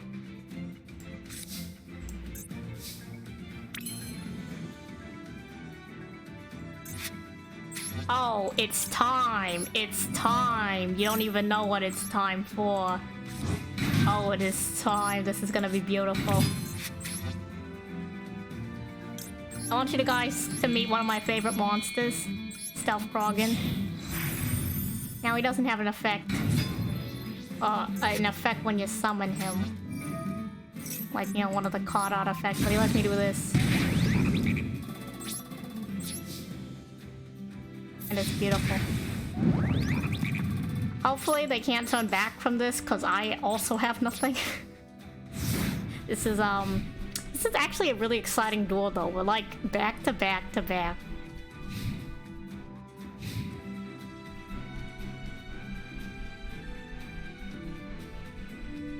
This is really exciting.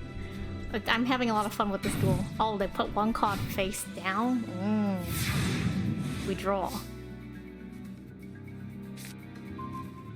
That's not gonna help us here, unfortunately. It is what it is. Hopefully we can beat whatever this card is. It's the Ash Blossom. Wow, they're getting really desperate. But you know what? I kind of respect that, actually. I respect that they put Ash down. Let's end our turn. Yeah, the only difference is turn length. Like, they have like a minute-long turn, and then it's my turn. I'm like, let me summon a monster, destroy your monster. There, your turn. And then I go to their turn. Okay. Okay, I see how it is. Buddy man person. Oh, you're doomed.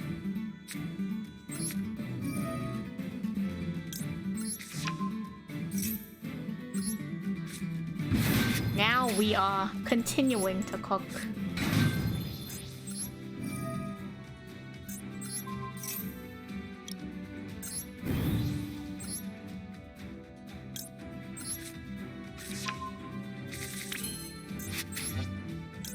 It was a good duel. Live twins player? I'll give you that. Unless you got something that has stopped the direct attack. Can you believe that I have two unexpected dies in my hand? Like, I'm supposed to be relishing my victory? I'm stupefied by that. Oh, how did I do the YouTube video voice? One of my friends has, like, actual recording equipment. So, it's my voice, but it's better quality. It's better quality. If you're talking about the Valley Girl accent, that's me when I try not to sound like this for work sometimes. Sometimes it's more acceptable to sound like a Valley Girl than this. Crazy, isn't it? But yeah, that's how I did the YouTube video voice. It is my voice. It is probably the clearest recording you'll ever get of my voice. We do live in a society. We live in a society where people play Despia. We live in a society where people play Sprites. We live in a society where people play Sword Soul. That might be us. We have a Sword Soul. We have a Sword Soul Royal Finish card, and if I like get a Royal Finish card like randomly, like not guaranteed ones, I kind of make it a thing where I like to build the deck around the Royal Finish card. Like, even if I don't use it all the time, I like to just do it. They surrendered. What about Eldritch? No, Eldritch is the one exception. I've said this on stream before, we'll say it again. Let this go down in the record. Eldritch is the one exception. I get a Royal Finish Eldritch card, and I am literally... I'm turning that into scrap immediately.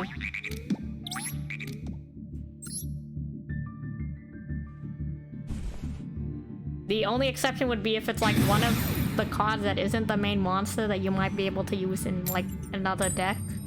Then maybe we'll keep it just to use it for another deck, but... I'm getting that main monster? No, immediately, to the grinder. You don't even get a... Nope, no discussion, no nothing, to the grinder. Eldritch players can... I just personally don't like Eldritch players. Also, hello. Welcome to the chat. I think I just have a vendetta against them because back before they added more cards to the game, I've like ran into them like 3 times in ranked, and I'm not talking about like silver or like gold. I'm talking like I'm literally like rank 1 and in bronze or something. That's crazy. I've never seen someone, well, I've rarely seen someone summon Ash Blossom, but interesting.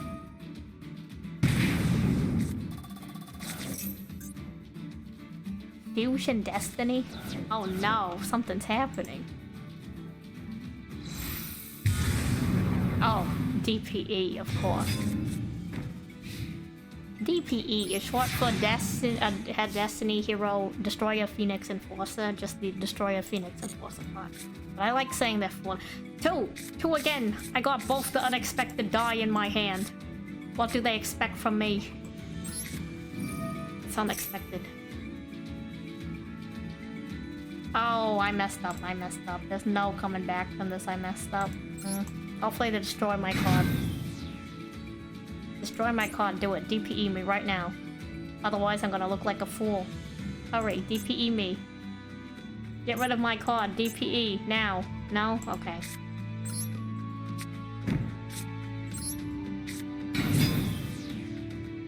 DPE. Now. Now. Do the DPE thing. Go. Go. Go. Destroy the card. Go. Now.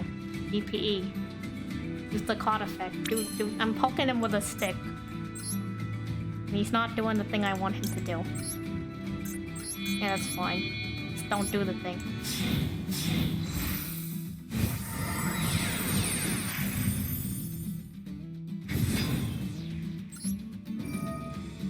Do it. DPE me right now. Oh my god, infinite impermanence. This is crazy. I should have summoned it in the same row as DPE. I should have expected this. DPE me. Well, now they can't DPE at all. This is terrible. This is terrible. I guess I'll destroy your Predator plant if you let me. You want something else? You can't DPE, can you?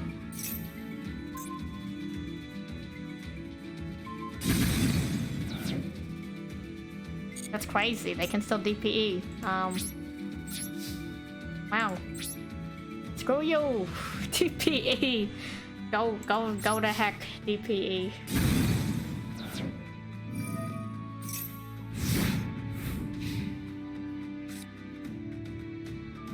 Well, hopefully something happens. That was a little bit of a misplay on my part. But, this is kind of an interesting deck, actually. Like, I don't like that they're running DPE, but they have so many miscellaneous, like, beast cards. It's really interesting.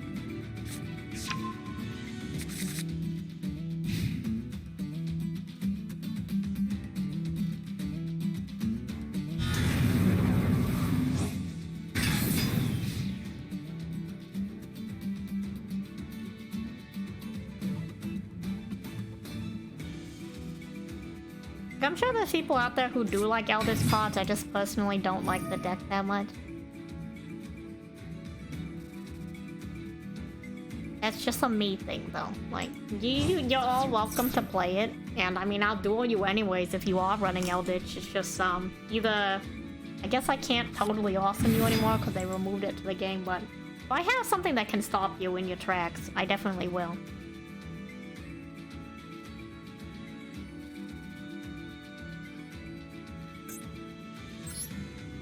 What is this?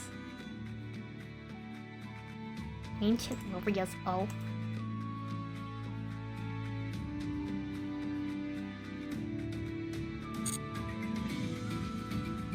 Also, I hope you're not an Eldritch player. Like, not that I don't like Eldritch players, but more like, I hope I didn't offend you if you're an Eldritch player.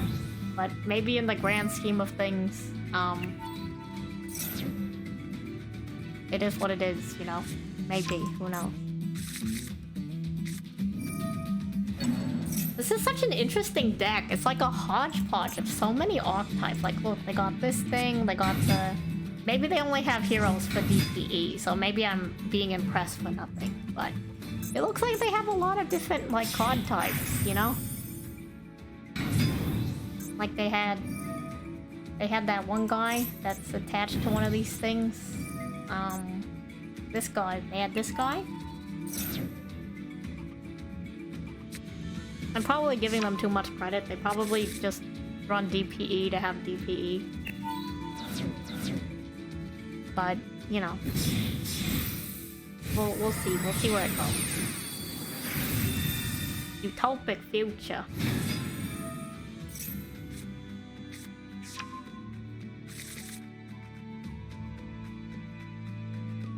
It's gonna be a long duel. It's gonna be a really long duel.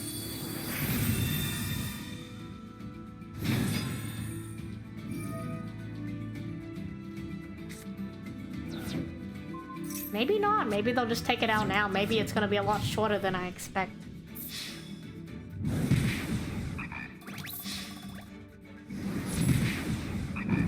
Aw, it is enough. Darn shame. I did a little bit misplay there in the beginning, but they also had DP. Happened. I would like to say that I would get more wins. Generally speaking, I think I do. Sometimes. It's, I guess, they say hate the game, not the player, but the player chooses the cards they play. And these people choose to play very meta items. Maybe because it's getting close to the end of the event. Who knows?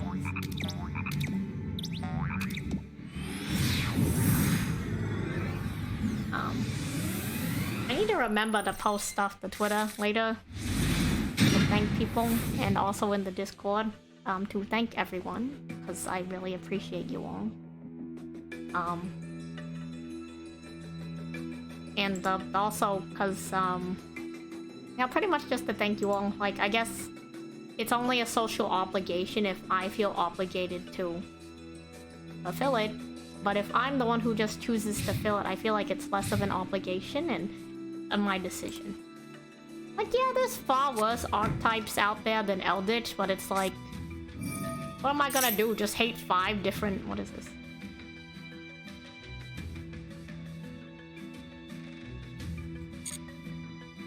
What level is Eldritch? Tell me right now. What level is it? Level 10? Is it 9? Is it 12? It's 10, right? 10? Eldritch is level 10. Is level 8? I don't remember. Let's pick level 10. I fucking know it. I called it. Look at this. Look at this. Oh, they have Maxi. Look at this. Look at this. Look at what's happening on the screen. Look, the infamous. The infamous. They're out there and they're here now. They're in my space. Again.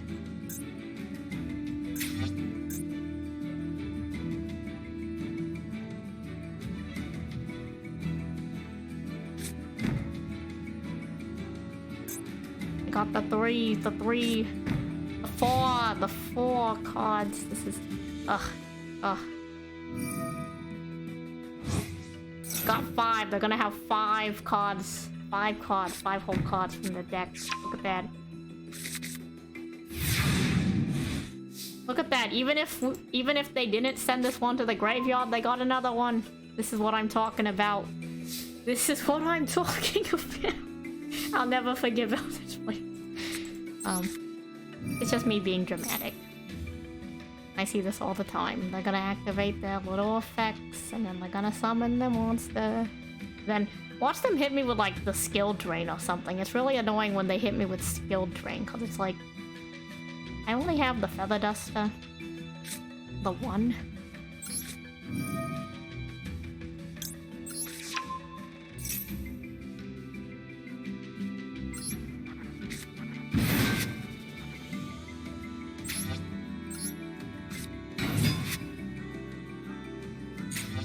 I'm not gonna activate Shipyard yet.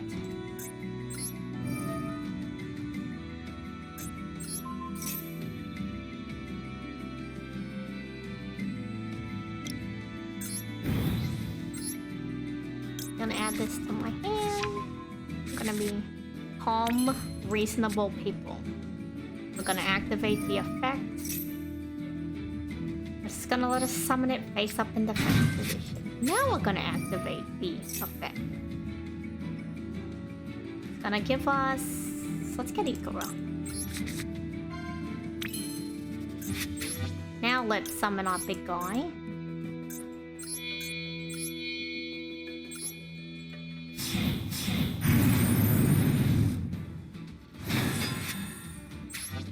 I'm gonna draw Ikora. They're gonna use one of their trap cards any minute now.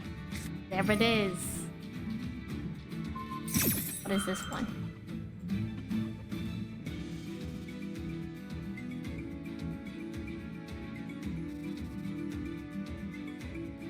I'm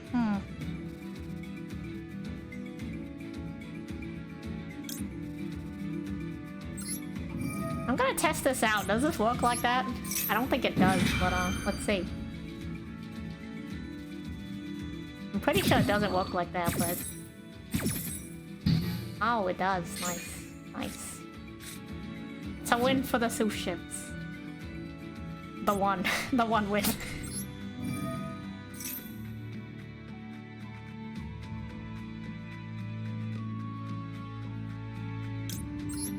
We're gonna summon Ikora.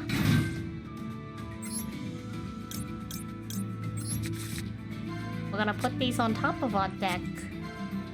And then we're gonna use Ikora's effect. Ikora's effect lets me do this. We're gonna have to try to take them out as soon as possible, because otherwise it's gonna come back to bite us. Yes? Or no? Yes? Or no?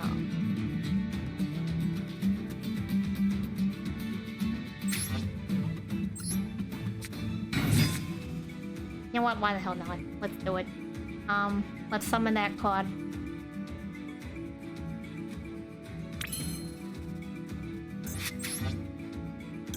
Let's summon Ikora.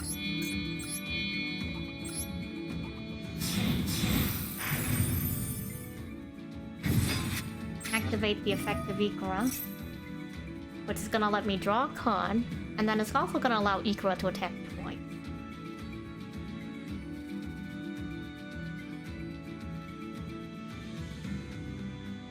My goal here is going to try to get 2 Ikoras. Okay, wonderful. This is even better.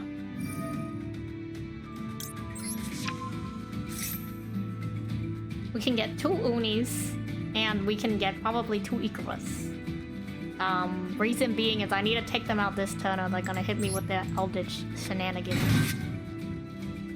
I've seen it too many times.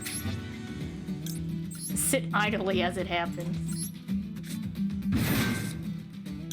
It's a trauma at this point.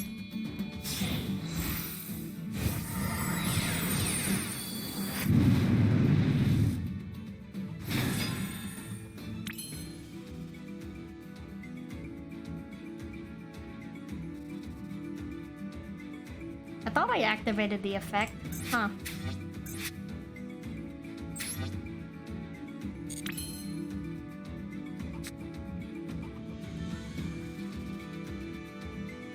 This is really risky, but logically I should keep this in my hand in case something happens to one of my sous ships, but I'm gonna try to just take it out this turn.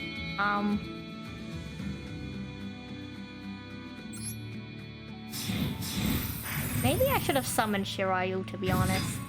It would have been a little bit safer.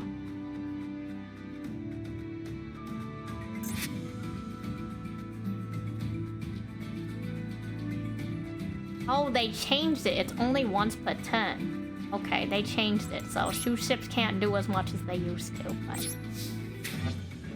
it's okay.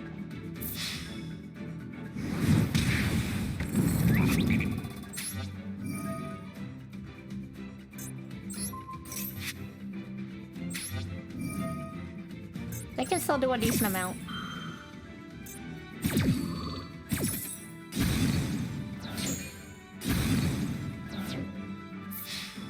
Gotta snip it in the bud. There we go. That's how you deal with an eldritch player.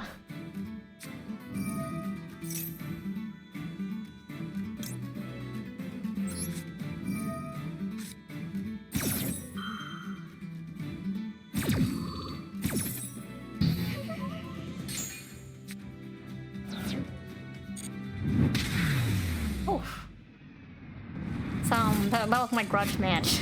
My grudge match. We did it. We did it. Look at us. We're playing Yu-Gi-Oh! I think we'll go for maybe one more duel and we'll probably call it there because, oh my god, this is a very long stream. Like, I'm really enjoying the Yu-Gi-Oh! But also like, oh, I need to eat or something. Like, I'm actually living for it.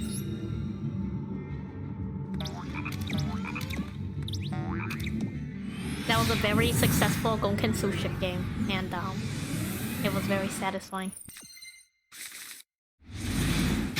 Look, we got all our sushi cards in our hand. Wonderful.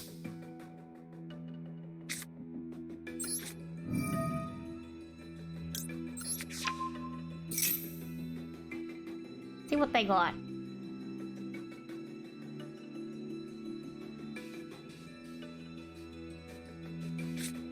Oh, you got Max C? Okay. It's, Crack's Fingers. Actually, no. I was about to take on the Max C challenge, and then I remember I had Ash Blossom. Never mind. Uncracks my fingers. No Max C challenge. You know what? No. Let's show them how much cards they could have got by doing a little shenanigans.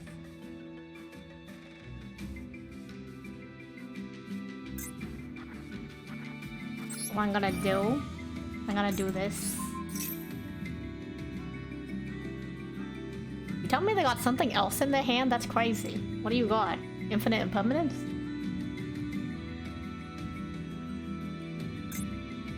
You have the Ash Blossom?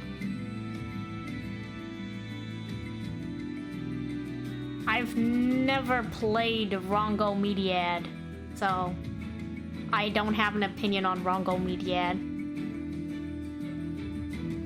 Also, I will say, I probably would not know how to pronounce that word if I hadn't come across it before. Of course, Infinite Impermanence.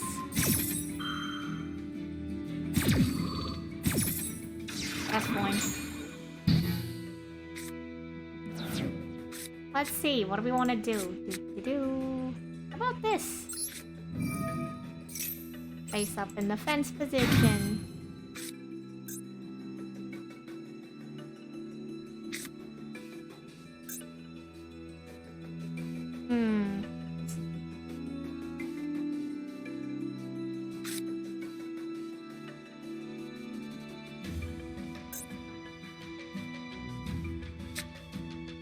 You know what?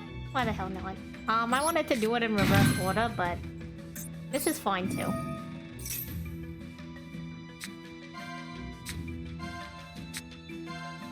Not a Shari, but that's okay.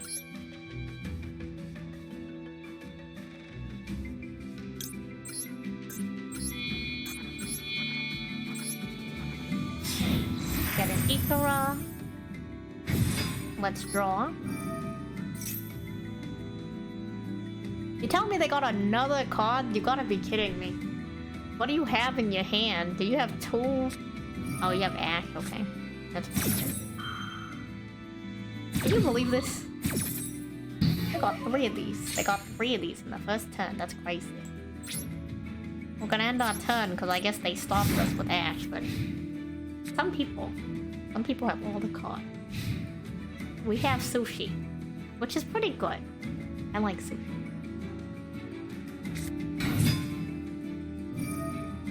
Again?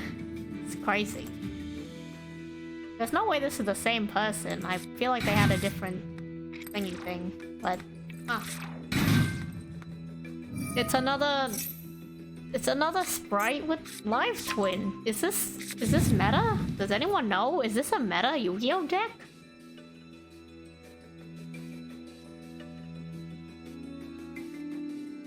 Is Sprite Live Twin the new meta?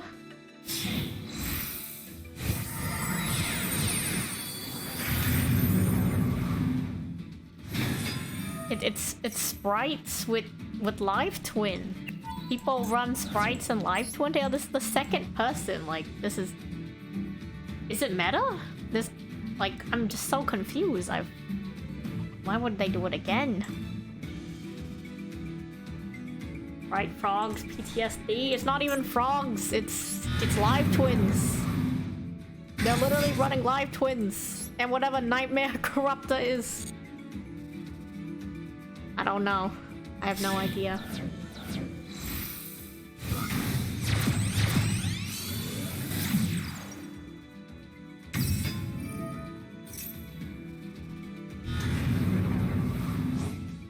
They gave me one. What?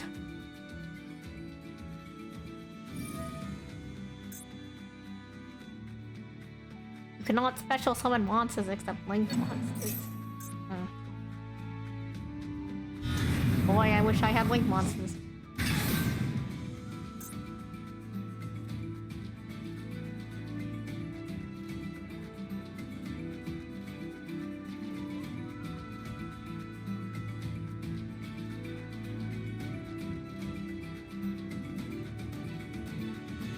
I wonder what they're doing, because I don't know what they're doing.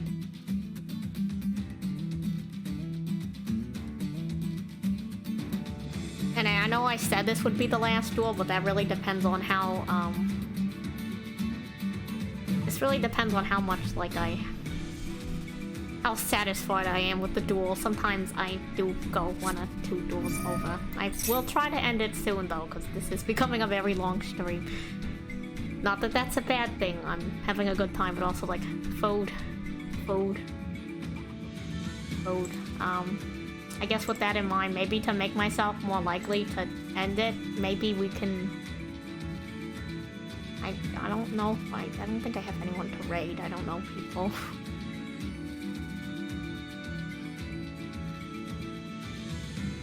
I don't know anyone.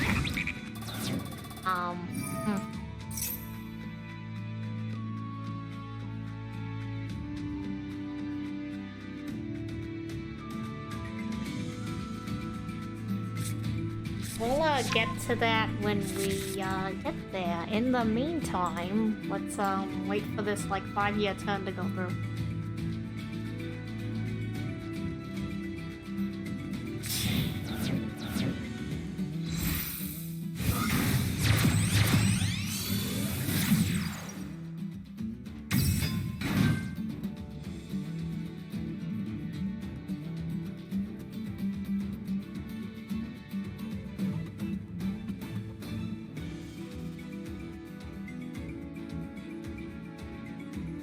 Okay.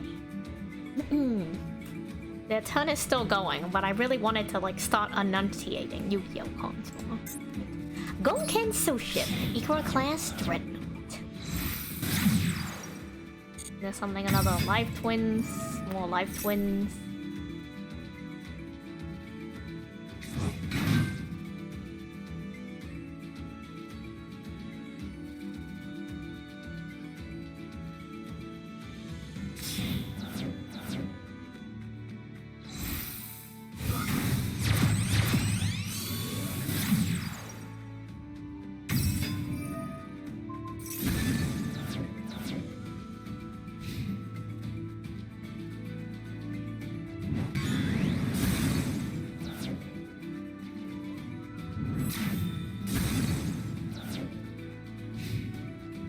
Interesting, they left that card there.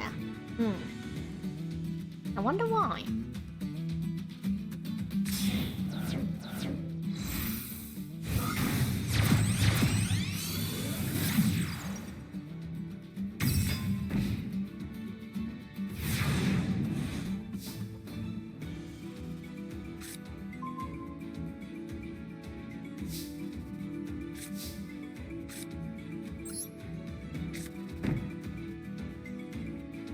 I mean, I guess. I mean, I don't know what the heck I'm gonna do with one card, but...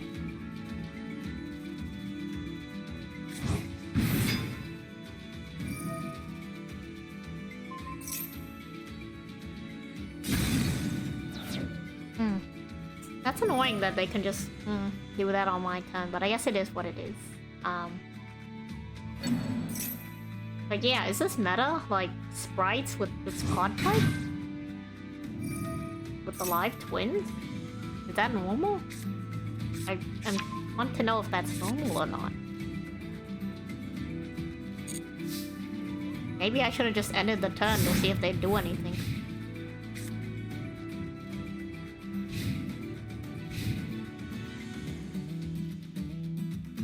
But it's like, the timing's also a bit unfortunate too, is because I can't call by the grave after I said it. And then they can just, like, do something before I end the turn to get rid of it, so... It is what it is.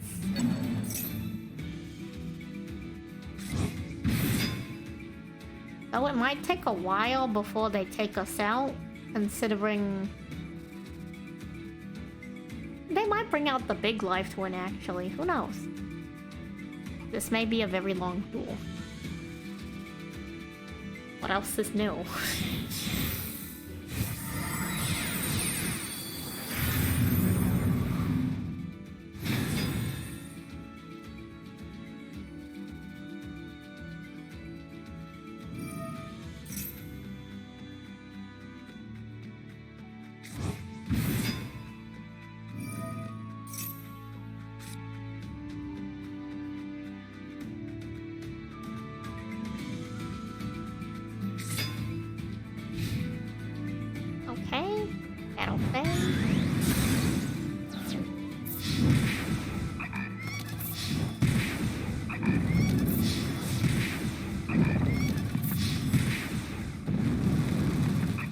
Well, it's not over yet, but there's only one card in my deck that I can draw that can change something right now. It's highly unlikely that we'll draw it, but part of the con. Real close. I wanted the other shark. Nice try, XZ's Remora. I appreciate you being here emotionally.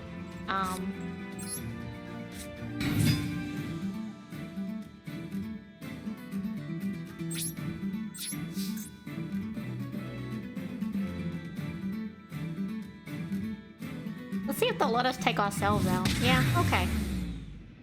It is what it is. There were a few okay duels. It was, there was a lot of... some sweaty people in here tonight. Yeah, so, let's go do a rundown. But yeah, thank you so much, everybody who was here earlier, anybody who stuck around. All I knew Chris Day friend. for stopping on by and being with me in my scuff and everything. Being here for my a stream that I was very nervous about. Really do appreciate it. I hope that I can be entertaining in some ways. And if not, well, I appreciate you guys being here anyways for it. Really good seeing some of my regulars from my Yu-Gi-Oh time. Really appreciate you all. It's nice to see you. Rika, Tusakin, I'm really glad you were able to make it. And anybody else who was looking too, it was also nice to see Romeo was here earlier too. My next stream is actually gonna be on Sunday. This coming Sunday, so like 2 days from now. I guess maybe less than 48 hours from now at 12 p.m. PST. If you guys are interested in art, I'll be doing art then, and I'll be doing little doodles for one doodle for someone who is an existing follower. You don't have to necessarily be a new follower. You can just show up, and I'll do a 5-minute doodle. I may put like a general restraint on what can be requested in terms of you know, to keep it a little bit reasonable on the requests, but that's what we'll be doing to try to get myself into doing some art. So I really appreciate you all. Thank you so much for coming to my soft debut. I'm Santon Salieri, and I hope you all have a nice, wonderful night. I appreciate all the support and love that you've given me. And I hope some of you have been inspired to be duelists, because when it comes to duels, I'm the biggest fan. And I hope everybody else can enjoy Yu-Gi-Oh! As much as I do. And if you don't enjoy Yu-Gi-Oh!, I hope you enjoy the things that you actually enjoy. Have your own hobbies, your own fun games. I'm rambling, so I'm gonna call it off. Good night, everybody. Thanks so much for showing up. Santon Salieri signing off.